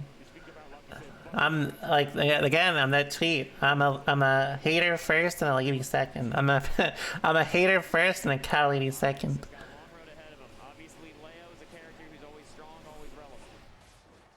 Nice, backed away from the wrecker pressure. Nice 2D on the 6P attempt. That windshield wiper's connected, dude. That is the best start. I forgot that bounces like that. So much damage. Gets the low 6P just out of range. 2D and Aaron's on the prowl. Like the line he is, the burst was really late, but it worked out for him. Nice tech. Leggy. Nice throw. That was a good instant block. Who are you aiming for? I have no favorites. I'm just like, I'm trying to see some good matches, you know? I'm trying to see some good, clean matches. Yeah, IVs can be very powerful against Leo, because suddenly with the stuff where he's like, oh, you're very some +1, it's like, uh-oh. Yeah. I should put Fall Guys in EVO, true. And they're using like really strong tech. IFD in instantly. So That's not, well, maybe I did say that, I don't remember. I probably did, but I didn't mean it like that. Good defense from Armix, not getting crossed up. Dude, they tried to whiff punish coming in behind the far slash, but it didn't quite have that much recovery. Oh, and he actually hits him out of the drop kick, aka 2D from Leo. Goes in for the kill. Oh, cross up next. Let's see, am I right? I died. Oh, well, that counts, does it? Super?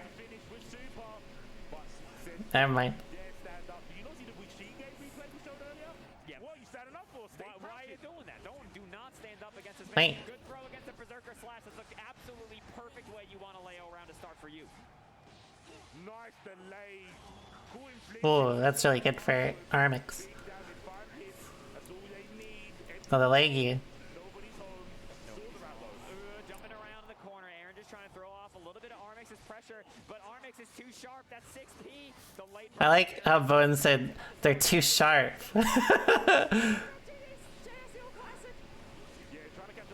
Oh my god. They're doing the leggy. I think that's going to be a massive confidence boost that they're going to need going into this last set. Once again, we've had so many 2-2s. Could you guys do that pose, the Ram 2K pose? Could you like stick? It's like kind of like a. It kind of is like a yoga exercise. I think it literally is one. of this commentary bracket. This will be the last one. It will With a flag. Get hype.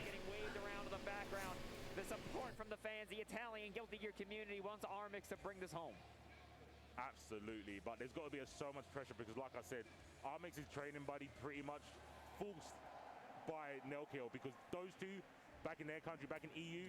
I want to do like Jacko 2D. I wish I could just like slide. Like I just like I get on the floor and I just like slide without any like effort. You know what I mean? That'd be kind of sick. Quite a bit of expression in terms of like different play styles, just in terms of what you like to go for, and you can really get conditioned accidentally by people. Yep. Yeah, you learn a play style, not a character. Exactly. Oh my god. And that's huge. Armix actually got just a counter hit close slow slash for their troubles. And here, going to be able to get this wall break, juicy damage, going to get this nice positive, but Aaron's got 50 bucks. Immediate BRC forward into the DP, smart. Yeah, really good. Nice block. Invincibility on the BRC. Nice challenge there with a 2K. Oh, that's the gear player breath. Now he's going to have to hold the letter L because he is one heart away. Mix has the whole of Italy on his back to stay in winner's side. He needs one more round solid. I can't breathe. Dude, I'm dying over here. Armix bringing it home. Good whiff times. That's good. But Aaron is looking strong. You cannot count him out at all. They've also got homies back home who are rooting for them. Oh, he didn't stand up in time. That's that, right? Is this Yeah. Oh my god! She died! Leia White Fang. This is still really good for Armix, though. Armix still has burst. That was really good for Armix.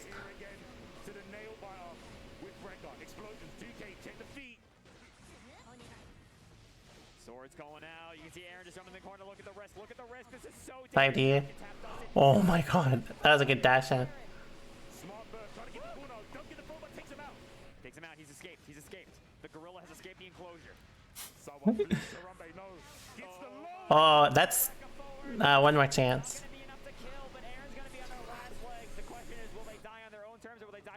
Aaron's gonna do some ham shit. I'm ready. Watch.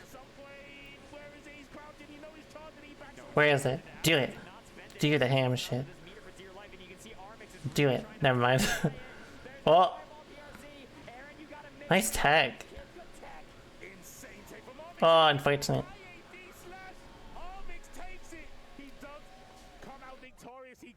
Oh, the head shake. I love it when when people lose and they just shake their head getting up. You're like, what are you thinking about in there?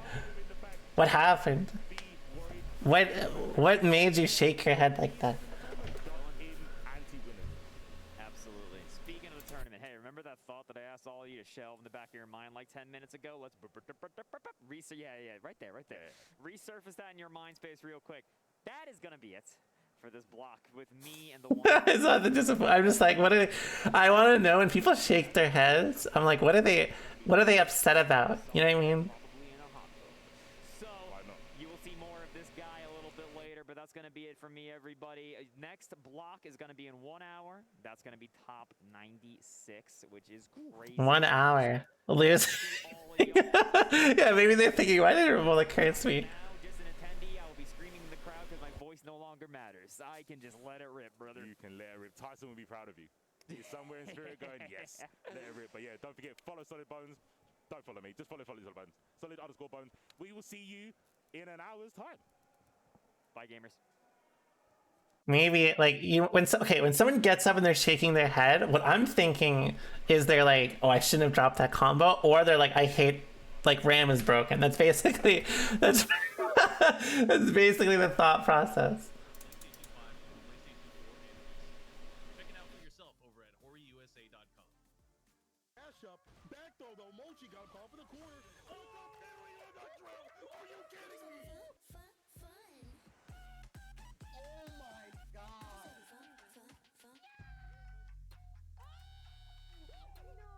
That's a good little set.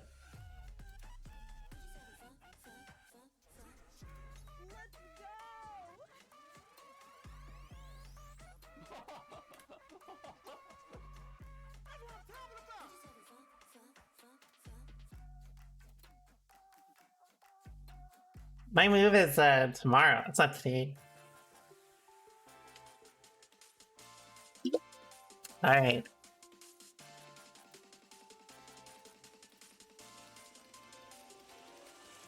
Oh, how about this? You guys want to watch a little bit of this? We got an hour, right? Here, how about... Let's move this over here. I'm gonna make this a little... I'm gonna reshape this a little bit. Okay? Hello everyone, this is Running on Empty. Probably a little quiet, Nate. Food review. Well, hello ladies, gentlemen, and everyone watching. Welcome one and all to this newest edition of the Running on Empty food review. Oh, he's so happy. He probably likes it. Report of the week. Thanks for checking in. A pizza review today. Yes, indeed. Yes, indeed. In my case, anyway. He's so happy. Pizza review. I feel that when it comes down to the world of fast food, at least the main chains, the popular, highly frequented establishments, there haven't been too many new pizza-related releases as of late. And I will say, me personally, the pizza reviews are my favorite to do. Now, whether this item is good or not, obviously we haven't any sort of... We're gonna find out. We're gonna find out. Trying out an item from Little Caesars today. This is titled the Old World Fanceroni Pizza. Fanceroni. The Old World, right?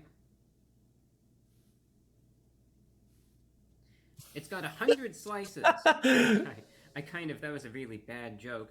Here's the big catch about it. You have these different types of pepperoni. And I've seen other names for this, but there's that type of pepperoni. It's very small, circular, and the edges of it will usually curl and it will become crispy. And they call that Old World pepperoni. Old World. And this pizza, they say... I think Old World. I think Old World Blues from New Vegas. Not 50, 100 slices of Old World pepperoni. They say Old World pepperoni. To the crust with the Old World pepperoni. So much so. The Old World pepperoni. What do you call the pizza that has what you would almost consider to be a pepperoni overload? A pizza with extra pepperoni? Absolutely not. You call it a fanceroni. Fanceroni. Old World fanceroni pizza. It's available at the price of $10. Again, $10. So the big appeal, 100 slices of this Old World pepperoni stretching to the crust. And that's the big selling point. Again, okay. $10. It's a hand-tossed pizza. I do want to mention, though, and I don't know how folks will prioritize it, but I do think that this is information that you need to know. This is a pizza that contains 3,000 calories. Holy shit. So, that's just something to get That's out. a lot. That is a lot. Here's the box. Pretty standard, I will say, though you can see... It's a sauce machine. Is that what it says? Of the box. And let's open it up and take Let's a look look at at it. the pizza. Oh, that is a lot. Holy fuck, that's so much pepperoni. That is so much. Holy shit. That does not even look real. So there I am with it. And a very pepperoni-filled pizza. Holy Now, shit. time and they want to count all the pepperonis, you're welcome to. I'm afraid That's I so don't this time many. around, but I would wager at the very least it has a lot of pepperoni on it. So it's a very, very pepperoni-filled pizza. I'll say this, it looks pretty good. Though, might it be even a little overboard, perhaps? Maybe, I think so. Let's get a slice. So I'll try to get this slice. How's it cut? Let's see. No, it's actually cut pretty straightforward. That's good. And here's a close-up view of it.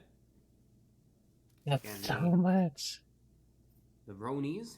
The Ronies. Very greasy pizza. Does look very 3,000 greasy. Calories. Lots of pepperoni. It's like a tentacle, like an octopus, right?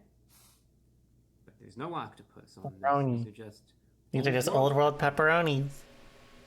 So, you know what's on it. I know what's on it. We all know what's on it. We all know what there is to it. Let's try it out. The Old World Fanceroni Pizza from Little Caesars going in. The old world.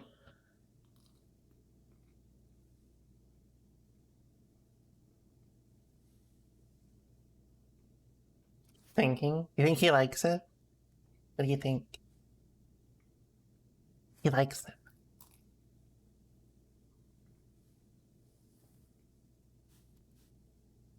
I just paused the camera just for the sake of time He consolidation. ate it all. So I'm just making my way through this slice. Here's a little cross-section as I reach the crust.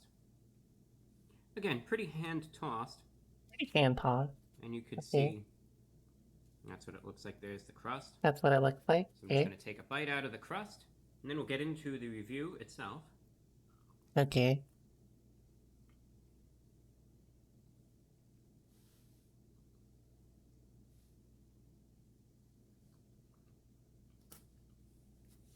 one thing that I want to mention real quick before I forget. I know that a lot of people kind of watch these videos. Some just watch it one-off just for a certain item. Other people maybe tune in regularly. Okay. Last video I did was for Arby's. It was for those fish Arby's. strips. I haven't watched that one. We are regulars. I really do. Those are horrible. Really? They tasted all right. They were average, but some people commented, and they were right, that there was something wrong with that fish, and you know, I felt it for a few days. It made me sick. There was it wasn't cleaned properly or something, but it was literal poison. I mean, it was literal poison. It's literal poison. Sometimes. This, on the other hand, I'm not getting any sort of poison vibes from. That's the good thing there.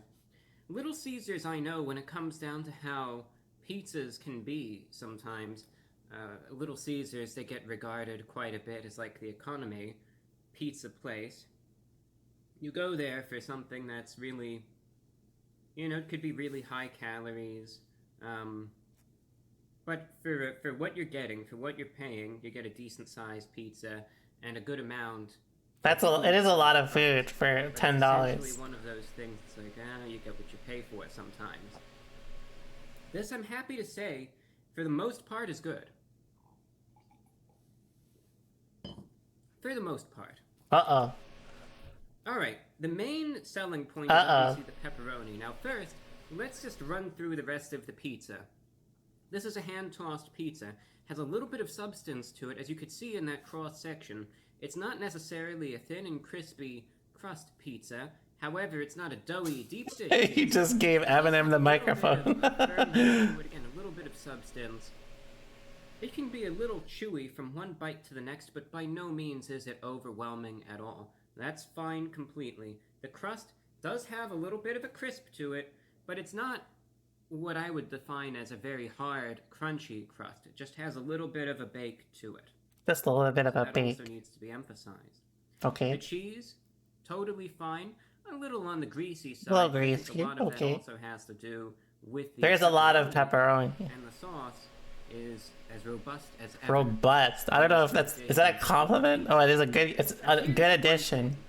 And I mentioned the sauce last because it's going to be tied into this analysis here. Oh shit. The old world pepperoni, and here's a loose piece of it that I could show you. This is old world pepperoni. Take a look, chat. There. Alright, that's what it looks like. Again, it's kind of cupped. It's like what you'd see on an octopus. And it curls at the edges and has that little bit of a crisp to it.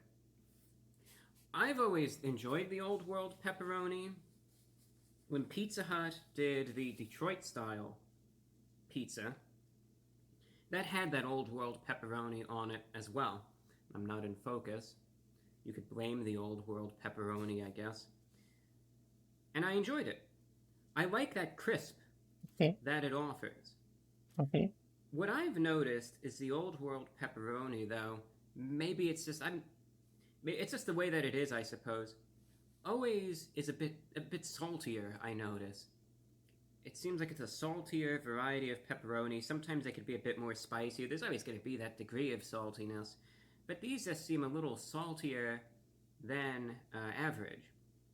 I like that crisp.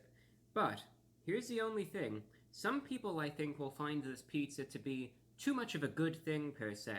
Uh-huh.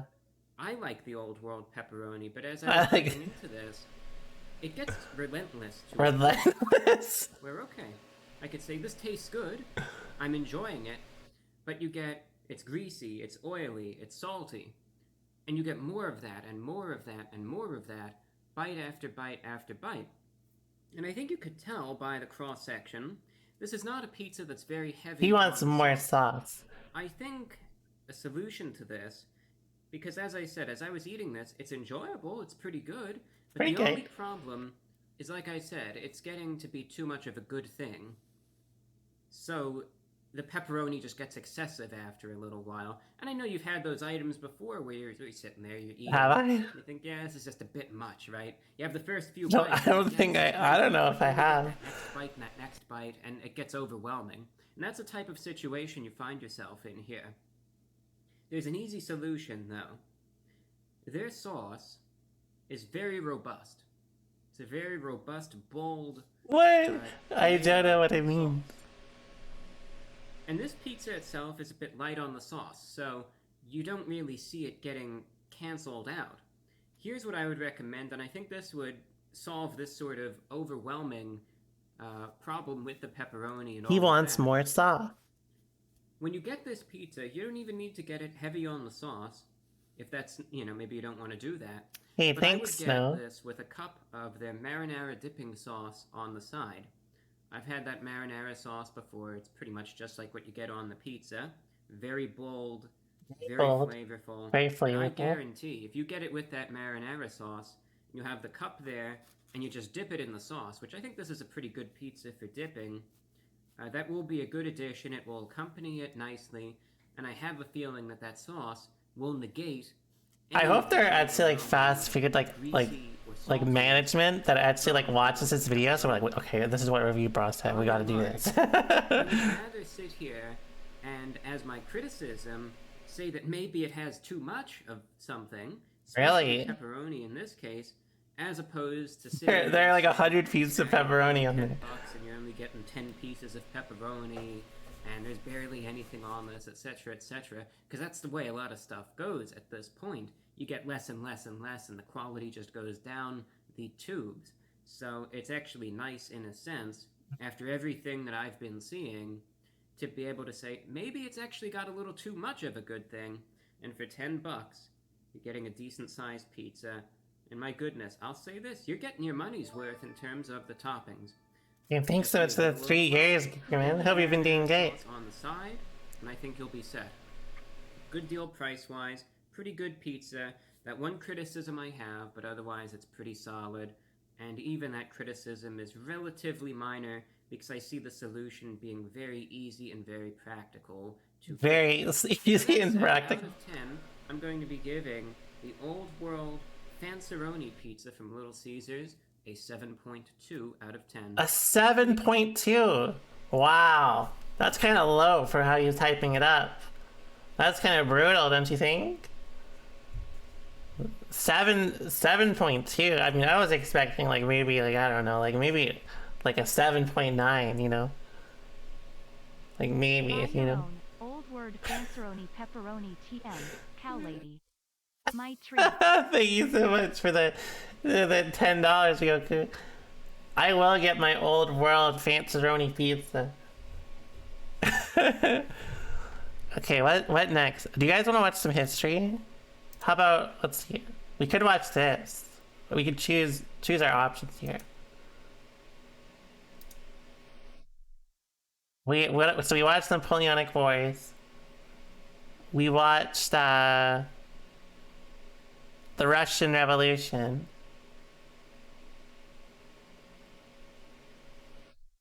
We could watch, I kind of want to watch the Cold War one. I guess, we could watch, how long do we have?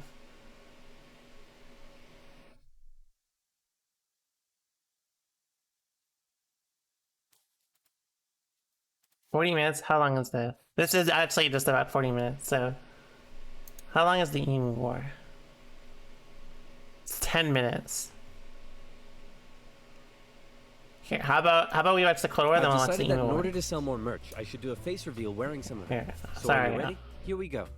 Boom. Wow, New minimalist looking good. year is 1917.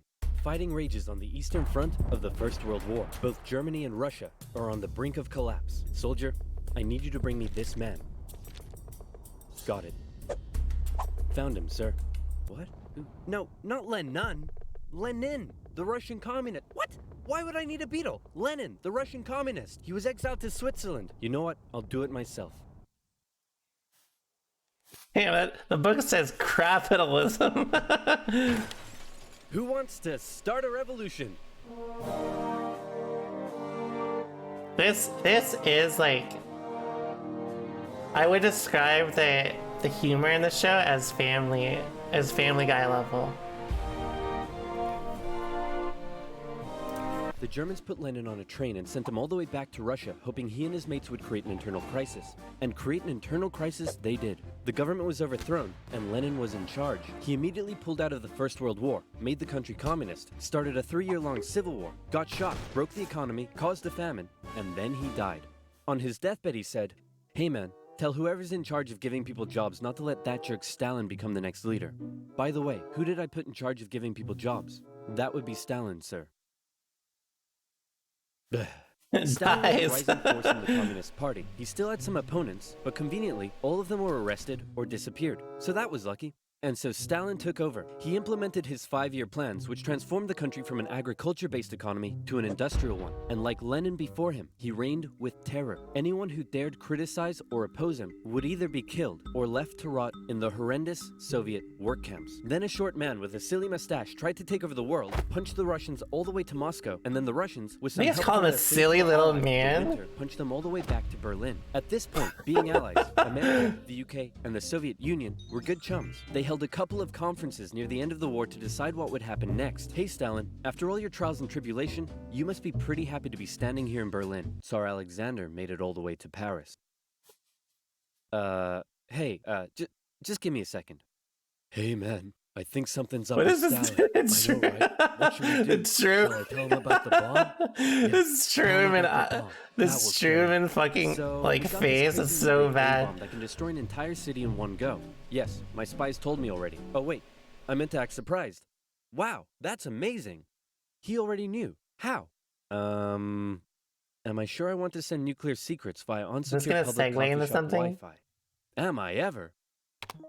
This Here, has to segue use a into a VPN. And speaking of VPN, specified month for script for atomic or ass. Then America dropped their big A-bomb on Japan, and World War II officially came to an end. Hooray, we won. Okay, so now it's time to establish the New World Order. That's how you Stalin, know you're in charge I've been of around the Eastern block Europe. a few Now, times we on want to history let them all videos. hold elections. Oh yes, of course, elections. And these elections will be free and fair, right? Oh yes, certainly, free and fair.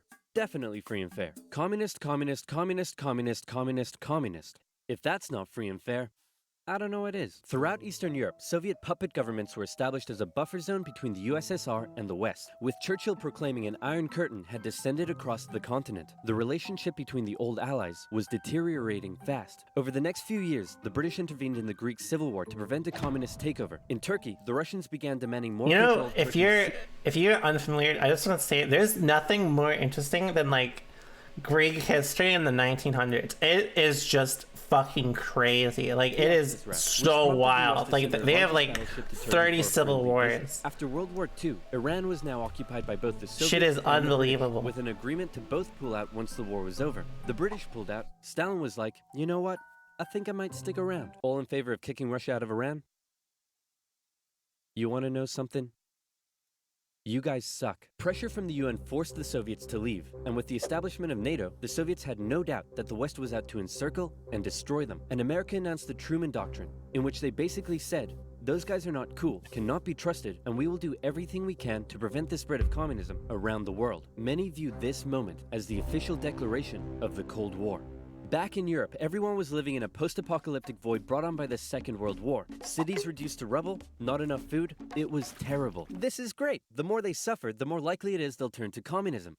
Dude, you're really messed up. What's wrong with you? My father used to punish me severely. America realized what was going on and quickly made a move. Under the Marshall Plan, said, they sent "Uh-oh." $12 billion to Western Europe for its economic recovery. The countries of Stalin's Eastern Bloc looked on with envy. Hey, Czechoslovakia, you want to come get some economic aid? Yeah, but I have to check with my mom first. Sorry, America. I can't come. This was a full-on economic battle raging between capitalism and communism in Europe. If the Western nations developed faster and better than the East, that would be a defeat for Stalin. So he set up his own rival economic recovery plan, which he called Comecon, and he also set up Comecon, which gave him more political control over the Eastern Bloc. But nowhere did this economic battle rage harder than in the city of Berlin. Caught over 100 miles behind Soviet lines, the city had been divided up between the Allies, and the western segments were still under Western control. East Berliners could travel freely to West Berlin, see the economic prosperity and think, maybe this communism thing ain't so great after all. I'm gonna have fun tonight. Uh-oh. You're home late. Oh, Stalin. I was just out with my friends. Friends?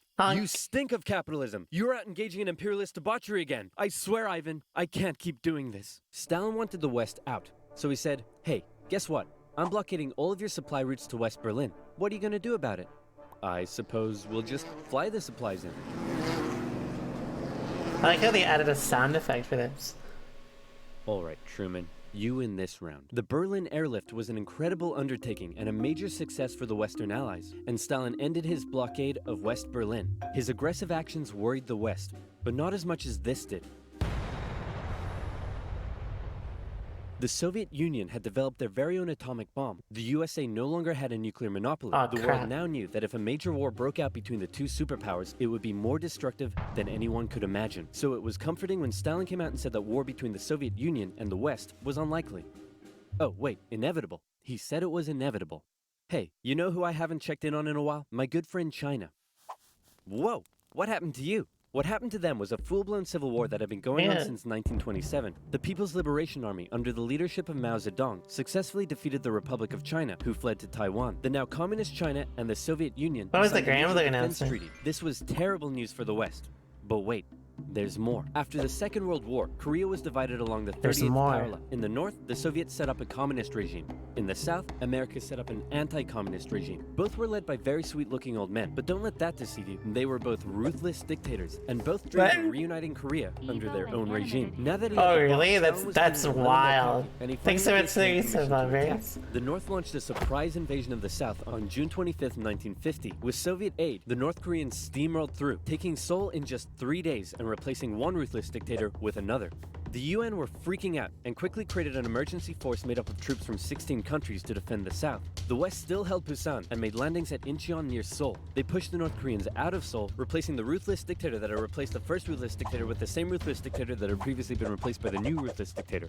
And the West then continued all the way up the Korean peninsula. At this point, China was getting worried that the UN may just keep going. Thanks so much for the research, picture. MacArthur. World War II, General Douglas MacArthur's head was big and his balls were bigger. He reassured President Truman that there was absolutely no way at all that the Chinese would ever get involved. Meanwhile, 500,000 Chinese troops were crossing into Korea. Nuke 'em. No. Nuke 'em. No! Ah, come on! You're fired. The US considered the nuclear option, but now that the Soviets also had the bomb, they didn't want to risk all-out global destruction. The communists pushed the West right back almost to the exact same spot they had all started from, and they ended up in a stalemate, where they remained until both sides finally agreed to work towards a peace settlement in 2018. Back in America, Americans decided they wanted a new president who would be tough on communism, so they elected famed World War II General Eisenhower, who is really hard to draw. It's 1953. That looks even worse than Truman. He had a cerebral hemorrhage and his reign of terror kinda came back to bite him in the ass because he had imprisoned all of his best. Thanks so much for the Prime Secret Papai. I remember that. I hope I pronounced that correctly. Called a meeting Oh my god, that Khrushchev dude is brutal. For doing basically nothing? Yeah, he was kind of a jerk. I'm really not sure how this is news to you. Khrushchev went on a campaign of de-Stalinization. Statues of Stalin were taken down, Stalingrad was renamed, and Khrushchev announced that he wanted the Soviet people to be happy and would allow greater freedom in the Soviet Union. So how did that work out? Well, an uprising in East Germany was brutally suppressed, a revolution in Hungary was brutally suppressed, and demonstrations in Poland were brutally suppressed. Although he did finally allow some mild reforms. Back in the Soviet Union, he permitted more cultural expression, but then began banning stuff based on his own personal taste. Modern art looks like a child urinated on a canvas. Excuse me? Jazz music sounds like the feeling of needing to fart. You're just wrong. Your poetry is really depressing. How could anyone in the Soviet Union be depressed? You're banned. Khrushchev wanted the Soviet people to be happy, but not like that, or that, or that. Young people began enjoying abhorrent Western pop culture. Son, remove that disgusting imperialist apparel at once. Shut up, Dad. You can't tell me what to do. Well, would you look at that? Turns out he can tell me what to do. The West had initially liked the cut of Khrushchev's jib, but world events soon soured relations even more. The two sides were spying on each other a whole lot throughout the Cold What is War. this? The KGB had spies and informants. What is that? in nearly every Why was aspect of Khrushchev Western life. with a bunch of teddy So much bears so having a that tea whenever the party? US tried to send spies into the Soviet Union, the KGB were usually ready to arrest them on the spot. Members of the Manhattan Project aided the Soviet Union in acquiring the bomb. Some American officials believed they were on the wrong side. I'll sell you 3 secrets for $5 million. Okay. Go ahead. The Allies are digging a tunnel under East Berlin to tap your communications. There's an American agent living at this address in Moscow, and sometimes, when I'm home alone, I like to put on my wife's dresses, sit in the corner, and cry for hours. Very interesting. That's okay. In America, fear took hold during the Red Scare and the McCarthy trials. American values imploded as fear of communism collided with freedom of thought and expression, and communist kind of became a buzzword thrown around to describe anything people didn't like. Hollywood? Communist. Your next door neighbor's dog? Communist. When the grocery store cashier asks if you need a bag when you clearly can't carry 10 tubs of baconaise in your hands, communist. But one area in particular where the US had an edge over the Soviet Union was in its espionage technology. What is this particular, picture? U.S. spy planes flew across Russia carrying out surveillance from the skies. There was a nasty incident in 1960 though, when one was shot down and Khrushchev was furious. Who the hell is this? He's a high-altitude weather enthusiast who flew off course. That Eisenhower. Wait a minute. Why does he have a gun and a poison needle? Because he's a very naughty high-altitude weather enthusiast. But much to America's concern, the Soviet Union appeared to be ahead in the space race. Everyone freaked out when Russia launched the world's first satellite, and then they actually sent a man into space. Even worse, there also appeared to be a missile gap in the Soviets' favor, and Khrushchev was so confident that he even allowed the US to set up a technology exhibit in Moscow, attended by a certain Vice President Richard Nixon. Check this out. We have color TV. Yes, but we've been to space and can obliterate you with our massive nuclear arsenal. Check out this vegetable peeler. Tensions increased further when both sides upgraded their atomic bombs to hydrogen bombs, and after West Germany was allowed to join NATO in 1955, Khrushchev set up the Defensive Warsaw Pact, strengthening the military ties between the Soviet Union and its satellite states. In 1960, Americans decided they wanted a new president who would be tough on communism, so they elected John F. Kennedy. The Soviet Union was advancing its technology, but it was also bleeding its coffers dry, and all of the money was going towards the military, not the people. Life under communism was still as hard as ever, and Berlin remained a thorn in the Soviet side. The contrast between the economically prosperous West and the struggling East was clearer day by day, and East Berliners were still able to freely travel to the West. Now, many of them were deciding to stay there. Millions defected to West Germany via West Berlin, causing Eastern factories to lose workers and taking a heavy toll on the economy. Soviet leaders decided this couldn't continue any longer. First, Khrushchev tried this: leave West Berlin, or else. Or else what? Or else I'll be really mad at you. Yeah, no, we're gonna stay. Listen, man, West Berlin is ours, East Berlin is yours. That's just how it is. Kennedy felt pretty good about his show. JFK dirty. They really did. Let's replay it. Thanks so much for the prime, Gamma. Uh-oh, Kennedy just told Khrushchev that the USA wouldn't interfere in what the Soviets did with their section of Berlin, so Khrushchev came up with a new idea. We're gonna build a wall, and it's gonna be a big, beautiful wall, and it's gonna keep out all the Mexicans. Hey, that's not cool. Oh, sorry, it's gonna keep in all the Mexicans. How old is this video? On August 13th, 1961, Berliners woke up 3 to years find their old. city divided into two, with barbed wire and guards blocking the border between Little, East and little West. outdated, Over I time, would say. a wall was constructed throughout the city. Families were torn apart. Thousands would risk their lives escaping over the wall, and hundreds would die trying. To the despair of Berliners, the West were unable to do anything about it. But the wall did put on full display the failure of the communist system. As Kennedy said, democracy is not perfect, but we have never had to put a wall up to keep our people in. As part of the agreement between the two sides, US diplomats were still allowed to travel to East Berlin, but suddenly, East Berlin crossing guards started giving them the business, and Kennedy was like, nah-uh. In October, the US rolled tanks up to the crossing point at Checkpoint Charlie as a show of strength. The Soviets did the same, and the two were in a standoff. They stayed like that for 16 hours, and the world braced for nuclear Armageddon. Thankfully, though, Kennedy called Khrushchev directly and was like, hey man, this is getting way too hot. How about you back your tanks up by an inch and we'll do the same? Sounds good. Okay, how about you back your tanks up by another inch and we'll follow suit? Alright, hey, you want to do another inch? And they both very slowly inched away from the apocalypse. Phew, let's hope that's the biggest crisis of my presidency. It wasn't. Damn, the fucking cliffhanger. How many more do we have? We have 30 more minutes. This video was made possible by recent extreme apocalypse. Vision, major political Right now, allow me to present to you Oh, the hold on, let's anyone see who it. thinks recent U.S. history has never been as crazy as it is right now. Allow me to present to you the 1960s, extreme cultural division, major political assassinations, and the closest the world has ever come to nuclear apocalypse. Shocked by the CIA's intrusive methods for putting down socialism in Latin America, a certain Fidel Castro met with a certain Che Guevara in a bar in Mexico City, and the two of them decided they should grow some They didn't awesome even give beards Che a and overthrow fade. the Cuban government, which is exactly what they did. Cuba had been America's summer playground, and America didn't like seeing a communist regime being set up in its own backyard. So the US immediately began training up Cuban exiles to invade Cuba and overthrow Castro. However, as the day of the operation came closer, Kennedy wanted to conceal any US involvement in the plan, so he massively scaled back American air support, and as a result, the Bay of Pigs invasion was a humiliating defeat for America. But Castro felt there was still an impending US threat to his regime. Meanwhile, in the Soviet Union, Khrushchev had a lot of medium-range nuclear missiles that couldn't reach America, but they could if they were positioned, say, on an exotic Caribbean island off the coast of Florida. Hey, I'm a communist who hates America. You're a communist who hates America. You know what that means? We should fall in love. I was just gonna suggest you set your missiles up in Cuba. Oh, no, you're right. That's a better idea.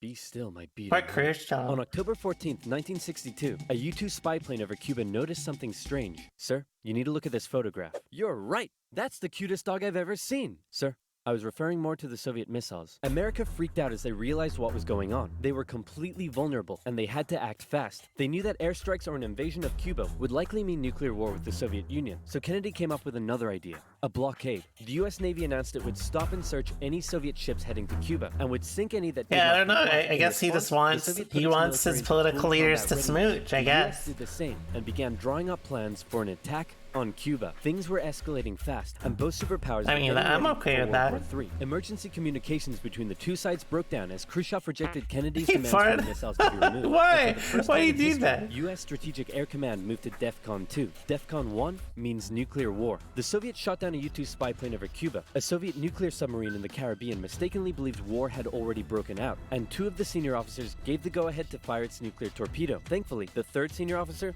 this beautiful man, refused to authorize the decision. The U.S. finalized its preparations, and I kid you not, the day before the U.S. were set to decide the day and time for the Cuban invasion, Khrushchev was like, hey, you know if you just removed your missiles from Turkey, we'd remove ours from Cuba?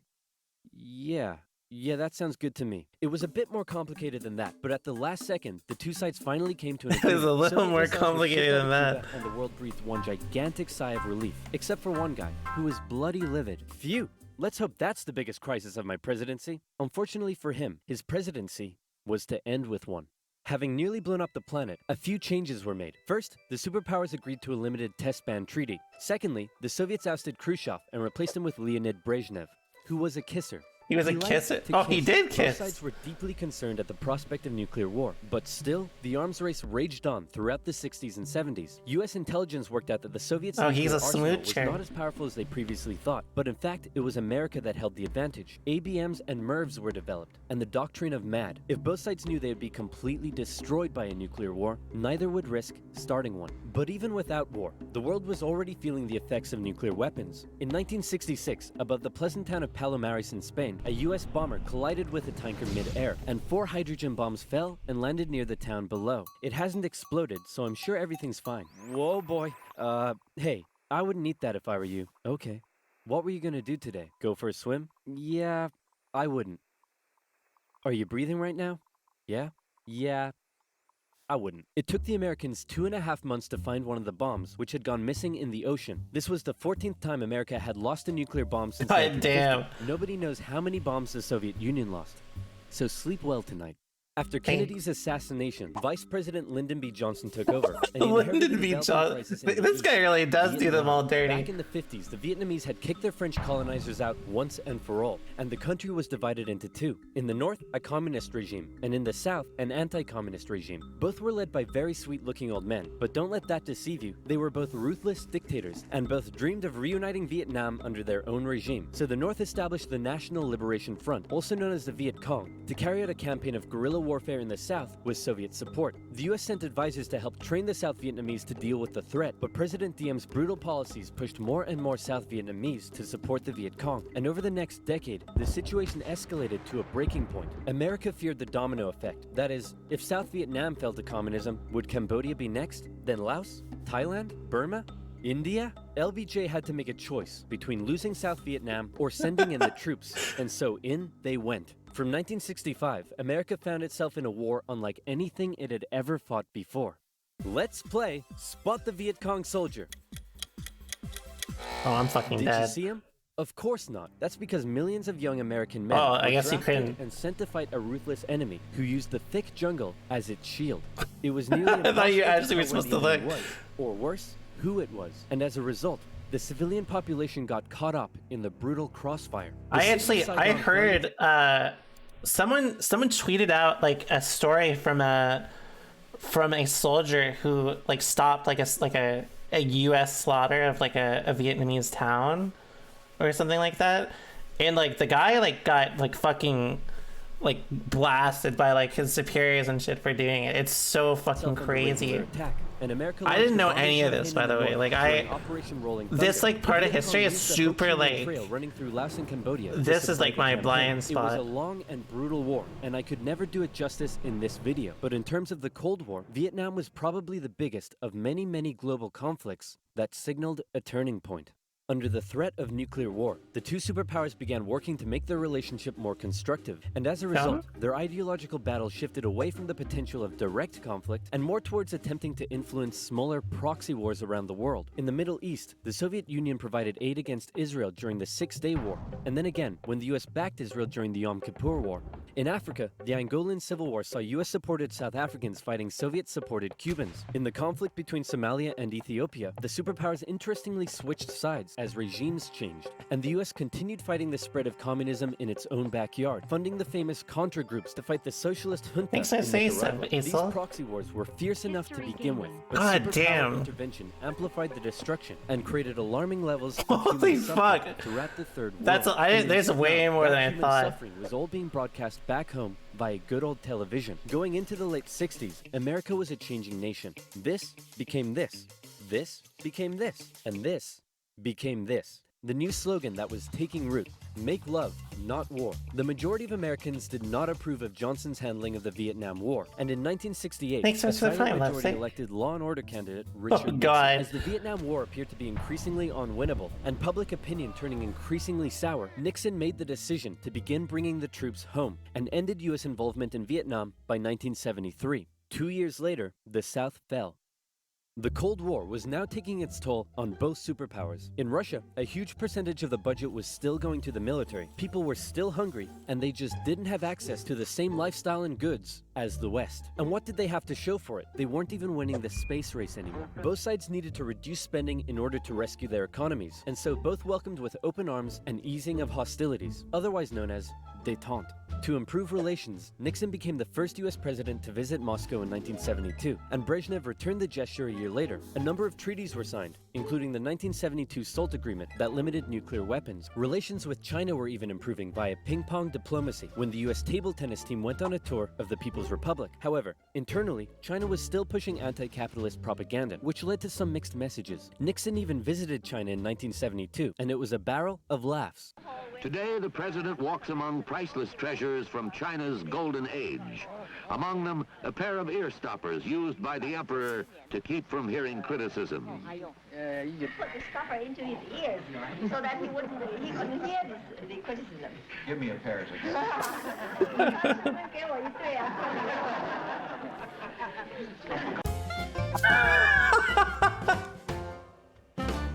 to Everything was going great for Nixon, until it was uncovered that back home he was being a very naughty boy and violating constitutional protocol. I'm announcing Being a today very my naughty resignation boy. as president, and I'm passing the office to my vice president. What a little Gerald goofy Ford. fella, huh? Wow. You mean in America the people can actually remove their leader when he breaks the law? Why not just rule by force? Where's the corruption? And my first act as president is to pardon Nixon. Ah, there it is. After the whole fiasco, Americans decided... Is that what true? really They wanted was actually just a pardoned him nice guy after named doing that Jimmy. immediately? So they elected Jimmy Carter, and the two sides met Oh in Vienna my where they God, that signed yet Jimmy another Carter. Statute of Arms Limitation Treaty. It's an honor, Premier Brezhnev. Likewise, President Carter. Please don't do that. But that's not to say there was no longer any tension between the two sides, because there was. Heaps of it. Once again, the Soviet Union put down further attempts at reform and rebellion in the Eastern Bloc. The Euro missile crisis saw new and improved classes of intermediate-range missiles being deployed in Europe. In 1979, the Soviets thought it would be a good idea if they had their own Vietnam and invaded Afghanistan to prevent a US-sponsored Islamic insurgency. And in response to these various crises, Olympic Games were boycotted. Conservatives were concerned that US policy had become too soft, and in 1980, they decided they wanted a president who would be tough on communism, so they elected Ronald Reagan. Oh, God. And Reagan came in guns blazing. Concerned with the Soviet Union's human rights violations, he made a speech calling them an evil empire, and he also wanted to renew the arms race using technological advances in computing and lasers. He Thanks so much for saying so, Kakata. I've been having a good time. Which was basically a big 42 minutes, that's a long time. around the country, but a lot of people thought it was a pretty dumb idea. The Soviet Union perceived this shift in rhetoric as the USA getting ready for war, and they were feeling especially threatened as their relationship with their communist ally China had broken down. Relations took a big hit in 1983 when the Soviets shot down a Korean airliner that had strayed into their airspace, and it looked like the world was going right back to mid-20th century Cold War tension. But then Brezhnev got really old and died, and was replaced by this guy who was really old and died, and was replaced by this guy who was really old and died, and he was replaced by Mikhail Gorbachev. Coming into office I know in this fella. 1985, he was the real game changer. His philosophy differed a lot from previous Soviet leaders. He felt that the reason the Soviet system and economy was struggling was that it didn't allow the Soviet people to find satisfaction in their work, because they weren't allowed to speak freely and lived in fear. Gorbachev wanted the Soviet people to be happy, but unlike previous Soviet leaders, he actually made the change happen. Within the first couple of years, he began the political movement for more openness and transparency, and the restructuring of the Soviet political and economic systems. And change very quickly took effect. People could criticize the government, they could enjoy Western pop culture, the media interviewed Margaret Thatcher, but most importantly, the Soviet people could now enjoy Pizza Hut. He loves All hail to Pizza Hut. Gorbachev. He also knew that the arms race needed to end in order to rescue the Thanks Soviet so much, economy, Steve, and too, a positive Prodigy. relationship with the West must be established. Constructive dialogue reopened and resulted in the INF Treaty, which saw all intermediate-range missiles eliminated, which was huge. Reagan's tone towards the Soviet Union began to soften, and things were looking up. But what would these reforms mean for the Eastern Bloc? For decades, the Soviets had been brutally suppressing any attempt at change. Now, would they be allowed? And that was the exact question on Hungary's lips when the Prime Minister visited Moscow. Gorbachev's response, he didn't necessarily agree with the reforms, but he wouldn't stop them either. He was prepared to let the Eastern Bloc choose its own future. This was massive, and the Hungarian leaders began planning free, multi-party elections. Poland followed suit and also held elections in June. The anti-Soviet party Solidarity won 99 out of 100 seats in the Senate. But not just that. In Hungary, the barbed wire border between East and West was removed. The Iron Curtain was unraveling. But not all Eastern Bloc leaders were happy. Notably, East Germany was still ruled by a hardline Stalinist, Erich Honecker, and many East Germans were still eager to get out. They had been trapped by the Berlin Wall, but now they were doing the math. If they could travel to Hungary, and Hungary's border with the West was loosening, could they now make it to the West? That summer, East Germans decided Hungary was the latest top holiday destination. They traveled there in droves, and using various methods, tens of thousands crossed the border into Austria and the West. Honecker was furious and blocked travel to Hungary, but that civil liberties train had started rolling and it wasn't stopping. Thousands more flocked to the West German embassy in Prague, where they stormed the fence around the embassy gardens and a temporary refugee camp bald was set hairy up. thing? In What do you September, mean? Deals were struck to allow the refugees to travel west via train. Back in East Germany, the people were running on a civil liberties high, and they wanted their next hit. Dissent was growing. Over time, demonstrations turned to mass protest, with plainclothes secret police officers doing their best to put down the dissent, but it had grown well out of their control. And worse, the biggest demonstration was yet to come. We're gonna put all of this down by force. Right, guys? Guys? Unfortunately, everyone had realized what he had not. This was bigger than them. Oh, I have and no the entire idea. East German Politburo voted him out of power. On November 4th, over 500,000 East Germans took to the streets of East Berlin. For many, there was still one big target left in their sights. That damn wall. There's a wiki article on it, really? Great. And on November 9th, they made a bit of a chaotic announcement that the travel ban between East and West was being lifted. The change wasn't meant to take effect until the next day, and crossing guards still had orders to shoot on sight any who tried to cross. But I that don't night, got any huge info crowds on that gathered at one. the crossing points, and the guards were overwhelmed. In an astronomically historic moment, after decades of family separation and travel restriction, the people were allowed to pass through. East and West Berliners couldn't believe it and celebrated together throughout the night. Some even climbed the wall and began to topple it. The Iron Curtain had fallen, and a year later, Germany would be reunited. Elections in Bulgaria, a peaceful revolution in Czechoslovakia, and a violent one in Romania brought to an end communist authority in the Eastern Bloc. America decided it would be best if it just stayed away and let the change happen, as the anti-communist movement continued all the way back to Moscow. Gorbachev had given the people the freedom to demonstrate. Now, they demonstrated for an end to the communist single-party rule, and Gorbachev had to give in. For the first time in history, elections were held in which candidates not officially endorsed by the party were allowed to run. Ambitious rival of Gorbachev, Boris Yeltsin, led a growing democratic movement. Now things here get quite confusing, and the dissolution of the Soviet Union is a complicated topic, so believe me, this is oversimplified, but it went a little bit like this. The Soviet Union was made up of a number of smaller Soviet republics, the largest of which was Russia. Yeltsin got himself elected the president of Russia, and began a struggle for sovereignty against Gorbachev and the Greater Soviet Union. Communist hardliners were horrified at what Gorbachev was allowing, so they briefly kidnapped him and tried to set up their own emergency government. But Yeltsin and his supporters all gathered around the White House in Moscow and were like, no, we have a tank. So the hardliners had to concede and released Gorbachev. Wow, thanks Boris. That was a close one. Thanks, no Boris. problem. And thanks to you for all the great freedom you've given us. Anytime, pal. And just to inform you, I've used that freedom you've given us to go behind your back and make a deal with Ukraine and Belarus to dissolve the Soviet Union and set up the Russian Federation. In other words, you're no longer in charge, I am. Dude. So uncool. And so decades of tension and the everlasting threat of nuclear war finally came to an end as democratic governments were established in many of the old Soviet republics. And the world got along together forever after. Right, guys? Hey, this modern art thing is growing. That was pretty good. I don't know, this series is like, it's really good for teaching you history, but holy fuck, some of the memes are just so bad.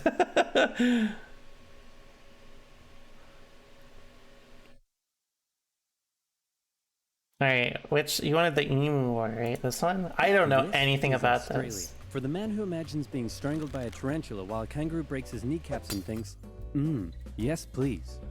For the man who pictures himself being eaten by a snake in the burning outback while eating a Vegemite sandwich and thinks, yes please. And that man was Governor Arthur Phillip, who landed in Eastern Australia in 1788, presumably saw a dingo being eaten by a crocodile, being eaten by a death adder, being eaten by a koala, being eaten by Mel Gibson, and thought to himself, yes, good. Now I know what you're thinking, but oversimplified, the British didn't discover Australia, the Vikings did. And you'd be wrong. I'm not sure why you'd think that. But hey, if you love Vikings so much, then why don't you check out today's sponsor? That was an interesting segue. What's addictive is that only from my links in the buy. Special bonus of 200 gold. Buy. Man, this is great. The market will continue to grow forever. But what if it doesn't? Oh crap, I never thought of that. Sell. And the stock market crashed, which led to economic downturn, which meant banks wouldn't lend anyone any money, which led to more economic downturn, which meant everyone stopped buying stuff, which led to more economic downturn. And hey, what if all the crops in the Great Plains were destroyed in a drought and then a big dust storm engulfed the area? That's right, more economic downturn. And in an effort to combat the crisis, America began imposing tariffs on foreign imports, which made the economic downturn go global, and the earth got really depressed. But one nation that was hit harder than most by the whole affair, Australia. The problem for Australia was that it relied heavily on its export industries, and in the current economic climate, no one was buying. To make things worse, Australia had introduced its own currency and pegged it onto the gold standard via the British pound. But then the UK started messing with its own peg on the gold standard, and if this is starting to sound confusing, then let me oversimplify it for you. Hey UK, looks like my car's broken down. Want to give me a tow? No problem, friend. I got you.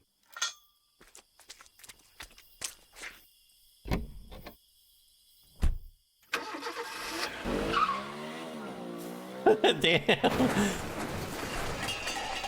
More economic downturn.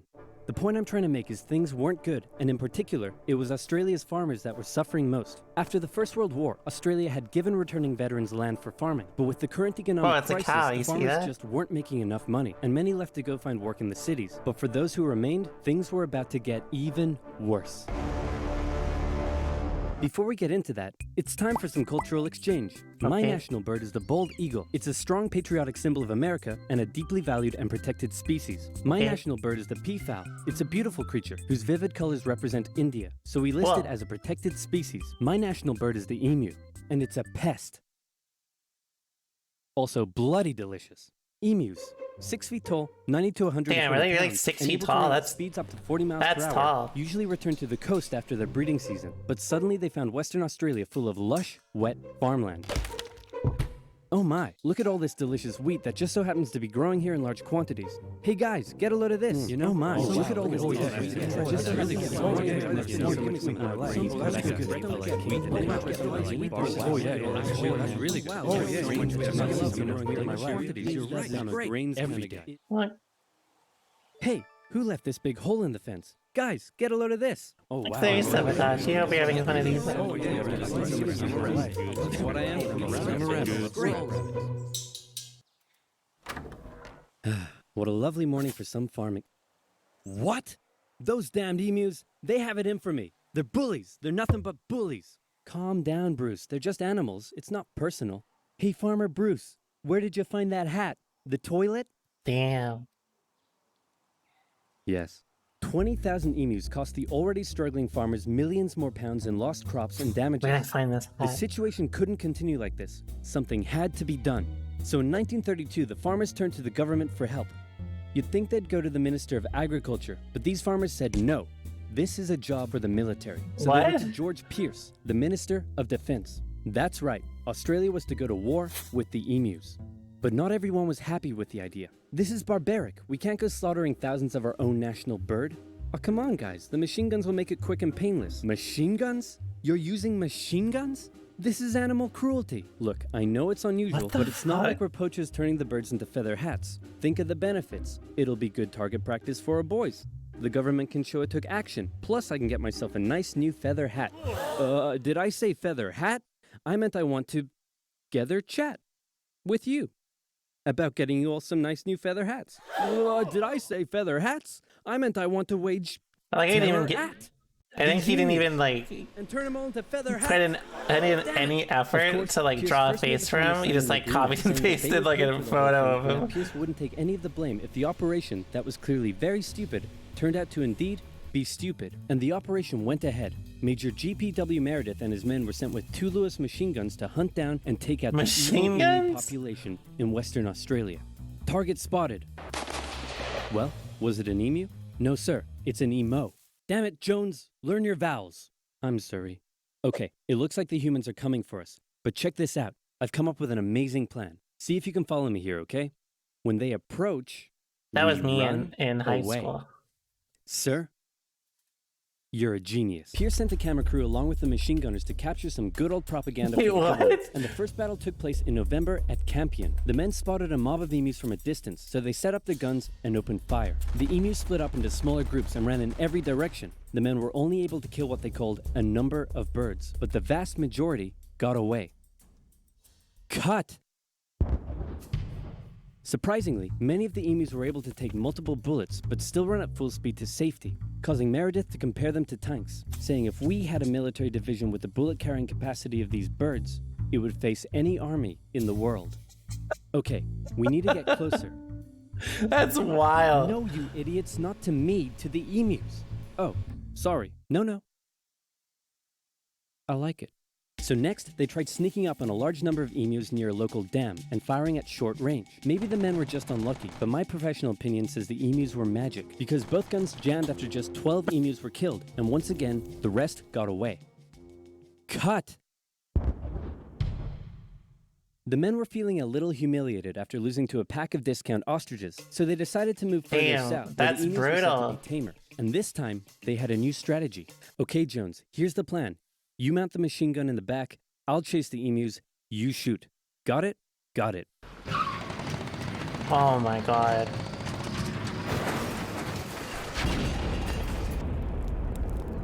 I'm gonna shove that camera up your... The operation was a fiasco, and the press had a field day. In Parliament, Pierce was lambasted, and an opposition party member suggested that medals should be handed out to the emus, who had won every round so far. That's Pierce, godlike. feeling quite humiliated, called the operation off. But 4 days later, the farmers approached again and said, "Hey man, the emus are still eating all our crops. Can you send the army back out here?" And Pierce was like, "Yeah, okay." So the operation was back on for round 2. And this time Meredith and his men had learned the emus' guerrilla tactics and were much more successful, with reports suggesting the men were cutting down 300 emus every week. I hope you boys are getting great footage of this. What on earth are you filming? Despite the success, the media had lost interest in the whole thing. But with 1,000 emus killed, Pierce finally ended the operation and returned to Parliament declaring victory for the humans. So there were 20,000 emus out there destroying crops, and you've killed 1,000. Meaning there's still 19,000 emus out there. Yep, and in addition, you've burned through 10,000 rounds of ammunition. Holy fuck, Meaning you wasted 10,000? 10 rounds per confirmed kill. That's right. Yeah, I'm gonna go ahead and call this one for the emus. At least I got a feather hat. What? So in the end, the emus won the Great Emu War of 1932, and the emus continued to wreak havoc on the farmers for years to come. The government introduced a bounty system, which saw some success. But for a moment, let's take some time to remember the brave men who said goodbye to their families and risked their lives to take on the great, evil emu population. Were emus like in that, Western actually Australia. that big of But a even problem more, in let's think of Australia? the friends they made, the bond they created, and the memories Thanks so much, they thanks, shared. Dangora. Take me home. God damn. How much? Oh, we're almost there.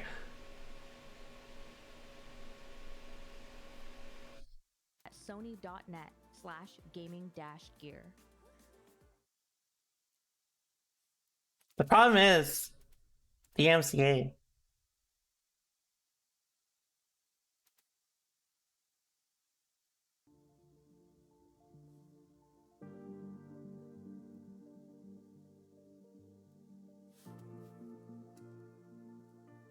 I solved it. What?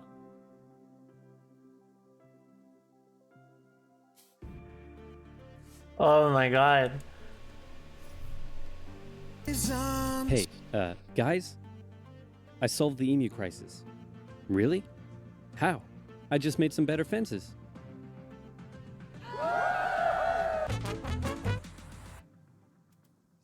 I don't know. The content, I don't know. The content is pretty good. Like the Napoleonic War is the one that's good, but goddamn, the jokes just don't do it for me. Except for the fact that he keeps bringing them up that they want to smooch. I like that part. Let him kiss.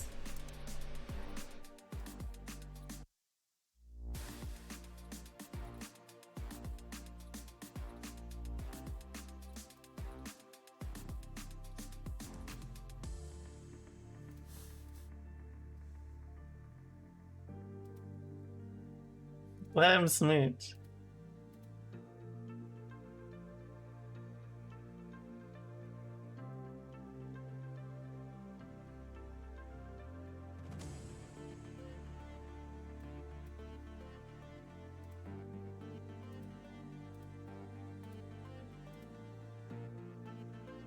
He's my bet on winning? I don't know. It depends on who, like, the thing about tournaments is no matter what, like, especially in the context of EVO, it can be very, like, messy. Like, depending on paths, right? Like, to get into top 8, it'll be really hard. So, like, I'll have to see who makes top 8.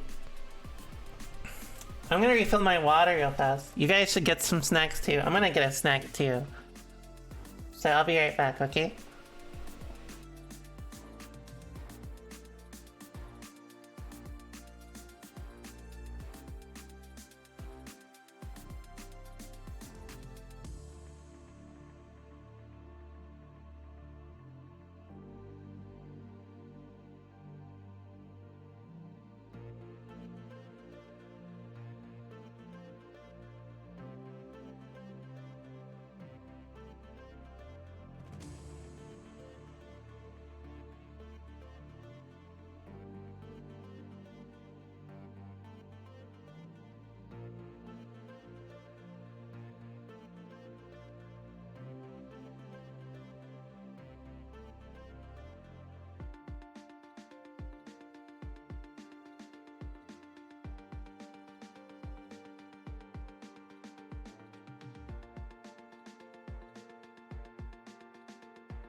Okay.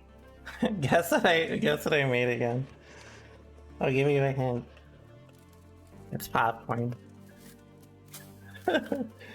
It's a special occasion. I just want popcorn. I don't have an excuse.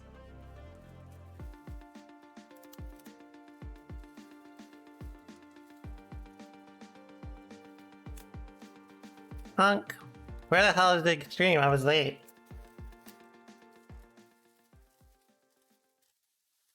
Well, if you're listening to me right now, Evo, bring back the game. Oh, thank you. 2022. Thanks for the prime, Stormbinder. This is Guilty Gear Strive, and we're at that top 96 area. This is the legendary, you see his name on the board, the infamous IFC, you know the name, yipes, in the building. And my name, just in case you don't see it on my shirt, man, bam, is Tasty Steve. Is Guilty Gear's about to be goddamn ridiculous. I tell you what. Let me tell you about ridiculous. First off, you think I didn't catch the no limit on that? That's fire. I felt like I bought that in the back of a caddy or something. Right, somebody was selling outside the store. Yo, you know Tasty, right? But yo, anyway, this is a monumental moment for us here because this is our first top 96 at EVO, and we're gonna go all the way to the shebang to the top 8. So guys, sit tight, get your snacks. We got a good match already setting it off, just in case that you don't know. So look, first and foremost, you guys have to understand that the competition for Guilty Gear Strive is literally at a fever high.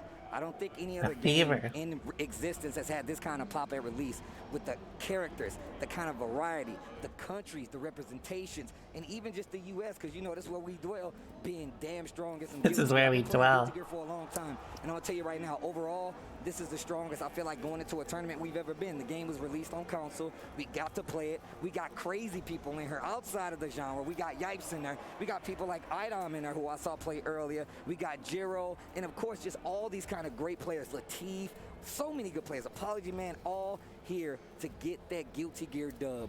But it's not going to be easy. And it might actually be one of the hardest tournaments at EVO, if not the hardest. Over what, 2,000 entrants?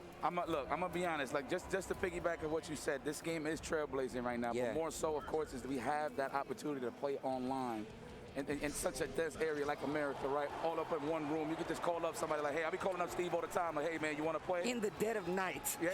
You know Legit, I will be in the bed and he'd be like, yo, you trying to get beat up? And I'm like, God, man. You know, but that's how good it is. That's what this game has afforded us. In the competition, in the way these people are playing, you can see in two of those people, Dark Necro representing South Korea, going up Dark against Necro. Stealthy as our first That's my boy, Mr. Dog Howard. Bodies at the sodium suit. I was looking down over there, like, yo, what's going on over there? While I'm waiting for Art to fix everything, man, we'll talk about that later on my own personal time. But yeah, man, Dark Necro, that Nago is fire. It's kind of broke. It's kind of broke. It's real icy on the movement, man. Those Fukios, you're gonna see exactly what he's about. And we're going against Stealthy. The guy is confident. That is the fountain of youth. Stealthy. No, I'll still be in Canada. I'm thinking like, you know, Asians age well, right? So I thought he was Thanks so much for the reset, though. Right, he was like, nah, man, I'm 18. Bro, I thought he was 12. I'm gonna be real. I was. I'm staying in the province, but it's very far from where I am right now, so But nonetheless, this it's a 6-hour drive from where I am now to where I'll be. on lines from the can opener to the E-Series, Wednesday night fights, just all around the world where he could find something online where he could just sit back and relax and just keep you at bay and wash you from full screen. He's gonna do it, and he's here today. So I'm gonna tell you right now, you have a very unique perspective about this, bro. You actually host one of the I'm eating actually the strongest Guilty Gear tournament in the popcorn. country at this point, and you see some of the highest competition statewide. You know who Stealthy is. How do you feel like he ranks out there? Like, you ain't gotta give me no top 8, top 16 or like that, but just talk to me a little bit about it. Definitely one of the best in North Yeah, America. the move has been in the works for about 6 months, which is why I couldn't make EVO. Ohio, oh my god, no thank you. But his consistency shows every single time. But he's about to deal with some international competition. This guy came from across the water to come see us here in America, North America, that is. Evolution. Hot. It's hot as ass out here. You heard me, bro. The sun is literally right on top of this bad boy. That's what it feels like. Everybody just wants to play some Thanks gear. so much. We're near the gear, guys. This is top 96. Top 96 to top 8. Bars. Who will survive? Heaven or hell. in the world's most largest fighting game arena. Oof. Oof. Ooh. Beyblade for your troubles on landing.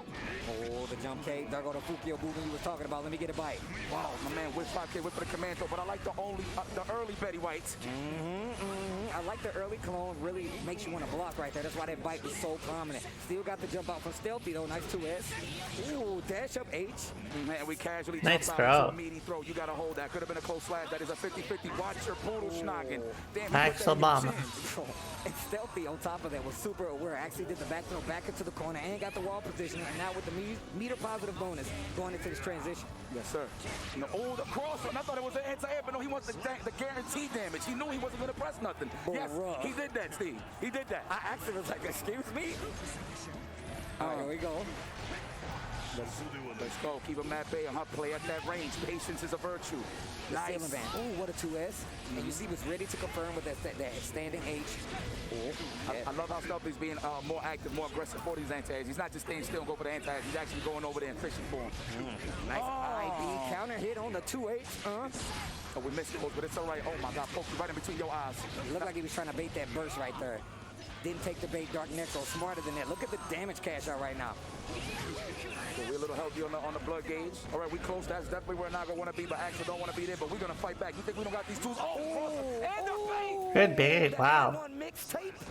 Oh wow, even the PRC rewind. Sorry, I'm not talking. The popcorn's hitting too hard. Yo, likes that. Yo, that's the worst player in the world. You hit him with the nastiest mix-up, and they look at you and they smile with blood covering their face. That's a bad person, bro. You gotta be careful. Let's go. Oh, Scoop. Whoa, Scoop.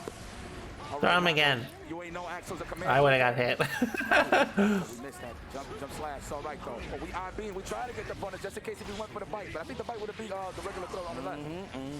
You're completely right. Oh, no one home. Nice jump, but I think Stealthy accidentally air through. If Dark Necro realized, he could have almost killed. Can we talk about how both of these players are using their meter to move around the screen and get position? It is Actually, it's Axel. He definitely would have been able to kill. legitimately beautiful. Oh, that could have been trouble. Oh, nice. Oh, that's death, right? Oh, I think he could have. I don't know. I'm not an Axel player. Don't quote me. You hit, bro. My man, look, first off, I discovered today that Axel has the Union Jack flag on the bottom of his shoe, so now those drop kicks mean extra. He's hitting you for the motherland. That's the queen foot. Right, you hear me? The queen's foot. Nice. But I like that, being aggressive with the anti-airs. Let's go, keep him at bay. The 2K2D not punished. Oh, that's a little early, so you That's might be safe, I think, right? Yeah. Yeah, jump, H, good punish, and meter on top of that. Do it again. He's a Yeah, we back up. Play at your ranges. Damn, that caught. That caught Fukio. He will send you to your destination. Yo, the Uber app. Ooh, the jump. That's what you get for being tall. At that 64-second mark. Wow, that man just got straight up hit. It wasn't even a combo. This man was holding north for his life. King of the North. Holding north. I like that. Jab right there. YRC actually finds his mark. Burst is there. Wow, he's actually trying to, even though he's about to lose, but he's at a perfect position right now. No bar though. Oh, that could have been a jumping. Oh, the knee. Okay, yeah, that air fight. The leg you. You see a lot of Nagos actually use that to like switch up the timing. A lot of people think he's gonna reach 40, stays in front, like the usage. Oh, Clive the gun. Uh-oh. Yeah, that was a rare air YRC too, right? So you don't really see that interaction level too much. Oh, he said, don't call me. Hold the jump H. Hold this ransom. Let's go. Get in the car! That's the Uber app. That's the Uber app, I'm telling you. Uh-oh, the blocks. He was looking for the command throw. Yeah, Daisuke is gonna get on stage and Daisuke is not even gonna announce me for gear. He's gonna announce me for CLT again. I got a problem. I got a problem. Oh, yeah. The whip good punish. Oh, but didn't get the cash in time, but it's all right. Great position. Let me in there. Jump back, slash. No one's still there. Speaking of Uh-oh. that's big one. Yo. Wait, that comboed? My man said here. That must have been OTG. That must have been an accidental 6K. Or maybe it's like a setup. Yeah. As soon as you said it, after the get into the car, I was like, oh my god. That's why I call it the Uber app. Now you know. Yeah, now I know. The more you learn. Okay, I like that. Good usage of the jump back slash. Being real annoying. You could You can 6P that, or you can't unhear it now, right? Nice. Okay. He's like, hey! He's tailing him down, get in the car. Is he flagging him? I know you hear me.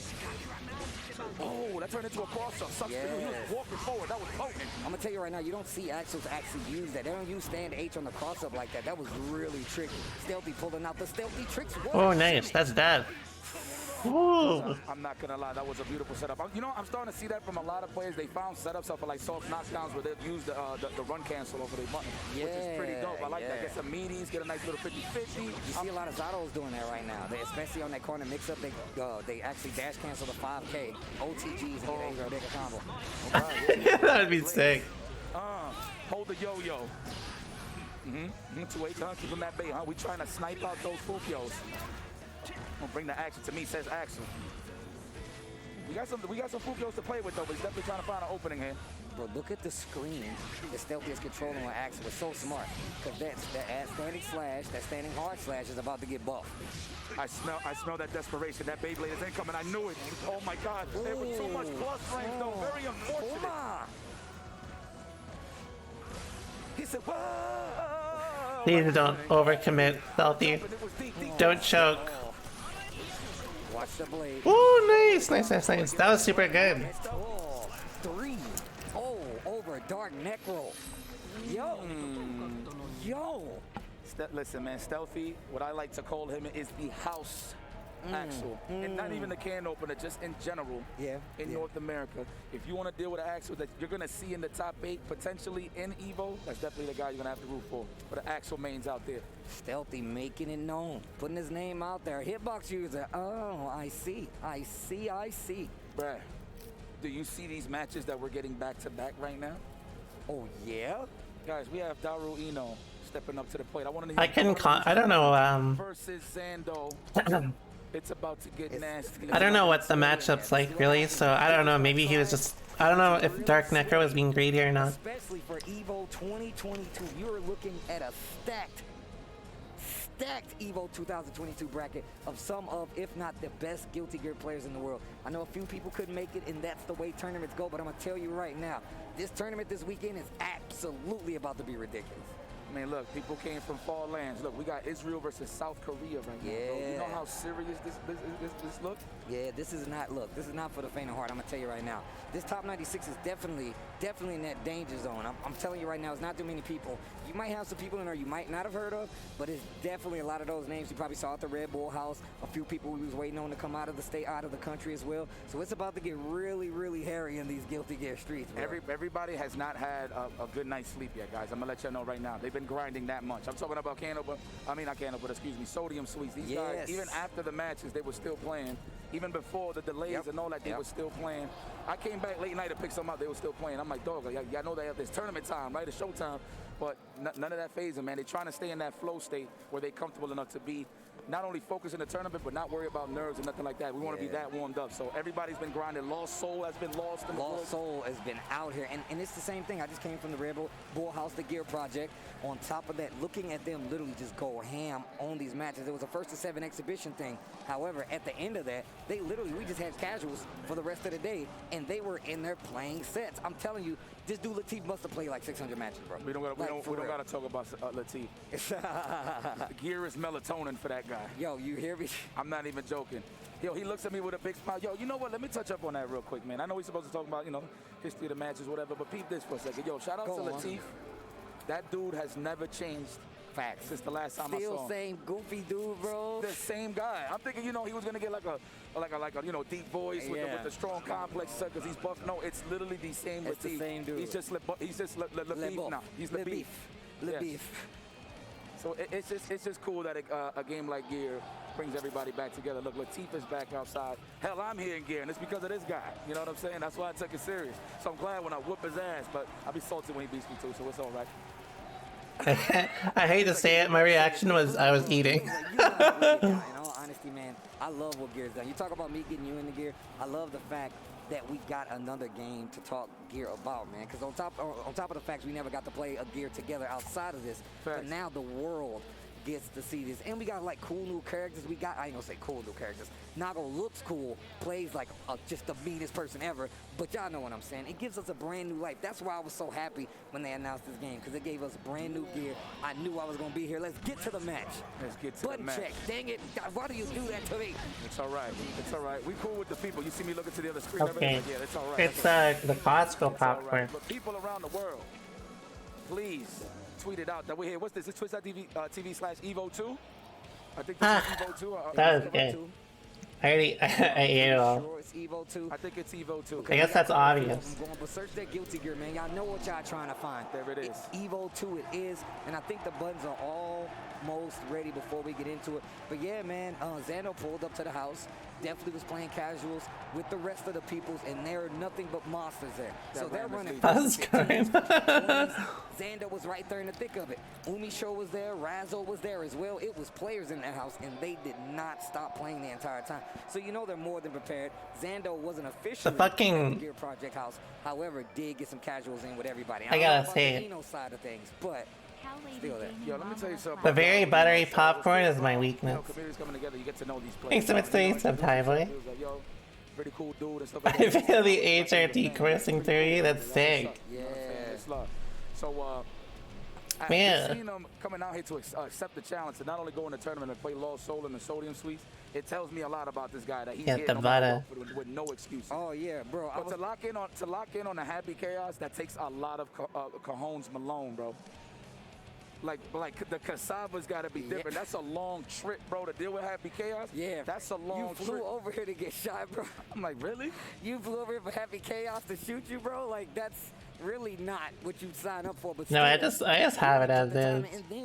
I'm content if it has the right amount of butter. I'm content. You do me like that, and you instantly saw the adjustments. That lets you know how buff of a player Daryl Eno is. Also, I was The telling popcorn's you good. It's fair to ask. Daryl Eno stick? No. It is a little salty. Literally, you know the Simpsons episode with Maggie, and he's like at the work, it's at the factory. He's like, I do this for you. It's His popcorn looks like that. It don't say with that exactly, but it's actually. like Eno. Honestly, the one I just had was a little bit like butter with popcorn.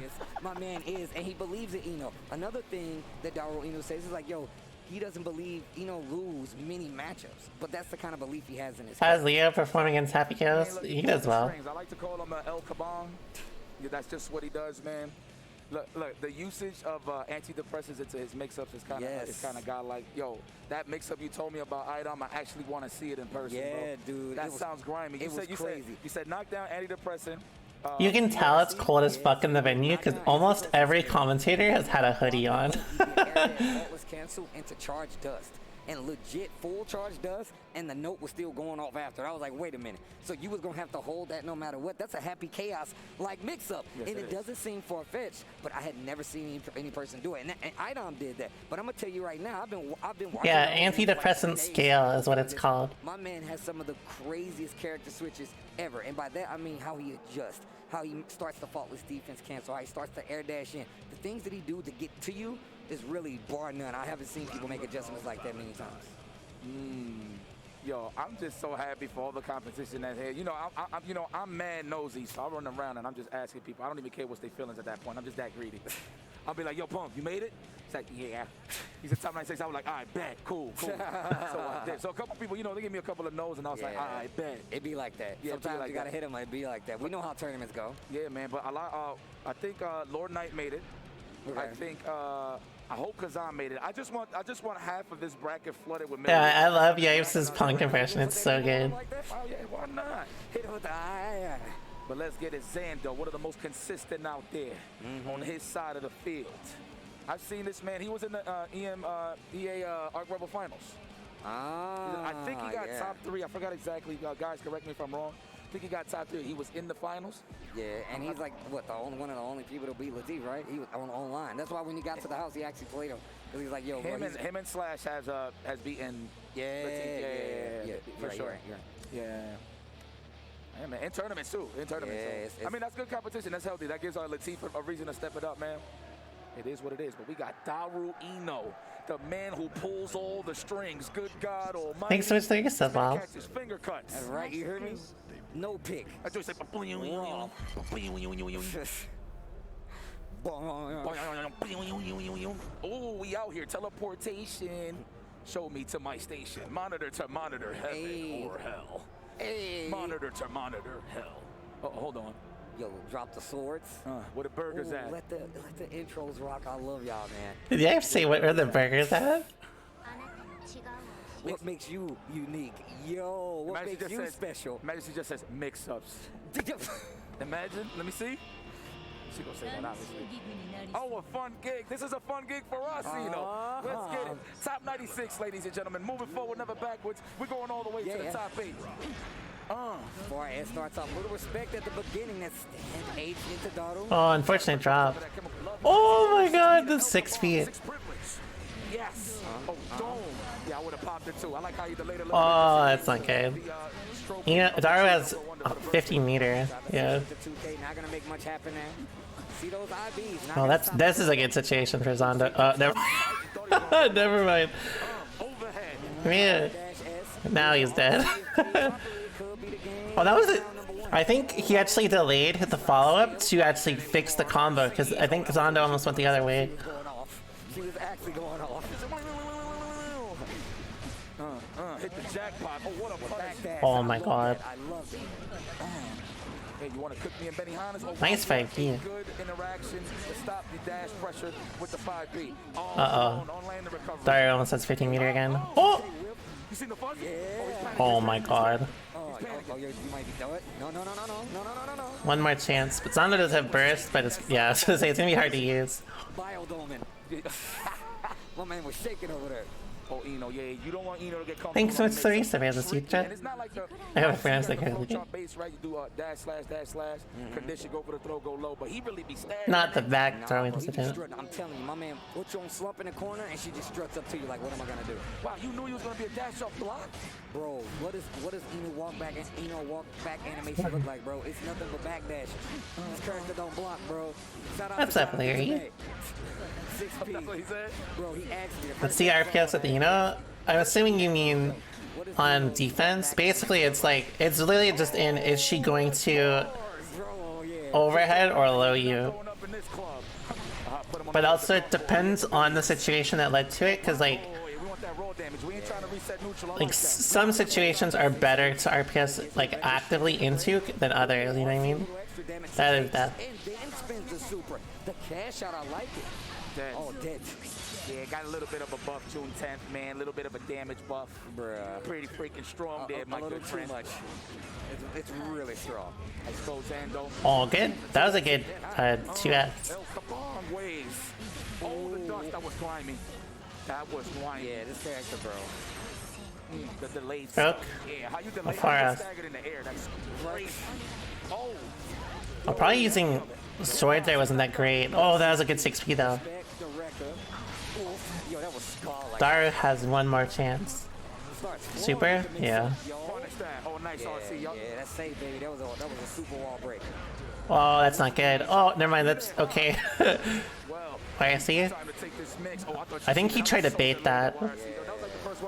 Oh, never mind. That's good. That was a good throw. Like legit, so far back. Tried to bait it, but just a little bit too much. A little bit too far. I think he tried to space himself with 2K to avoid the YSC specifically. Zando. Daru's about to go ham, yeah. It's too special.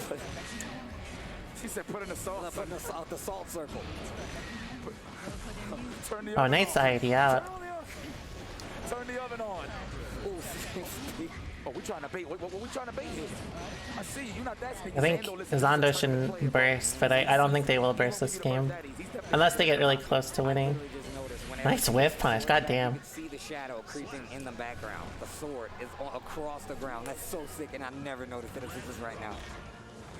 Guilty. Damn. Yeah, it kind of looks like Zondo doesn't really believe in their defense as much against Eno, which I mean, sometimes it's hard, but like, I mean, they're good. They definitely can defend well against Eno. Daru also has, you know, the hockey, you know what I mean? The Emperor's hockey. RC, and here comes the pressure after the knockdown. The overhead S, the air dash S, and here comes the break. You got no cash though, we reset the neutral, it's all right. Chemical loves to get that quick knockdown, no dice. Like when Daru goes fucking ham on you and then he stops doing shit, that is actually scary as fuck. Because you're just like, what is he plotting? You don't want to have to deal with stroke, 2S, stand S, but it won't stop you from hitting the stroke after the interaction. Yeah, I really do like the BRC back right there. You really didn't want to deal with a stand S. 2S could have been an issue right there, and even stand H if you hit a button. Yep, that's a fact. Back to Mundo. I'm gonna give this neutral an 8. I'll pick him up. Yep, Yeah, what is he cooking? That shows how confident Zando is doing dash up S. Yeah, he's starting to cover lows now. Nice XP. Commentator? No. Oh, dead. Nice. The way it feels, like getting hit by Rekka like that into super when you're like, you have like 40% health and you're at the wall. The only way to describe how it feels is like you really just stubbed your toe. Yes, man, she is hitting you with French fries. Oh my god. Good God Almighty, you try to back that? How dare you? Oh, and the break on top of it. Yo, big damage on the payout. Oh, that was dicey. Oh, that's not good for Zondo. Yeah, this is how Daru can win for sure. Yeah, he does OS backdashes as well. That's one thing that... Oh no! That's... Yeah. Daru does OS his safe jumps like that.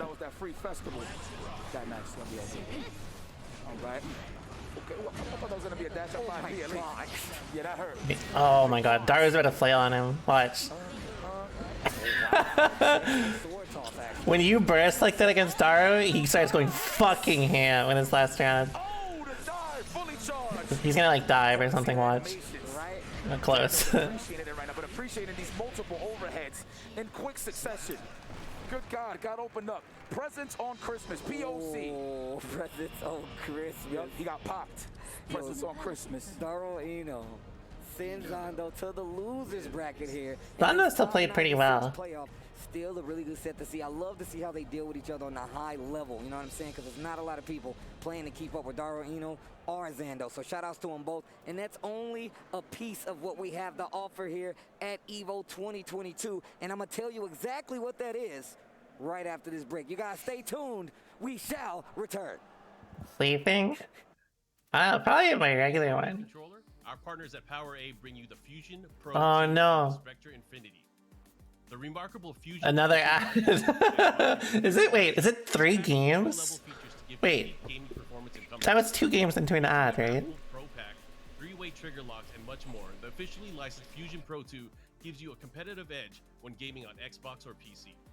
The brilliant Spectra Infinity enhanced wired controller for Xbox Series X and S lights up your gaming. This one-of-a-kind gamepad offers tons of color combinations you can customize, plus 3-way trigger locks, dual rumble motors, and more. Officially licensed by Xbox, the Spectra Infinity is compatible with both Xbox and PC platforms. Yeah, it definitely does run a lot of money. Both at PowerA.com. Like, I think, like, the thing is, you have to understand, like EVO would have to cost, like, in the hundreds of thousands to organize. Like, that is not, an overstatement. So, like, it's very understandable.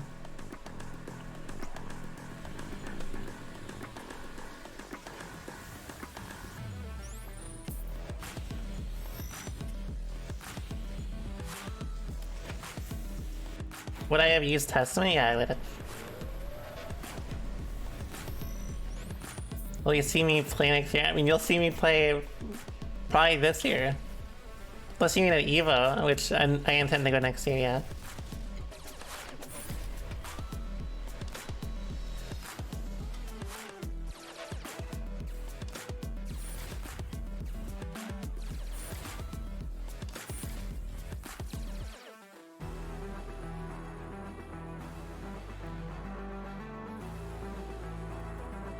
Did I miss Old Soul? Like Exert Soul? Yeah.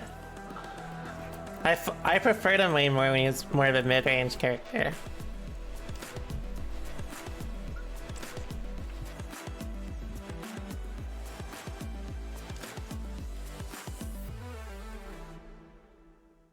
I don't know who that is or what that is. Game is on. Wait, oh my god, I just realized this has to be DMCA.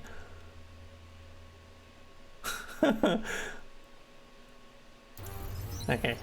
Oh my god, this is definitely DMCA too.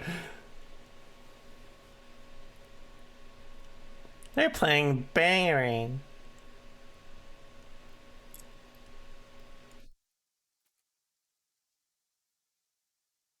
Oh, is that okay? Good to know. You never know with Riot.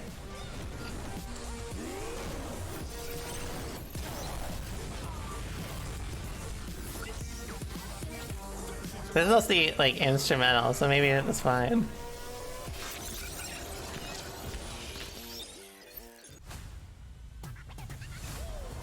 A girl is Arya Stark of Winterfell. Time to eat somebody. I am here.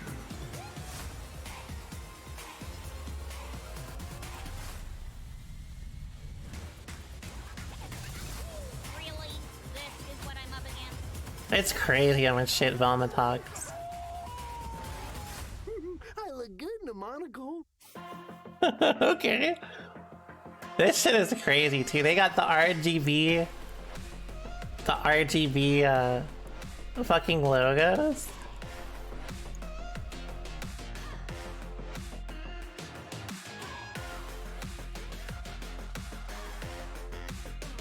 Your logo.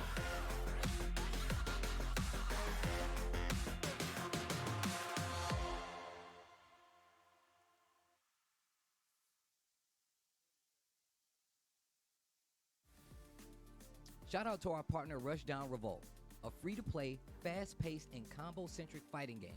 Experience 10 unique characters, best-in-class rollback netcode, and a fresh take on platform fighter combat. Let him know, Steve. The game's signature spark mechanic lets you cancel any attack into a dash and sets you up to combo opponents like never before.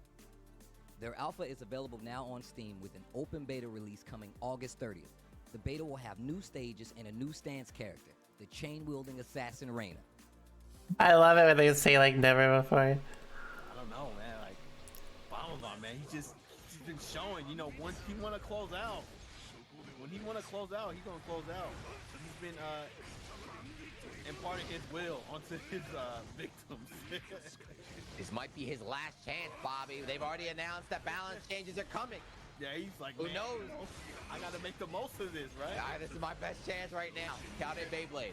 I like the burst from Bomba. Just keep that pressure. Don't let Yuki really. This game does not even look real, like in the last version. Evening up that up really fast. Yeah. I like he had to stop the combo, right? That's kind of the weakness of Nagoriyuki. So he had to cut his combo short and just go for 6H ender to lower his blood gauge so he doesn't pop and die. 2H call out. He's my favorite solo player, Hawken. What a turnaround. Up, non-counter it too. Yuki's ready with the confirm. You know, the 4-5K. He's hanging in there. Uh-oh, what? Man, gets hit by the handshake right there. It's tragic too. You know, he did the back. Tragic. It's supposed to be the right read, but that far S is so good. Caught him anyway. It's being the bandit revolver. Catches the button. Man, everyone's been pressing after that. And Nagoriyuki is so scary because of the command grab, right? You want to try and interrupt him, but he's like, you know, I'm going to close S instead. The what, man? Wow. Get out of there. Get out of there, Yuki. Get out of there. Not with your burst. I didn't mean with your burst. Okay. It worked out. Yeah, he still has a round to work with, too. Wow. Enemy. DP again. Relax. It's okay. There's a lot of chip, too, right? Blocking these swords is a lot of chip. Wow. No meter, no burst. These DPs anyway and closes out Bomba-Bon. This is Bomba-Bon right now. Match point. Bomba-Bon is Bomba-Bon. That's all you can say, right? Match point right now for Bomba-Bon. But Yuki, one round away from tying it up, 2-2. The shimmy caught him. The shimmy. Alright, uses the burst. Holy shit, that actually hit? Wall break here. There's the Bomba-Bon Again, DP the again. DP connecting. He's got 52. That's wild. For the next hit for the kill. Good. Nice. Yuki, no! No, the far S caught him again.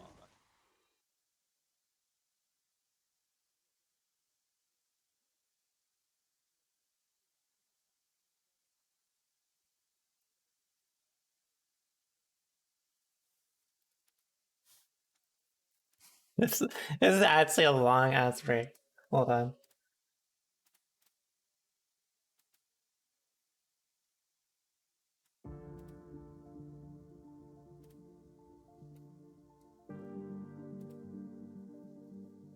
Right.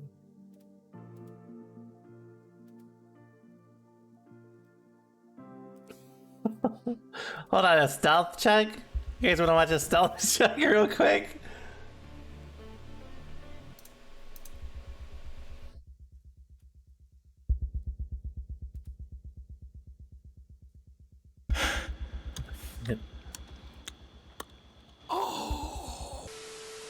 Ah, yeah, folks. You know what time it is when it's already after dark. It's time for a stealth chug. And tonight, I won't we fix are this real quick chugging for you. something with a little bit of bite. This, my friends, is Warheads. Warhead. Blue raspberry soda. What, What really? y'all know about that? Don't touch that. I don't know anything about that.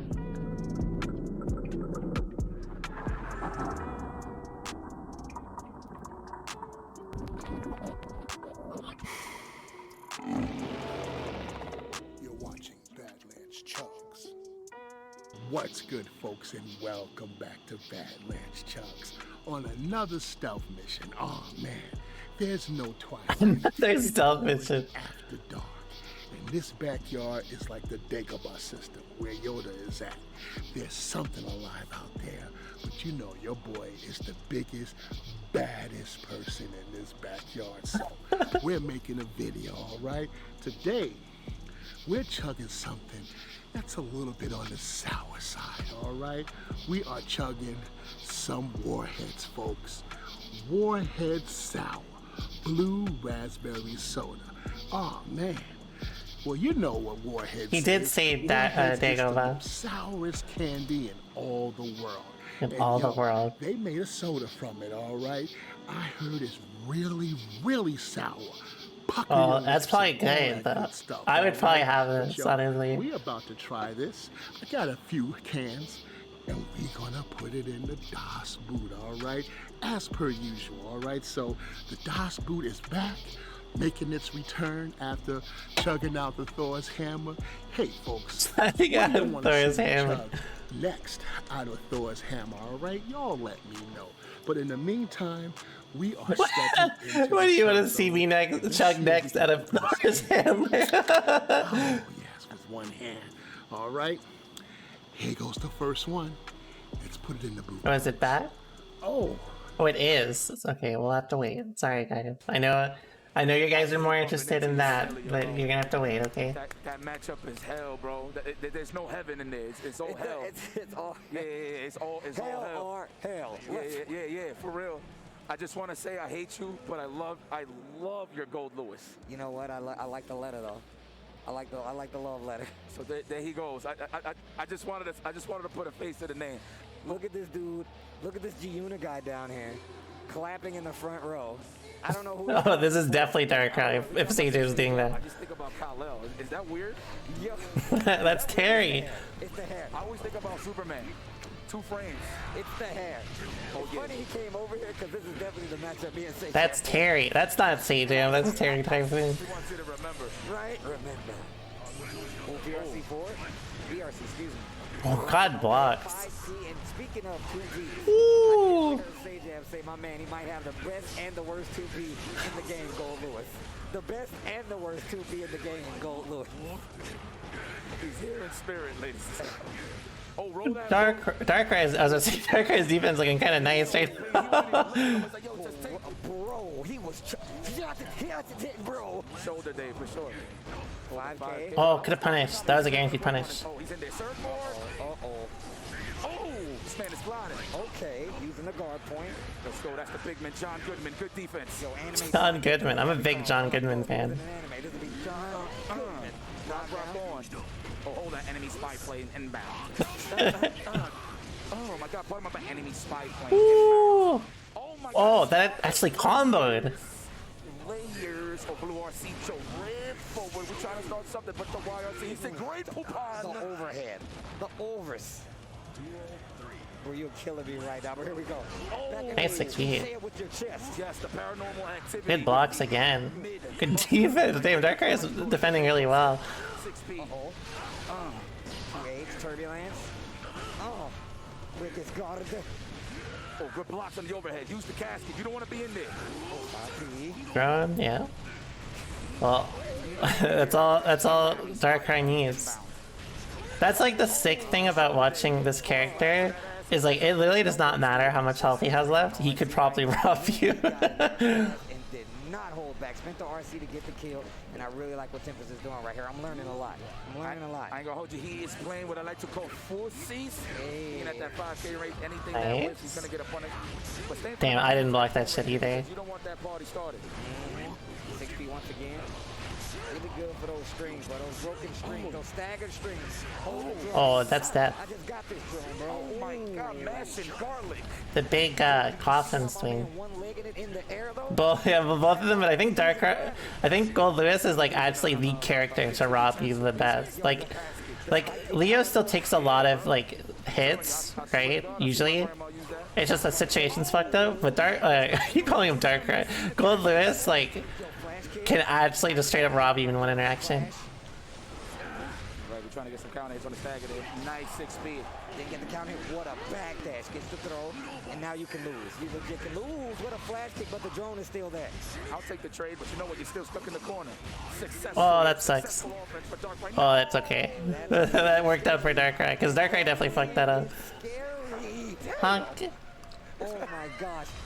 Bro, you gonna really get him out of here.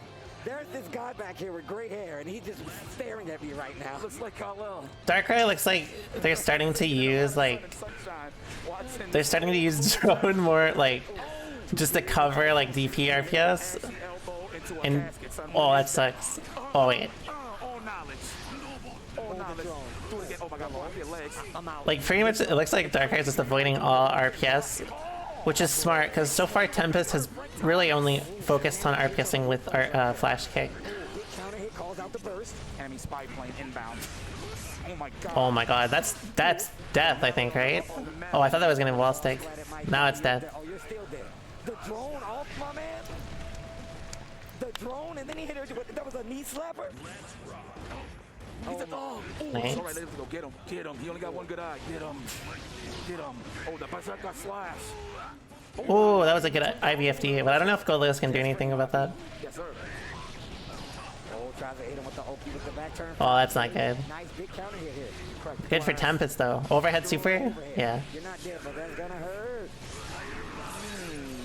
Tempest is probably gonna 5 DRC. I mean, Yeah. you could have, but might as well. Hashtag Darkrai sweep. Extra hits, that's gonna be more attention that he gets, so you don't even want to give him the option. That's fast. Yo, send him back to Roseanne, B.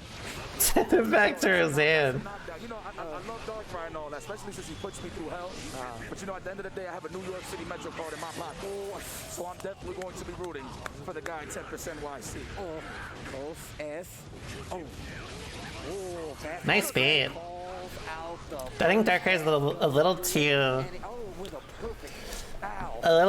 like I think it's really just nervous. I think like they're being a little too passive, but I think if they just like honestly like played into Tempest RPS, they'd probably do better than they think. In the back of his mind, he thinks he could do better here. Right, look at him. Look at him. You know, I'm one of those guys too. I do feel that way when I see other millies play. I'm like, hey man, you could do this. You do better on this. But you know what? I'm here in the microphone, and they out there in the warfield. You hear me? It's all flowers and sunshine over here. But over there, Like I don't know how round start is for Gold Lewis against Leo, but it's warfare. it looks like Over there, it's warfare. like Tempest has just been able to bully like from the start because of how passive Darkrai has been. Calls out the burst. Well, that's like if I played Gold Lewis, I'd be fucking swinging. I'd be flailing right now. 2K. Oh, we rolled that bow. Nice backdash, but we getting clipped. That was a whip punish. Literally, it said it in all bold capital letters. Say it with your chest. Nice tie. Yo, SH. Just a combo. Yo, hold this drone hard. Knock Thanks, down. that's 710. Oh, finally. This is the first successful uppercut we've seen the entire Oh, dead. There we go. Oh, that's gonna be it in the glasses. Oh, never mind. One more chance. And Darkrai has 100 meter too. Hold on, it ain't over yet. Oh my God, we have. Oh my god. Oh my God, not like this. He did Oh, Darkrai didn't hold FD. You had to, and you had cash just in case. It made contacts. It was good money. Good decision there. Ooh. 2-1 right now in Tempest's favor. Nice blocks. Oh, that was really good defense. Thanks so much for the prime, India. So you can't just be doing that. I like that. Good knowledge check. Oh, I thought you was gonna end each up with that big man. Darkrai's movement is like pretty good, but it's sad because it doesn't look like Gold Lewis can really do that much with it. Right now, PRC dash up close S. Oh, guard point. I'm stepping in. Man, hit him with the styrofoam middle fingers. Well, that's not good. Drone. Oh, that drone better not come back. Oh my god. Oh my god. Oh, we had an FT last minute to avoid the chip. I like that. But yo, my man, look how much life he lost blocking, bro. He's dying doing the right thing, man. Spike Lee. Oh, that was... I don't know what that one was, but... Oh, that... If Tempest loses now, that can be game. That's right, that's a punish. Roll. Enemy spy plane inbound. Oh, chip him out. Yeah, hold that. You better play Sonic the Hedgehog. You pass plane. Oh, that's such a bad situation for Tempest now.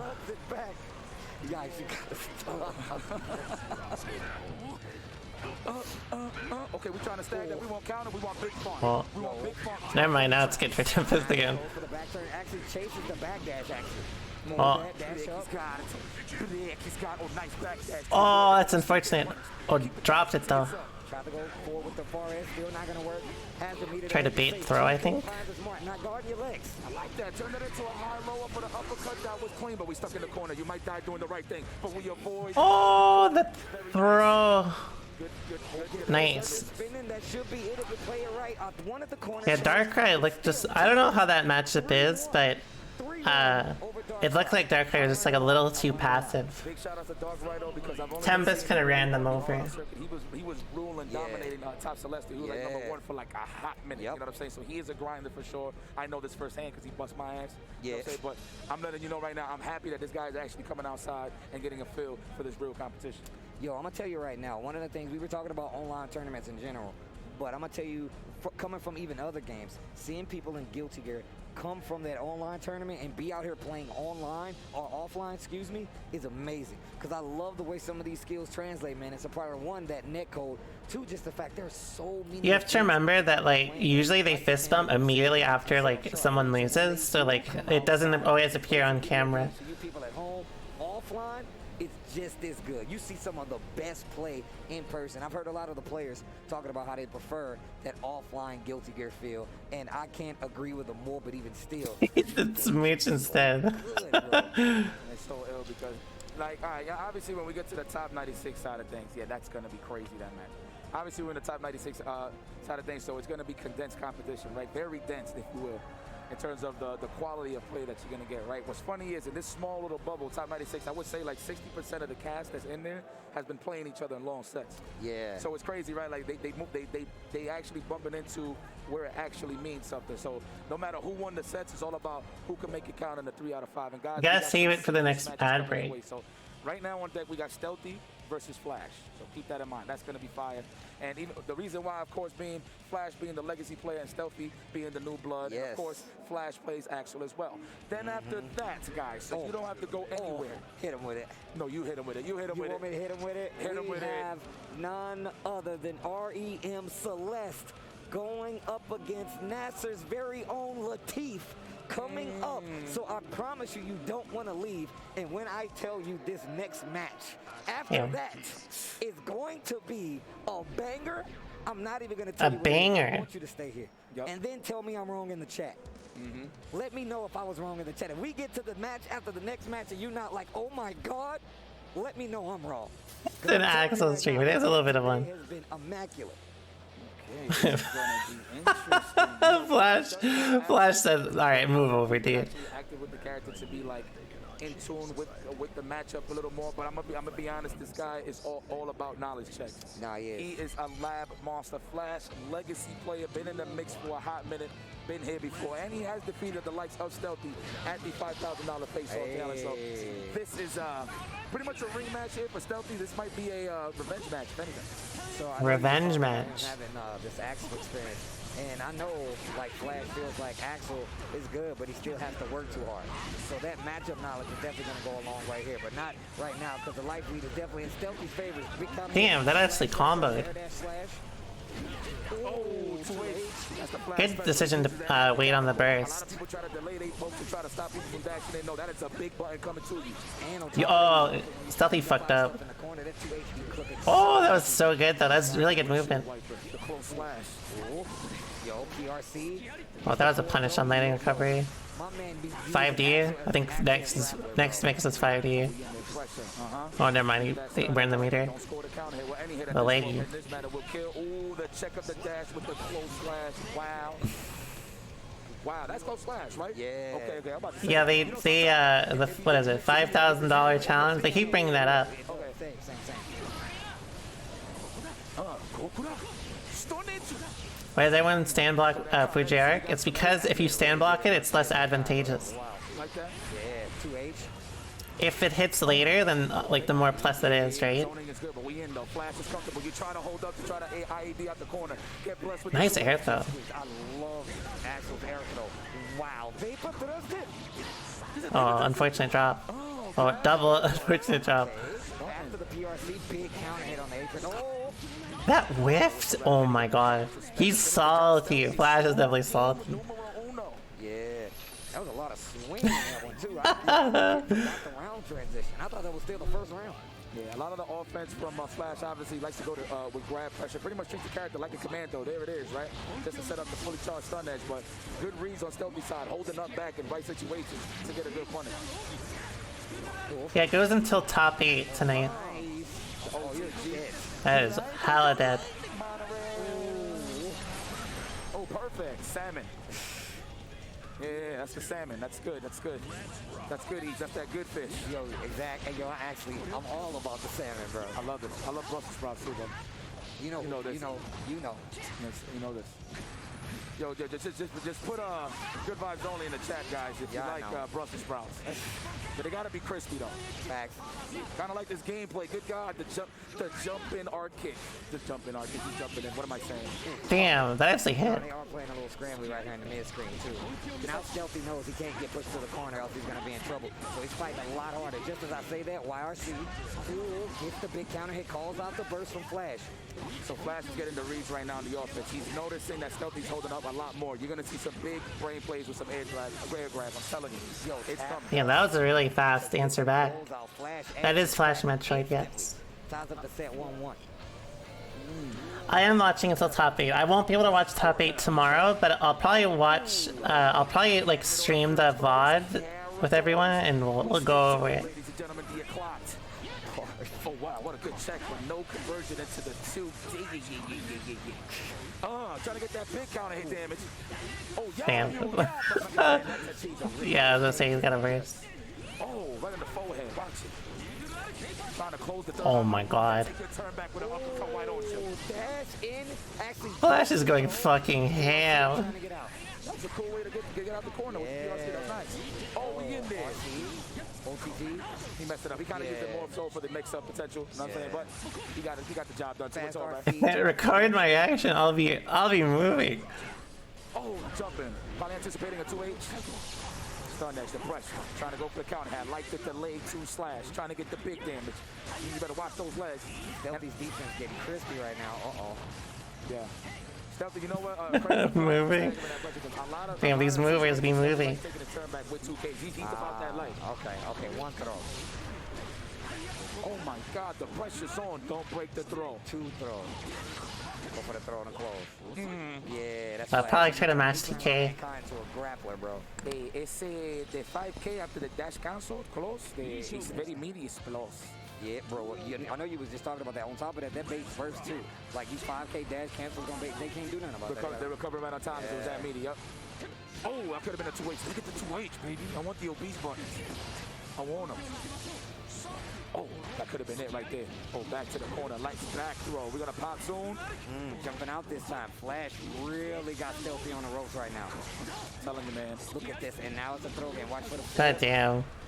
Oh, try to go for the empty throw. Okay. Damn, he tried to do delayed 2K. Tried a 2H, but God bless. It didn't come out fast enough. Oh, Sacred Edge. But my man uses it better than anybody. Oh, let me out. Bomber. Oh my god. Flash. Flash is actually looking like a heat-seeking missile right now.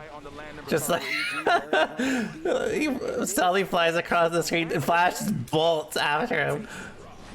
Oh no! Don't go there. Okay, good blocks. Yeah, I can do that. I can be like, take one. Wow, I'm so shocked they announced Johnny today. Very cool character with the sword. Take two. I'm very glad they added Sin Kisuke, the hungry boy, to strive. Take three. I've always mean Ava, the key lady.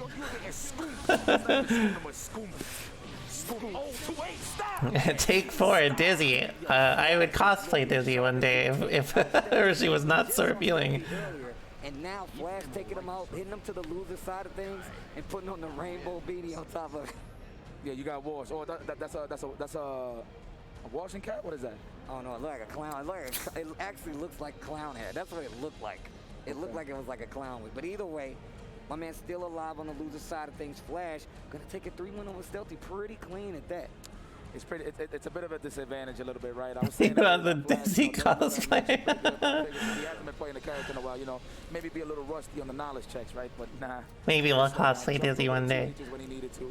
Once he conditioned Stealthy. I think it's 3 of Fully Well. On a throw attempt, or just on a delayed frame trap attempt, just to get a little leeway to get out of harm's way. But once he got conditioned, no shampoo, that's when he started landing no shampoo throws, and that's when the offense got that much more dangerous. Flash was just on one. Yeah, the build up to get there, and I already saw it coming. Like I said, I was just watching Flash kind of condition you to stand there. Kyle's got really good dash up pokes, especially after the knockdown. You don't want to get hit by the fireball. Run up 5K, we was just talking about it. You can dash cancel it, so even if you block, if you freeze up, he can throw you right after. Flash is 100% aware of it, so he's conditioned you, like you said, 3 games straight at this point, and then he started mixing in the throws, and that's what got the W. I completely understand how it worked out. It sucks because, you know, Axel is one of those characters, once you get close to him, it gets a lot harder for him to fight to keep you out, and Kai's got too good of buttons in some instances. You know? It's tough, man. And then I guess on the throw, when you're in shock state from the throw to the arc kick, like anything you delay, if you delay tech, you're gonna get blessed. It's a big counter hit. So, telling you, man, Kai be a little bit of a command throw character. Obviously, it's a regular throw for those that don't get the joke. But yeah, man, that's gonna be interesting. But Flash moves on. I think that was winner. So he's about what, like 2 matches off, I think 3 matches off for the top 8, so, possibly. It's okay, but he's closer to the goal, and that is, of course, the main stage tomorrow. But what makes it even more better is friend of the stream. Hey, now this is one of the minis we were talking about, but we still got another banger after this. Let's worry about what's on our screen. Remy Celeste from Canada coming up against Nasser's Latif, all the way from Saudi Arabia. The kingdom of Saudi Arabia. Pardon me. He's in there. No, you was right. I was just adding, though. A little more dramatic. Yeah, a little more dramatic. What, that Axel versus Atola. Let me just start off by saying this. Latif, again, he's the same goofball that we know. Yeah. Right? So we was in a late night, you know, I'm having my little happy Tuesdays. I'm chilling, right? I'm chilling by the slot machine, you know, sitting down because my feet was hurting. Right. Latif comes out of nowhere. The first thing I say is like, God damn, he's bugged. And then the second thing was, you know, he was looking at me, right? And I'm like, what's up, Latif? And he just looked at me. He said, yo, listen, man, I don't think nobody could beat me. He was like, I thought, you know, I'm very confident as a person, you know, I'm very confident in myself, but he definitely hits the, and he's looking around like saying, he said, I didn't really think I was that good. You know, I still have room for improvements. I didn't really think I was that good, but then I play everyone. It's Remy. I don't really know Latif, but I'm sure he's a nice guy. Yo. He was really like in that zone, and I'm just looking at it, I'm like, yeah. That's powerful, bro. That is super powerful. But Latif is definitely that buff when it comes to Guilty Gear Strive. I've seen it with my own eyes. Bust the whole room. It was a room of bus. Bro, it was just a room of bus ass. Bodies everywhere. Get acquainted to the stream. It's about to get serious over here. Okay, Remy Celeste, I see you with that Axel. I mean, definitely seeing Remy play a lot on the online circuit side of things, but I think the big, like real performance is when he got second place at CEO against K7. Not the past CEO. It was what the 2021. Yeah, 2021 CEO. That's crazy because it wasn't even that far apart, so I didn't even think it was a year. You know what I mean? But yeah, man. Very solid Axel. This is the Axel that pretty much. Oh yeah, it is a bad state, isn't it? Starting the match with charged dust. Everybody was shocked. I remember this. That was crazy. I was like, you know what? That was so big brain. But it was cool stuff because obviously Kizzy kept dashing up, blocking low. So I like the gamble. I got to take this guy to the casino. But here we The VTuber power up. You think Remy's got the VTuber power up? Coming up is gonna be Zato is up against Axel. Let's get it. Let me see the patience. Yo, you know what I love about Latif's play? His defensive options on block. Like, Nice air throw. That was creepy, bro. Oh my God, that was so quick. Shark Week. Thanks so much for the gifts, Garland. I really appreciate it. It's the Sharknado. Okay, the hands of God. Oh, stand H. That 2S got a lot of melanin, boy. Well, that's actually not a terrible wall break. But the damage difference is pretty brutal. Yeah, the thing about his defense that I like about before, I was really interrupted by that guy. Nice 6 feet. He likes to delay his 2 Ps. Thanks so much for the prime, Louis. I really appreciate it. Oh, this is death, yeah. The Excalibur put the sword back in the stone. At the end of nights of justice, bringing evil down. Get a pose. I can't believe that actually beat out the opposed. Maybe it caught the startup or something? Oh, 2S. I think it was ending. Ready to go to the Medusa head? That's not the name of it, but you know, that's just what it looks like to me. I mean, it is. I think it's just the Medusa snake. You about right. Wow, Remy is in trouble. Invite. That's one of the things that Latif really likes to do. Keeping you honest, PRC, dash in. If you got the meter, he definitely will use it. Oh, that's a good burst. Oh, that's a good air throw. He'd be like, yo, you think I'm scared of you? Yeah, but most of the times he do use those RCs, the delayed RCs, just to Nice. buy mad time for his Nice frothy. USRC. This is troll. This is troll. Yo, this is Latif and his most confident right now. If I ain't know any better, he got a white beater, shorts and sandals right now. All right, here we go. Shorts and sandals right Nice now. TKTV. He's that comfortable. This is crazy. But we out of here. I can't believe I asked him. He's like, hey man, why you pick Zato? It's like, yeah, just reminded me of Batman. I love Batman as a kid, so I just wanted to spread my wings. Yo. Oh, 60 skull gang. Nice 5P. Here's the little Eddie. This is actually gonna be a problem right here. And there's that invite. Oh, that could have been bad. Out the burst. Let me Celeste. Whoa, what was that? PRC to keep it clean. I love the patience here by Latif. Hey, the coffee table. Oh, the cross. Uh-oh. That's pretty bad again. Regardless if he blocks it or not, gotta take another layer mix-up, but he's getting hit with the veneers. The veneers is near. Put the sword back in the stone. Mix-up. Oh, 5D. You know what that means. Bro, this dude Latif is absolutely going off. Right now, my man Latif is going up. Look at the series. Lots of unsummons in this pressure because Remy Celeste is not pressuring, so it's really just giving him uncharged time on the Eddie gauge. This is not looking good. Remy's in that gaze phase where he's looking. He's like, oh my God, when's my turn? Yeah. When's my turn? Oh, that's death. Holy fuck. There you have it, ladies and gentlemen. Oh, what an answer. Are you serious? Bro, these matchups is guys. Don't worry, you'll know. Oh, the frog. Oh, he's trying to fight. He's trying to Nice fight that FD. rag off of his head, man. The parking cones, the empty low. That was so grimy. Hold that plus 20 and change on the drills. The parking cone. Oh my god, that's gonna be hella damage. Birdman hand rub through the glass. Oh my god, what a 2D or TK. I would not have matched there, personally. Nice, that was really good fight movement. There's that invite. Tries to get little Eddie in Well, one more chance. Give some recharge time on that Eddie gauge. If you see him just fly, he's like, you know what? That was a god IB, holy fuck. Hold on, dog. Hold on, dog. IB landed. IB land and then the throw. Hold on, dog.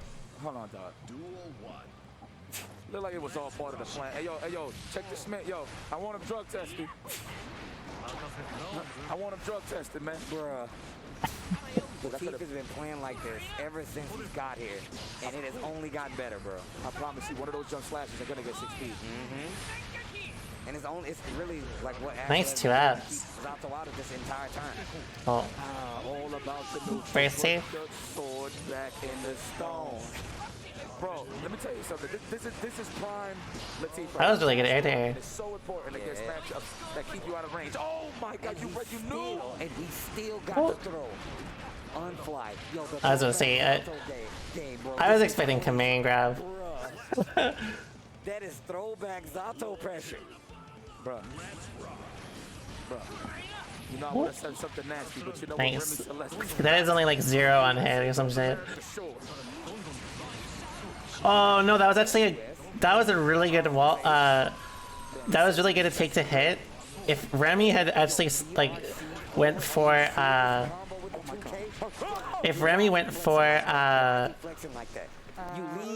like just taking the hit to wall break, that could have been a chance. So that burst was a little risky.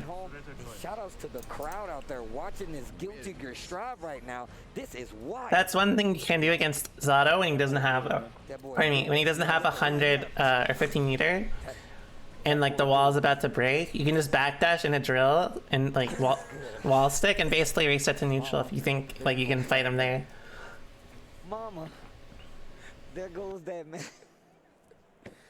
Ladies and gentlemen, that was just one of the few excellent matches that we just had, but I'm not even going to tell you what's next. You know what, Steve? Go ahead, man. Take it. Listen, just take it, bro. I promise you, I will give you money if you tell me these next matches coming up are not a banger. I promise you, these matches are going to be instrumental in what's going to happen on Sunday for Guilty Gear Strive. And if you want to know what's happening, you need to stay Yeah, that is. I mean, that's one counter strategy. match, I'll give you half. You don't have to do it, but it's very good against That's Zato. all you got. Cut to break. Let's go. What a tease. What a tease. All right, The highlights partner of EVO 2022. time to get back to the main event, everyone. All of today's top trending FGC games, creators, and tournament highlights all in one place with Fresh Cut. Look at that hue. Look at that blue coloring, all right? Oh my goodness. I don't know if you can see how blue that is. This is not a blue suede shoe, but a blue glass shoe, okay? It does kind of look like Windex. Second can, folks. Let's pour it in there. Ooh. We don't got no bug lights, so all the critters are out here in the backyard. Mosquitoes, huge beetles, everything. Everything that walks and crawls on the earth. But yo, when it's time to do a stealth chug, nothing else matters, all right? Yeah, this priority is straight. Look at that hue, folks. Look at it. Jesus Christ, that's the biggest beetle I've ever seen, but no matter, all right? No matter. Oh yeah, look at that. The stealth chug. Oh my goodness. We got a dilemma, folks. We ran out of the blue raspberry flavor warhead, so the only one we have left is the watermelon. So should I mix it? Oh, you know he's gonna mix it. I say, let's mix it, all right?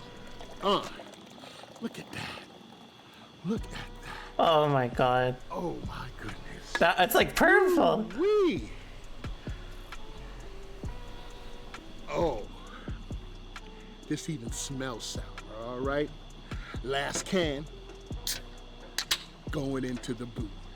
Oh. This is gonna It's like only partially purple. Like it's like purple at the top and that's it. Yeah. Oh yeah.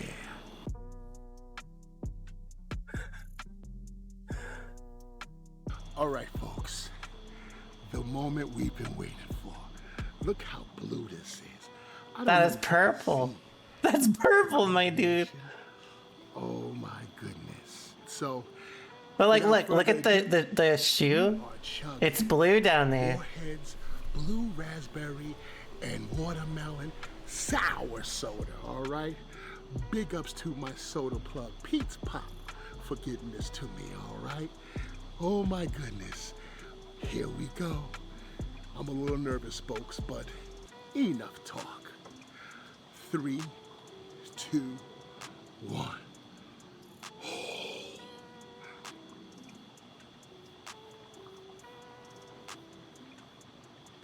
The stealth chug. Oh, you know that shit is sour as fuck.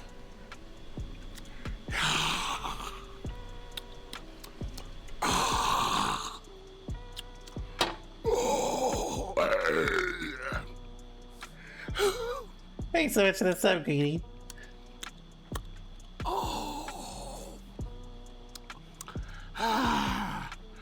This is sour, folks. Oh my God.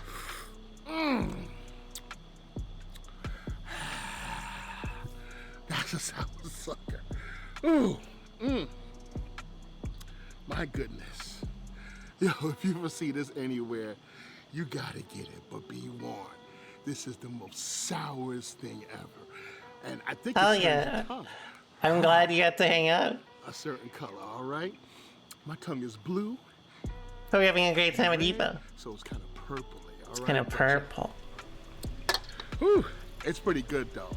It's just It really looks good. I'm not gonna lie. world. Are we back? No, we're not. What else we got? Oh, how about this?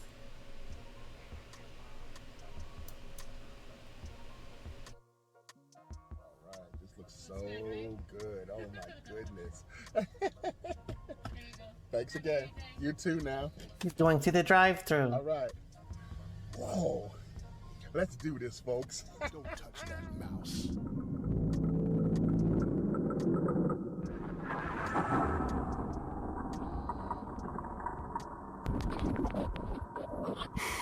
I thought this was a fucking EVO house advertisement. Good folks, and welcome back to Bad. I love he has a YouTube pillow that said subscribe. I've been gone for about 4 days, and you know that's an eternity. That is an eternity. But yo, it's so good to be back. You know, life's a little hectic at times, but it's all good. Nothing the big man can't handle.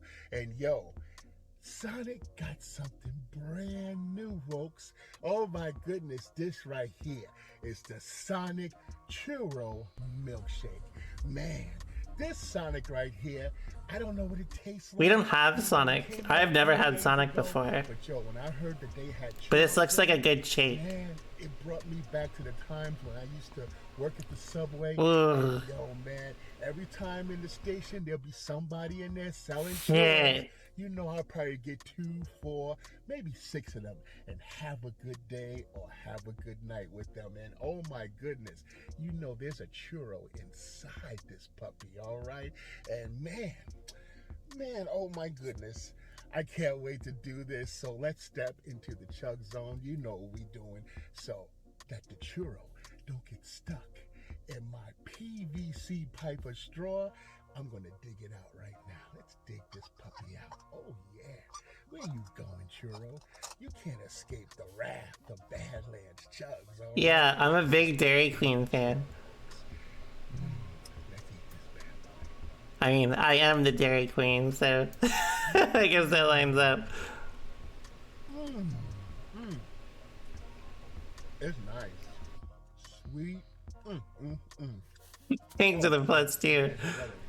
It is so good. Yeah, thank you. Man. And you know, all these shakes has a cherry on top. So you gotta eat the cherry. I'm a big cherry fan. And big ups to Sonic. Look at this big old shake. I was able to order a large, folks, all right? None of these one size medium drinks, okay? Yeah, I don't know what Chick-fil-A and White Castle are on, but Ooh, a little bit of a call out. you know what I'm saying? We ain't got about 2. When the first one, the large, is bigger than both of them. So, oh my goodness. I've been talking too much. It's time to get into this. I got my PVC pipe. He's got his own fucking straw. Or like the bar cigar, you know what I'm saying? And we about to do this. Oh yes, let's get the whipper, right? Let's shake it up. Get a little Schwarzenegger arm going. Oh my God, Schwarzenegger Carl Weathers Predator arm, all right? And let's take the top off, okay? Because the top might get into the way. Ooh, and you see, it's right to the top, folks. Ooh-wee, some goodness. Oh, that's good. That shit, oh, it looks good. It looks good. I want it. I want it. Oh, man, that is good, folks. Okay, all right. Enough stalling. Let's get to it, all right? This, my friends, is the churro milkshake, brand new at Sonic. That's shit coming for you. Exactly. What's up, homie? This is ice cold, so... Hope we've been doing good. Enough talk. Whew. 3, 2... this is so big. 1. Let's get it.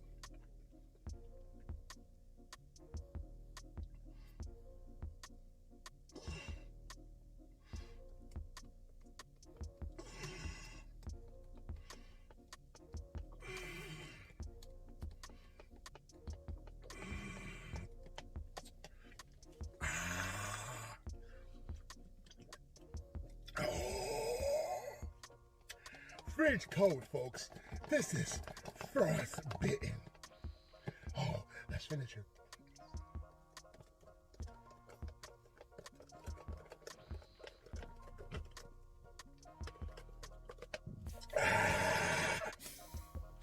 Woo! Okay, get this. He gave us tech. Someone asked, how does he not get brain freeze? He said if you drink like room temperature water after you chug something cold, you will not get a brain freeze. Oh, 2 friends of the stream. Look. Well, one. Let me show. Oh my God. I can't stress it enough, Stream. No, straight. No, look. I'm telling y'all right now. I talked about where we are competitively for Guilty Gear, not just in the United States, but all over the world. This match is a testament to that. Here we go. Yo, Peppery Splash versus Umi Show. How does Umi Show play standing, sitting down? Bro, I don't even know how that's possible. What are you putting your elbows on? What is that? How are you doing that? I'm getting tired looking at it. What are you resting your elbows on? Umi Show, one of the strongest players in North America. At this point, I would have to say the world, only because we have crossed that stage now. No. This is the world Cross that stage. They are ridiculous. They are ridiculous. Peppery Splash, no stranger to danger. I think one excerpt, I think, right? Thanks so much for the sub, okay? I like fish game. So we out here holding that momentum, moving forward. Never backwards, opening gambit. Straight into the pit. Did you just jump and IB the piercer? Is that what Oh, doo-doo burst from Peppery Splash. The water balloon to get the burst, though? That ain't Uh-oh. Damn, sexy bullets. That's not what he said. It sounds cool, though. It does. It does. Amazing. And we at that range. Everything is plus, no matter where he's from. Oh, nice. Oh, nice 2P. Delayed, hard punish. They know how to treat the system correct. Bro, you know if Umi shows... What a 2P, oh my god. Nice jump. That was really good. Oh, wait, what? Watch this. Let it play out. Cool. Okay, Peppery staying in the hats in an ass. Yeah. The guillotine, Birdman hands. Through the Okay. Okay. 2S? Yes. No, Pierce into 2S. Oh no. We already back there to flip out the air reset. The coffee table was blocked. Good. That was a god run up. Anyway, they just do raw Pearson. Oh, what a carry. Spin that. That was Mariah's carry. I like how he takes it out. That's Mariah's. Break the glass. Now, Umi Show is going. Oh my God, this guy looks like a hacker. Happy chaos, nice. Say it with your chest. I want to play a 2-player game. Look at little Peps and Morphos. There's the frog. Woo!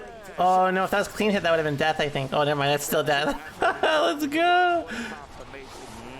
That extension. Let me tell you something about Umi Show. They have the most dirtiest setups when it comes to the fuzzy side of the competition. Oh yeah. Pep definitely got that look in his eyes where he's like, oh, I don't want to play. Yeah, they winked at you. Yeah, that's right. Nice with it.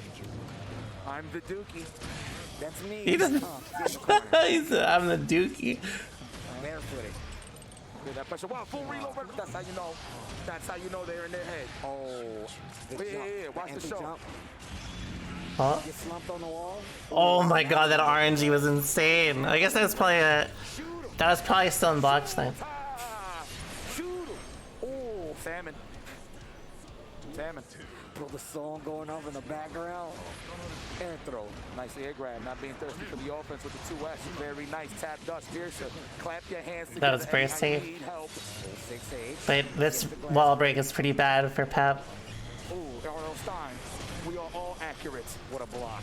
What a block on the barrel roll indeed. Oh. Yo, take this curse and everybody gets shot. Spins the meter. Gonna get the wall break and he's gonna need a meter positive bonus. Oh, trying to go for the dome. Oh, that's the Pep combo. 2 PRC. Nice. No throws for you. No command throws. Nada. Let's crack this glass. All right, hold on. Zato. Got a little meter. Oh, I think he tried to RC after that, but that was like a little too early. At that point in time, that was a true block straight. Yeah. The thing is, I feel like Umisho, and I don't know everything about Happy Chaos, but Umisho just seems like they have so much understanding. Like they optimize, like, you know what? I know you don't have meter, so I'm gonna make sure you're gonna keep blocking. You know?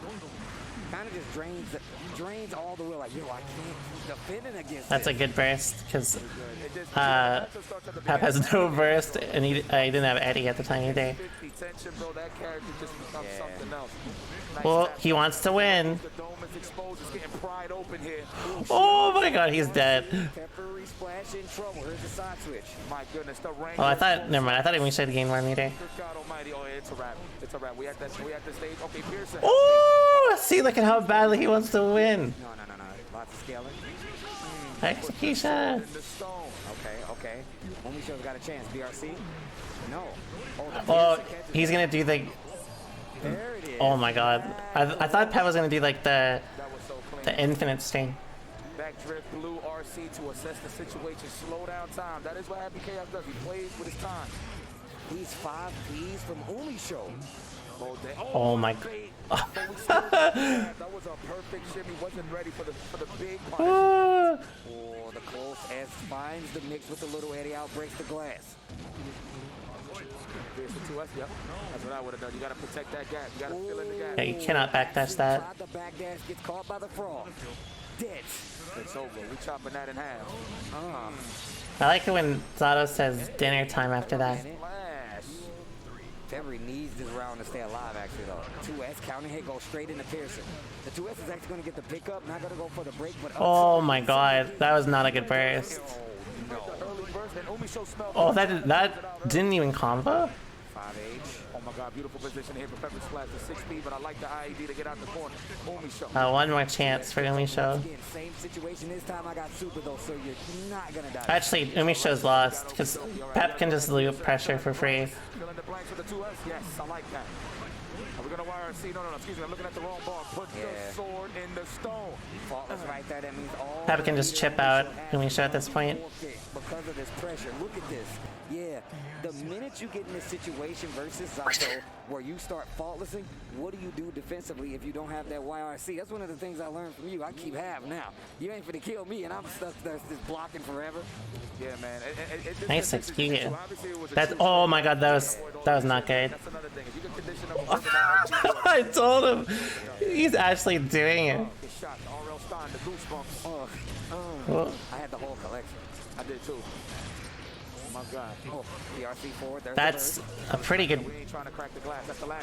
burst for Pep, yeah. Oh my god. Oh no. I like how he got hit with the YRC, put the gun back in the holster. That character is fire. I ain't gonna lie, he look cool. Wait, how did Eddie die? I actually have that shirt. Nice. Wow, the backdash to avoid the shot. I don't think it was steady aim though. That's death. That's definitely death. Dinner time. Oh, he said it. So, and I'm wondering, I really need to see what the damage is like from Sun Void Sword Break on the wall as opposed to Anamorphous on the wall. Because sometimes I'm like, why aren't you Inner using time. Anamorphosis to get the kill, it seems like, instead of getting the recharge on the Eddie Gate. True. Everybody want that Eddie, man. For real. Oh, progression. Oh, we on splash situation. 50-50 city. 50-50 city. Oh, you try to press. Yeah, I was about to say, you don't want to keep doing it, because if Pep could just like gamble burst, and even if he's wrong, the situation would give him enough burst back. All right, we in there. Oh, the RL Stein once again. Oh no, they fucked up. Bad boy. He couldn't even put it away. It was already shot. What a block. Oh, never mind. Okay, that works out. I like the 2P, the 2P just in case Peppery Slash was gonna burst, but no. Peppery Splash is a professional. We're gonna hold that to the wheels fall off. Uh oh, that's that is such a bad round start. Good block. You need these blocks. That risk meters. Nice. I actually like that clone. Oh, dead. Oh, never mind. She doesn't have burst. Or sorry, bullets. Uh oh. 5D. Oh my god, that was godlike. Far answer, more pressure from Zato. The Faultless puts you in trouble. Umi Show, there's the breakage on the glass. Whoa, whoa, whoa. Oh, that was definitely on purpose. That was definitely on purpose. That was actually good. I hate to give it to Pep, but that was actually good. I've never seen that before. That's tech that's new to me. He did reel in the sword closer, so it won't hit him fully on all the hits. That's what it looks like. All the hits didn't hit, and it didn't crack the wall, and instead the Eddie fell to the ground, and you still had the mix because it was the puddle. Can I get a Romolla code put in the chat for Pep? 50-50 situation. Did not want to crack the glass. Mind you, he would have had an opportunity, but why give Umisho the opportunity to even breathe from in that corner? Somebody, I'm really going. Oh no, that's not good. Pep's confident, and Umisho looks kind of nervous. Peppery Splash is feeling himself. Uh oh. Oh, that was such a bad verse. Okay, Umisho can definitely win. Thanks so much for the sale. I would pronounce that correctly. Are we gonna spend it though? Goodbye. Did you see the poles of the down shot? I think Pep's gonna get. He's close to birth back. You know what's crazy? All accurate, but it was mad close though. Impersonal. Oh my god, that was a duty run up. Umisho has done like run up, or like just raw 2S every time. That was genius, Umisho. Oh wow, the 6P gets put by the shot. Nice mash. Oh, that's death maybe. Oh, nice. I like that. Oh no. Okay, there you go. Probably try to IED out of the corner, man. That's tough. Umisho advances forward. Yeah, you gotta, definitely. Pep like was like trying to play like 2 layers like above, and then he ended up just like killing him both of the rounds. Thanks so much for the resub too, donut. Known as Umisho, they have been pretty much a. That was game 5. They didn't update the score. No, I honestly look. I feel like it's almost impossible to not run into Umisho. Even I've run into Umisho in the Celestial bracket. So I mean, I know other people have. You got to be ready to deal with a character like Happy Chaos, bro. So it's just serious when, you know, people are in a big online tournament or offline, and the first thing is you say, hey, is Umisho in the tournament? That's literally a question. Is Umisho in the tournament? With a straight face. And then they'll be like, you know, sometimes there'll be a no. Oh, in that case, I have a chance at winning. Like, it really be like that. Umisho has been a thorn on a lot of player sides, and you can see just by the gameplay. And it's not, obviously, it's Happy Chaos. Let's not talk crazy about the character. There's a lot of people that be just pretty much saying like character armor, whatever the case is.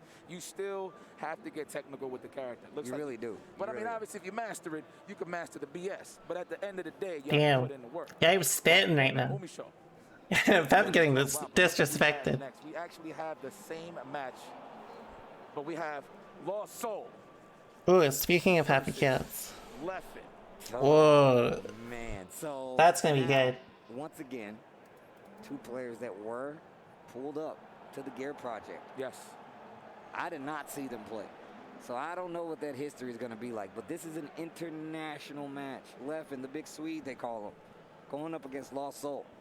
Now, one of the things about Leffen that I really respect is my man he's like a top-down player. He's like, I need, this character does X, Y, Z. How well can I do these things? And he applies it to his own gameplay, and it always works. He went from Chip, now he's playing Zato, and you got to be careful because the Zato players, including Leffen, they don't like to share the tech. They don't want you to share the tech on how to stop the character. Last still starting the mind games already. You need to know that kind of tech to stop, because Leffen is really that technical, not in just Guilty Gear, but any game that he plays. Lost Soul, on the other hand, we saw earlier as well, a masterful Happy Chaos. Really does maximize like meter, defensive options, reversal options, and really has that gunshot state of mind, especially coming from Elfelt and Guilty Gear Exit. He knows how to play this character, and he does it really well. A lot of Alright, I'm gonna use the washroom real quick and refill my water real fast, so I'll be right back. Break the defense, and you're like, oh, what does Happy Chaos do up close? He's the kind of player that will be calm the entire time. Lost Soul is a problem. This match is about to be crazy. Bro, crazy. And look, and credit to Lost Soul, he was definitely playing the style of a Happy Chaos back then. Yeah. Like, so basically, you know, he was known as the keep away character, but Lost Soul was always the type that will rush you down. He'll play that footsie game with you. He ain't gonna, I mean, occasionally, he'll bust shots from deep, but most of his gameplay is close range. That's just what he does. You know what I'm saying? So, moving over to this new season of Guilty Gear, obviously lost a little bit of the tools to keep that keep away. Obviously on the concentration meter, you can't really just bust off shots like that all day, right? But because he played like that in season 1, he made that perfect transition going over to the next season, man. Yeah. And everybody pretty much has adopted that same style. And the fact that Lost Soul is really sticking to this character and just really just adapting his gameplay. Like you said before, we already knew Lost Soul was going to stick to this character, but the application of the character is something that a lot of people can't mimic for Lost Soul. I mean, we just saw Umi show, and I feel like even though they have similarities in their play style, they do have different approaches to controlling the character. I want to see how Leffen deals with this. He's a very logical player, so I want to see what he has to deal with a character like Happy Chaos, who is very dominant. Like you said, this is not me, down talking the character. Happy Chaos is a strong character to deal with. If somebody masters that character like it seems Lost Soul has, it's going to be really hard to beat him no matter what. Two of the people that people don't want to see in the bracket on their road to success and to the top 8 is Lost Soul and Umi Show. Obviously, everybody else is a killer, but those two dudes are an eyesore. Yeah. In terms of the bracket, like you look at that white piece of paper, you're like, who I got next? To be one of those, but it's gonna get interesting, guys. We setting up, we chilling, but yo, welcome back, ladies and gentlemen. You are chilling with the old uncles that's just watching all the kids play games. You know what I'm saying? Obviously, Tasty Steve, IFC Yipes, one of the greatest combos of all time. Yeah, you heard it here first. I said one of them, so I don't want to hear nothing from nobody. But yes, man, it's just my God, bro. Listen, when you could commentate, I'm pretty sure you guys watch me in another pairs, and I do my thing, but you can always tell the energy will go to a next level. We'll turn it up a notch.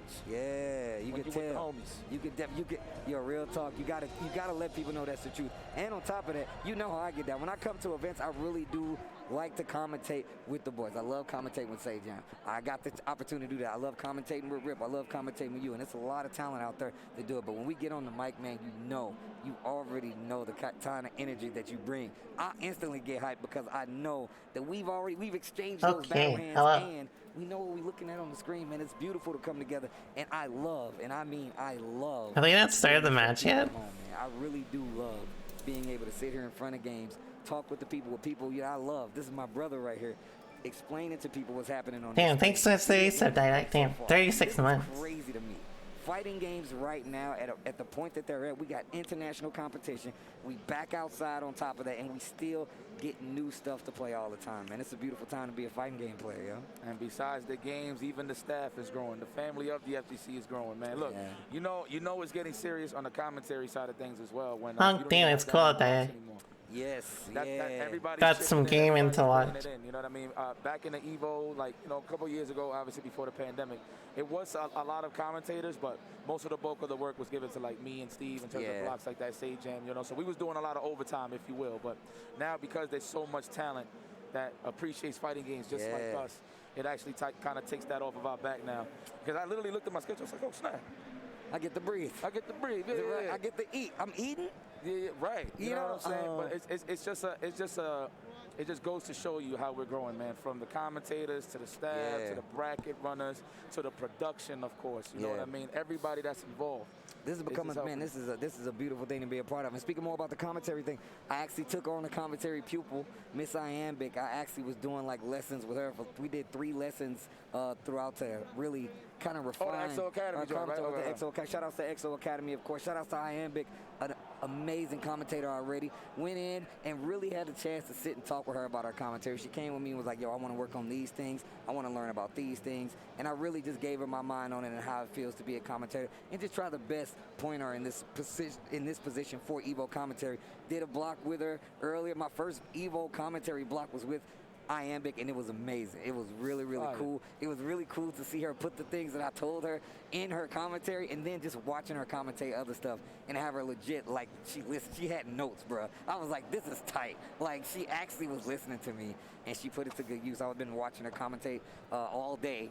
I'm very proud. But like I said, the family's growing, man. It's getting bigger. The family's growing. I love to see how, when I saw the EVO lineup, I was like, oh, this is really cool, bro. We got so many. My boy Jammers is here. Like, it's so many people here, and I'm glad you guys are tuning in for it. Because, one, I love fighting games.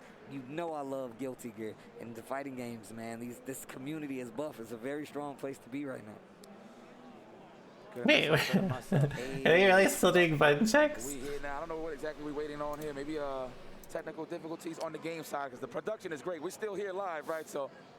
Yeah. Oh, okay. Go ahead. Say no more. Yeah, we need the little cool off on the consoles. No, they actually, speaking of production, they've been really on it about making sure things are working properly, switching out the consoles, so there's no technical issues whatsoever. And we've been doing a that is smart, because like, yo, the consoles will overheat. Once again, man, this is how tournaments go, man. When you're out here hard in the paint, this is how you got to run an event. Shout out to all the TOs holding us down out there. It is a lot of them, and it's cool because yeah, Strive on PS4 overheats. It's a beautiful thing, man. It really comes to a nice collection. The game's too pretty for its own good. I've met so many people who have come here for the first time.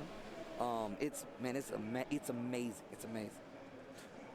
Man, there you have it, bro. No, that's real talk. That's real talk. So, and I tell people all the time, man, like, when I'm playing games with you, I'm like, bro, yeah, my PS4, holy fuck.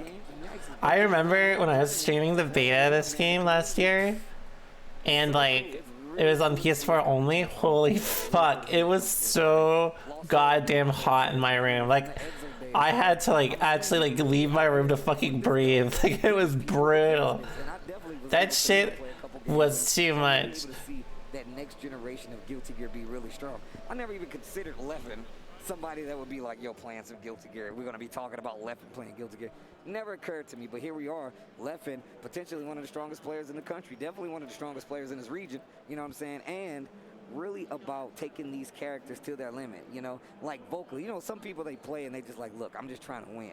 Leffen is the person that puts it in order. He's like, yo, section this, section that, section this. I need to do X, Y, Z to get the X, Y. You know, he really does put it into a system for, you know, you can learn it too. I love watching his streams when he's literally learning setups. Like, oh, they can't do this. All right, well, that means, and really goes level by level, breaking it down. Leffen is an actual beast, bro. It's just crazy to me, right? Like just to touch up on what you're saying. Leffen don't waste no time, man. That guy's a professional. He will, he's a professional. Like, he'll section everything down right here. The first thing he's gonna say is, all right, are my characters good or my characters are whack? You know what I'm saying? Then he goes from there. I mean, you remember he was a Millia player. Then he went to Chip. You know what I'm saying? Then obviously, you know, he got chopped up a little bit. A lot of his hurt boxes stick out there. It's kind of crazy. You know what I mean? But whatever. I feel y'all Chip players. You know what I'm saying? Shout out to Kenzo. You know what I mean? I know you guys is feeling it right there. It's real extended. I know. I know, but it is what it is, though. But then obviously, it is what it is. Very chicken. Thanks for saying so, Jay. Jay Fizz, I really appreciate it. With the character, and that character was Zato, so very dope. Zato is definitely one of those characters. It's gotten a lot more play recently. We was talking about the 5K cancel and stuff like that, but they really do, like, whether it be Jonathan. You gotta respect. Anytime something like this happens, you have to admire commentators' abilities to like, you know, hold air. You know what I mean? That on how to deal with it. I mean, I'm sure you know you got a lot of DP safe setups with Emilia. I got to be careful of, but taking it to the next level with a character like Zato, where you literally like, oh, you thought you could do something here, now you got to block, you're probably dead. You know, ceiling is very high. Zato, I feel like he hasn't hit his ceiling yet. In terms of the gameplay, sure, but in terms of the mix and more. You guys want to look at the brackets? I feel like the ceiling is very high, so that's gonna be dope, man. This matchup. Yo, you know, I agree with what you say. These next set of matches right here is what's really gonna set up the top 8. I see you, G. I'm not taking your. All the way from Japan. Very true. Thanks for saying stuff, Helios. I feel like he's just making contact. Oh, and my man actually got the taste bud beats. I see you. You know, so, man, bro, why you ain't put me on, B? Damn, Mystic over at Razo, very good. So Jay Nasty versus Daru. That, so The Sunlight beats Zando. that's for you, my man. These are very Sonic Fox beat Days, damn. and I got Sorcerer Twix over Super Noon. but those are the official Tasty Steve beads. And these are beads that I literally just got. Like, they're volcanic rock. They smooth out over time. They light on the wrist. And as you can see, it got This is like the tag on Leffen it, versus too. Got the name on Wassel. there, too. I see it. Yeah. Doran lost. Oh, Marvello. I hate the plug. I'm sorry, but No. Adrian beat Punk. Listen. Plug away. Oh, Skill lost to Macho. Yeah, man, you know those for you, man. I Yeah, can't say Adrian yours, versus so you gotta Chip make sure the boys get 'em, but yeah. versus me, You know, I should say. You know. God damn it, man. You see why I love this guy? Yo, can I get some hearts? I feel like I skipped one. It's love out here, man. It's love. This is crazy. I'm So- getting too pushy in here. I need to see violence. Yo, you right? Where's my heaven or hell? I'm trying to rock, okay? Jetstream lost to Shine. Kizzy beat Ditto. Dark Necro beat Kizzy. Oh, Jiro lost to Dark Necro as well.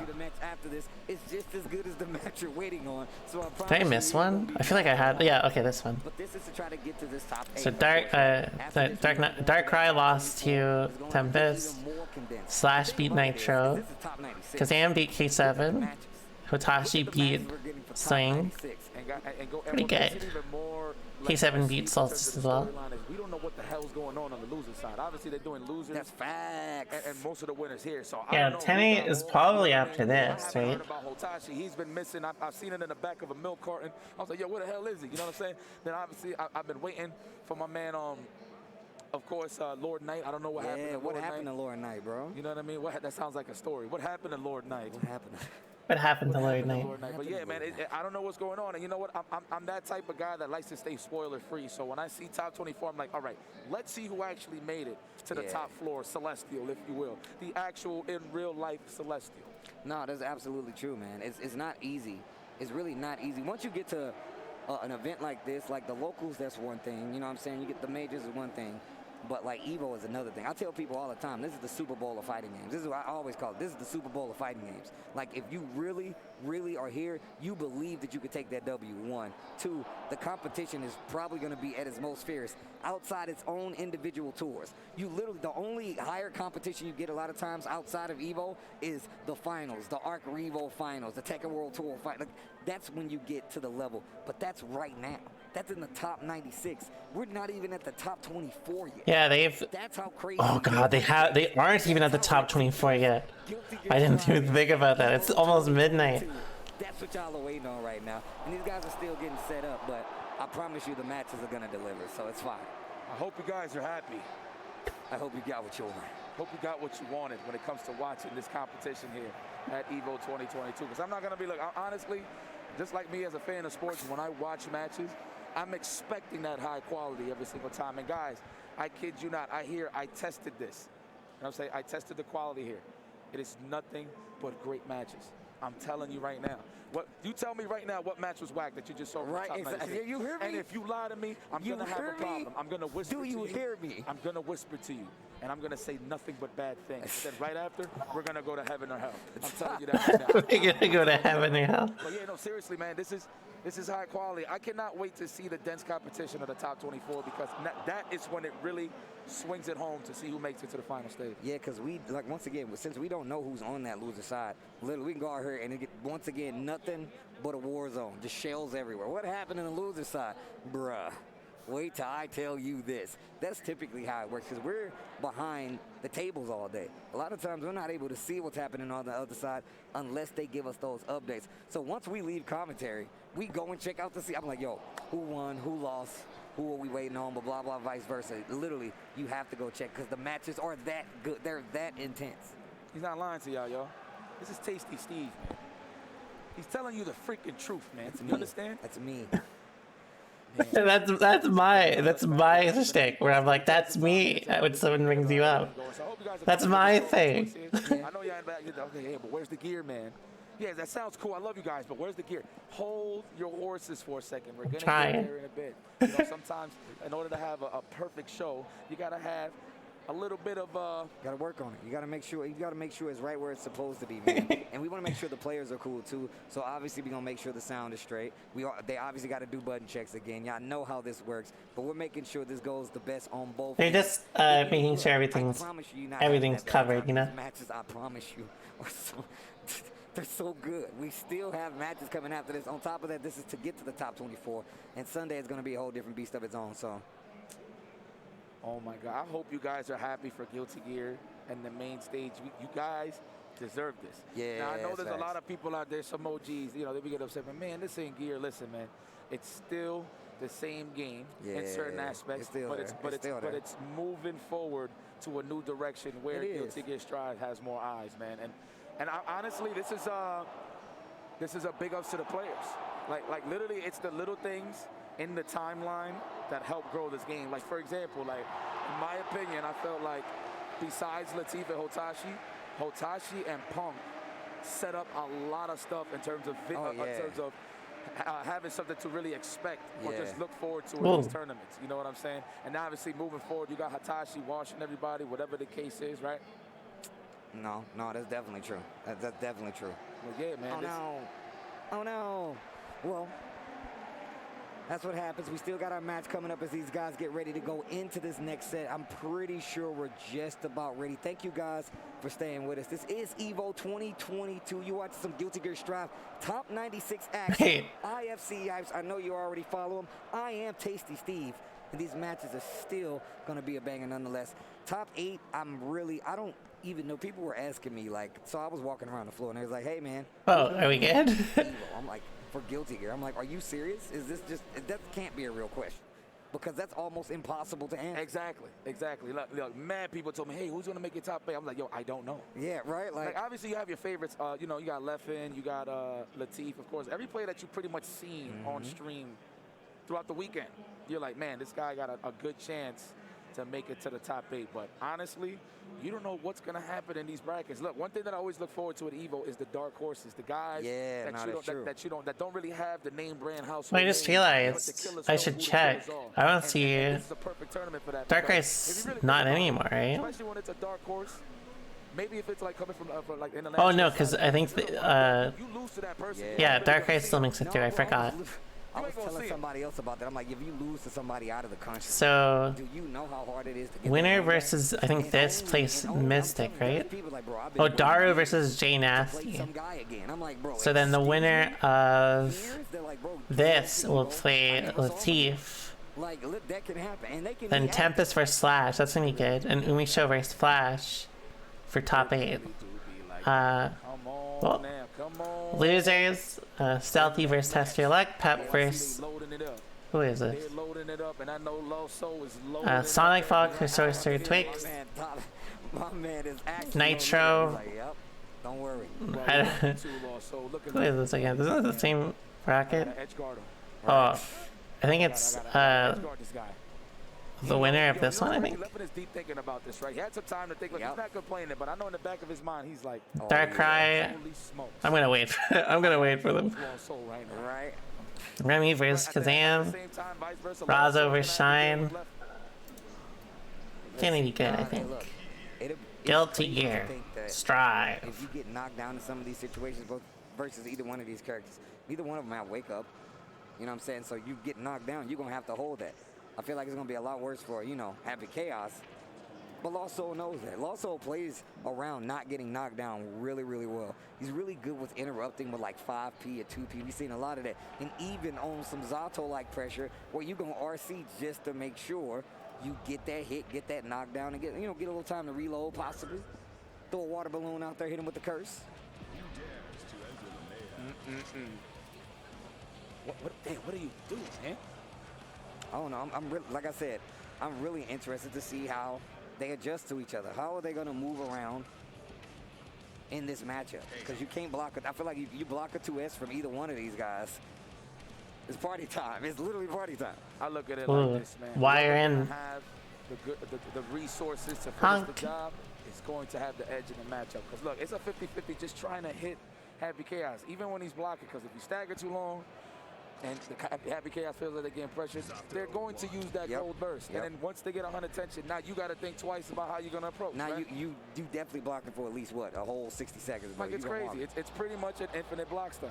So, but however though, if Leopard could get the Yeah, give Soul the ult duty. That's what's up. You think they're gonna button check? Oh, they are button checking. Thanks so much for the prime, afraid. I really appreciate it. Or snow, I should say. Do I get iced out? I'm not sure what you mean. Like, if I was playing, would I like lose my, like, would I be like out of the game or whatever? I probably wouldn't be. You know what I mean? But it's so crazy to see him battling for top 8 and something else. And I'm not even surprised. We've seen it in Dragon Ball FighterZ. Yep. The guy's really a jack of all trades. Like, I give him his credit. You know?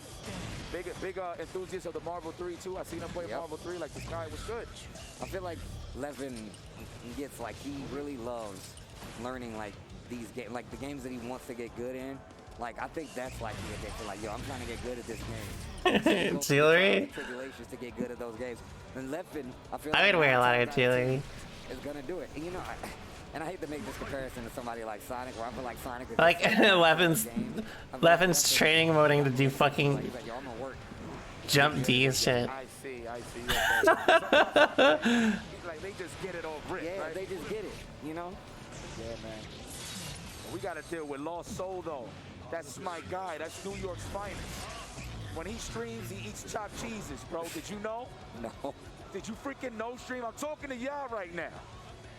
So when he stream, he eat chopped cheese. Did you know? Did you know, though? Did you know? You kidding me? Stop playing with me, son. Don't let me, yo, bro. Okay, he's good. On me, and I got the do-rag in the bag. Don't let me get, don't let, yo, bro. Now just saying mad random stuff. Yo, if you think, you think that, what? Yo, what? What? Oh yeah, it's that time again, finally. After switching 100 monitors, all right. After switching 1,000 PS4 Pros, we are here to enjoy the match. Look at Low Soul. He's like, talk to him, yeah. All right. Tell him twice. Wow, that was so creepy. My man was zooming in. Low Soul, relax. Like he was controlling it with the finger point. He's like, yo, zoom in now. This is the most censored you'll see Lost Soul, because if you go through that Twitter, oh man, this guy's gonna, yeah, he's right. Listen to that guy. Listen to that Dominican fellow. Let's go 2-2. Oh, we are checking these buttons. Even the button check is ferocious. What the? I think they're good. I think they're just doing button checks overall. Left giving us the head nod. EVO's ready. Gladiators ready. They taking their time with this one, huh? They are, but man, they stretching. They're taking their time with this one. Full screen stretching it. Oh, okay. All borders away, stretching it. Michael Jordan and Space Jam with the reach for the game winner. If you go to Lasso's Twitter, you will experience a booby beatdown, to put it lightly. God damn, are we ready? What is the bird is the word? All right, Bird, give us what it. I hear you, Bird. Take us to the match. The bird is trying. Yo, where we at? Okay. Huh. Professional Instigators Entertainment's own Bird. You know this is the Bird talking. Duel 1. You imagine? That would be crazy. Oh, pressure. All right. I like oh, that. good block. I think Leffen, I like meme about 5D. It is actually pretty good. But Lost Soul's like thing, I think, is it's hard to open him up with like traditional shit like if you just 5D or like shit like that, it won't be that effective against Lost Soul. That's like the one thing I think he's really, really good at, is like you have to be pretty good with how you layer your offense against him. Hey, you go to the bathroom, you find a sticker of deodorant, I swear to God. Yo, the stinky lines coming off of Zato because of the curse. Oh my God, put the sword. He's gonna get hit by 5D now that I've said that. And he's holding the glasses at the same time. This guy is talented. Well, my man's a beast. Oh, jumps out. Invite to hill. Yeah, you see that, you mother. Yeah, right. Punch. Oh, well, you see what I mean. How you get punched in the mouth, but you feel it in the gut? That's crazy. That means he uppercutting. That means he's catching that friction. Yeah, if Leffen uses a lot of 5D, he probably won't win. But if he does a lot more like non-traditional like mix-up stuff, like, you know, like more of the like stuff like this, that'll be way better against Lost Soul. RC, look at the defense from Lost Souls. This is what I was talking about. This dude Lost Souls defense is so good. Still eats the damn thing, but look at how much time was wasted. It's all right though, yeah. Exactly. Oh, that shit still hit. I like the command throw here from left. That's actually not as bad of a wall break, especially for Heavy Chaos. Oh, the coffee table. We land. No, we're taking the burst to the next round. Wise choice. No heroes here. One round apiece in this first game. Yo,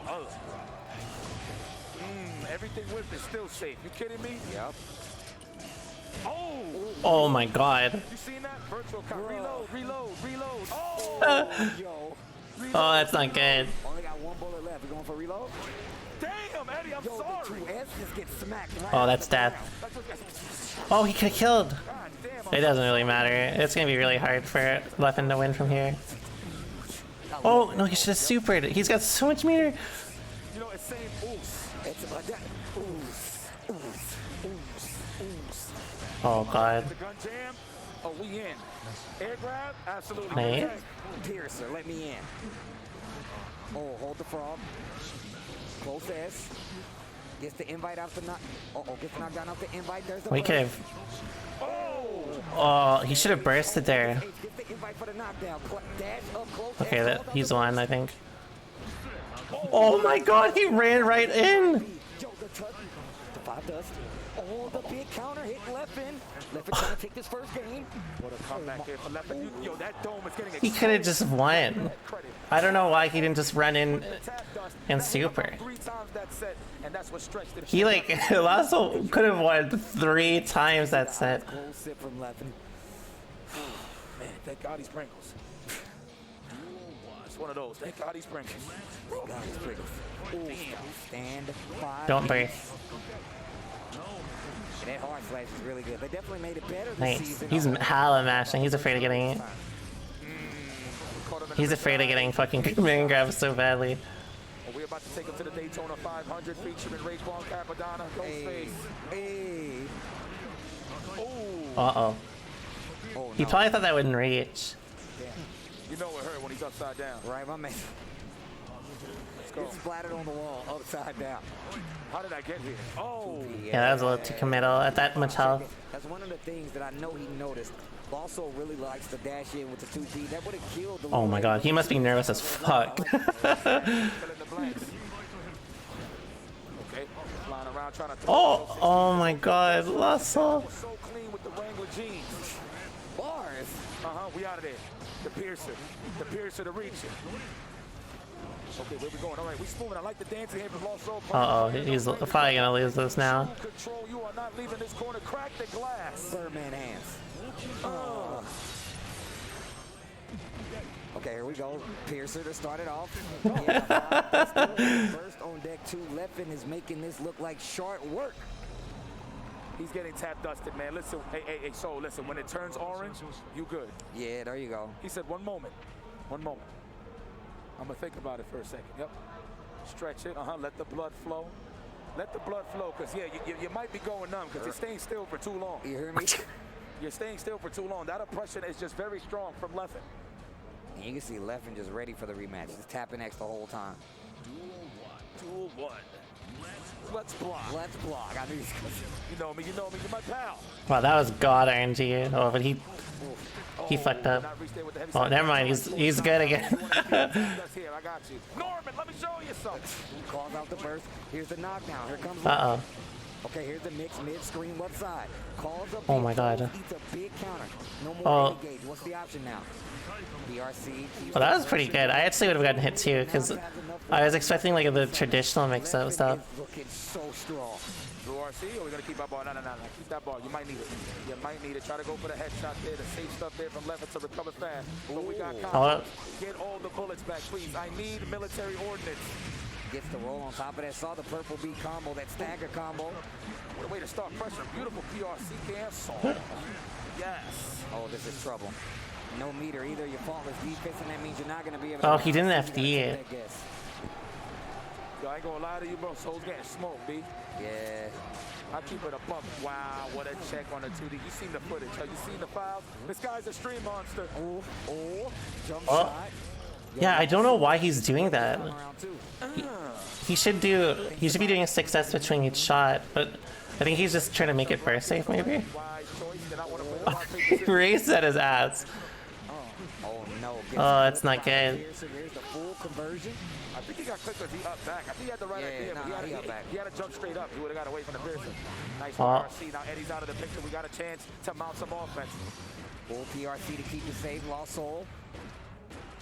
Needs this round. Oh, dead. Needs this round. I shouldn't say that because I know he's really nervous. On the board yet. Lost Soul trying to change it. Leffen trying to close it out. Yeah, Leffen still got a chance, but I like. Oh my god.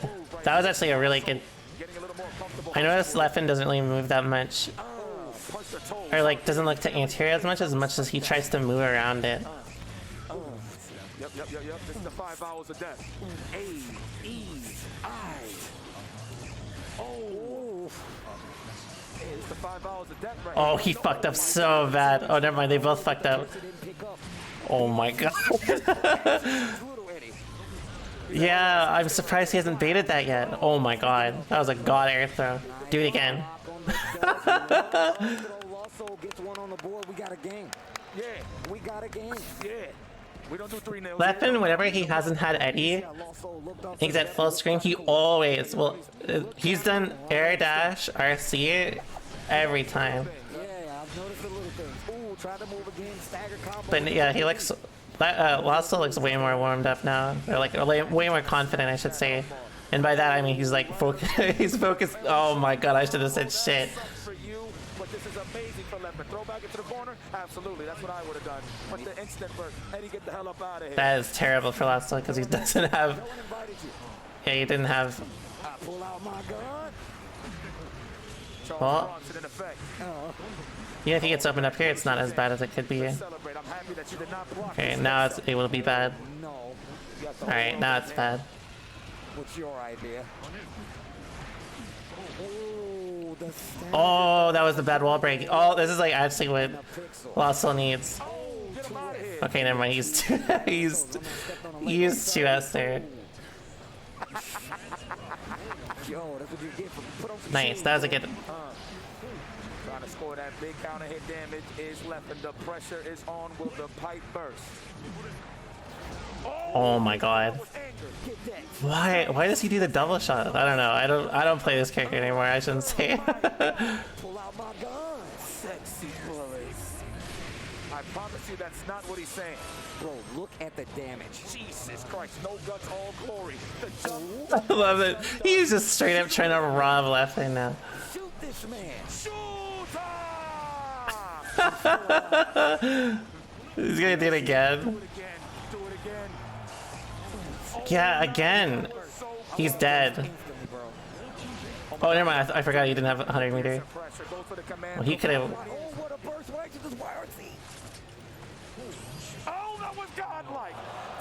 That was a very good 6P. For a very good BRC play. But this is like really bad. Oh my god, that was so sick. Oh my god. I would have got hit too. I'd have been like, there's no way he's gonna go for it again. Oh, that's good. Also now. There's the curse. Actually avoid one. Ooh, what a bait! His soul's intact. He ain't lost. Oh my god, he folded. Oh my god, he folded! Goes in the Pearson, no combo. 6P keeps the pressure. 50%. Oh, he lost. He lost. Wait, what? Not looking good. Oh, that's going to No, not yet. Sorry. Guts. I like that he was just about time for Eddie. Okay, there you go. Leffen advances. What a great match from both of these competitors, man. And what makes this even better is that this Damn. is winner, so this is not the end of the Lasso road. is definitely He definitely like choked that up so bad. That was still a magnificent set for those two. I appreciate both of them playing, man. I know it took a while to get it set up. I'm glad. He was way too nervous, I think.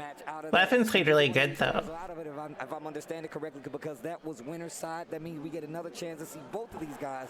What an amazing set still. A lot of times we don't get to see those kinds of matches. And once again, when I say that only because this is EVO, we get those kinds of matches. Who knows when they'll get to play each other again. That's a fact, man. But hey, you never know. It might be a double jeopardy situation. Lost Soul is still in the shark-infested waters of the shark-infested waters. To lose it yet until you actually get out the tournament. But no, dude, this is freaking crazy. Steve, it's been an honor, my brother. It's always a pleasure. It's always a pleasure, man. This is one of my trophies, bro. Getting to commentate with the boy IFC. I've already commentated with Sage Jam. The weekend has been amazing so far, and it's not done yet. We have more. That was top 96. We need 24, and you're gonna get it right after this break. Stay tuned. I don't know if I can keep going. the breaks are a little too much. I think I may have to call it here. EVO tournament stations with their A40 headset and I'm starting to get past my bedtime. so competitors can have an amazing tournament audio experience. Go visit astrogaming.com. Who is streaming right now? Mixed Pro TR or audio related accessories.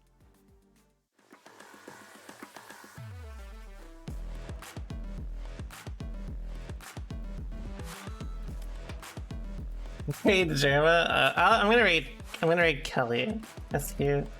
So, thanks for hanging out. I'll be back again probably next week. Whenever I'm done my moves. So, what's one award?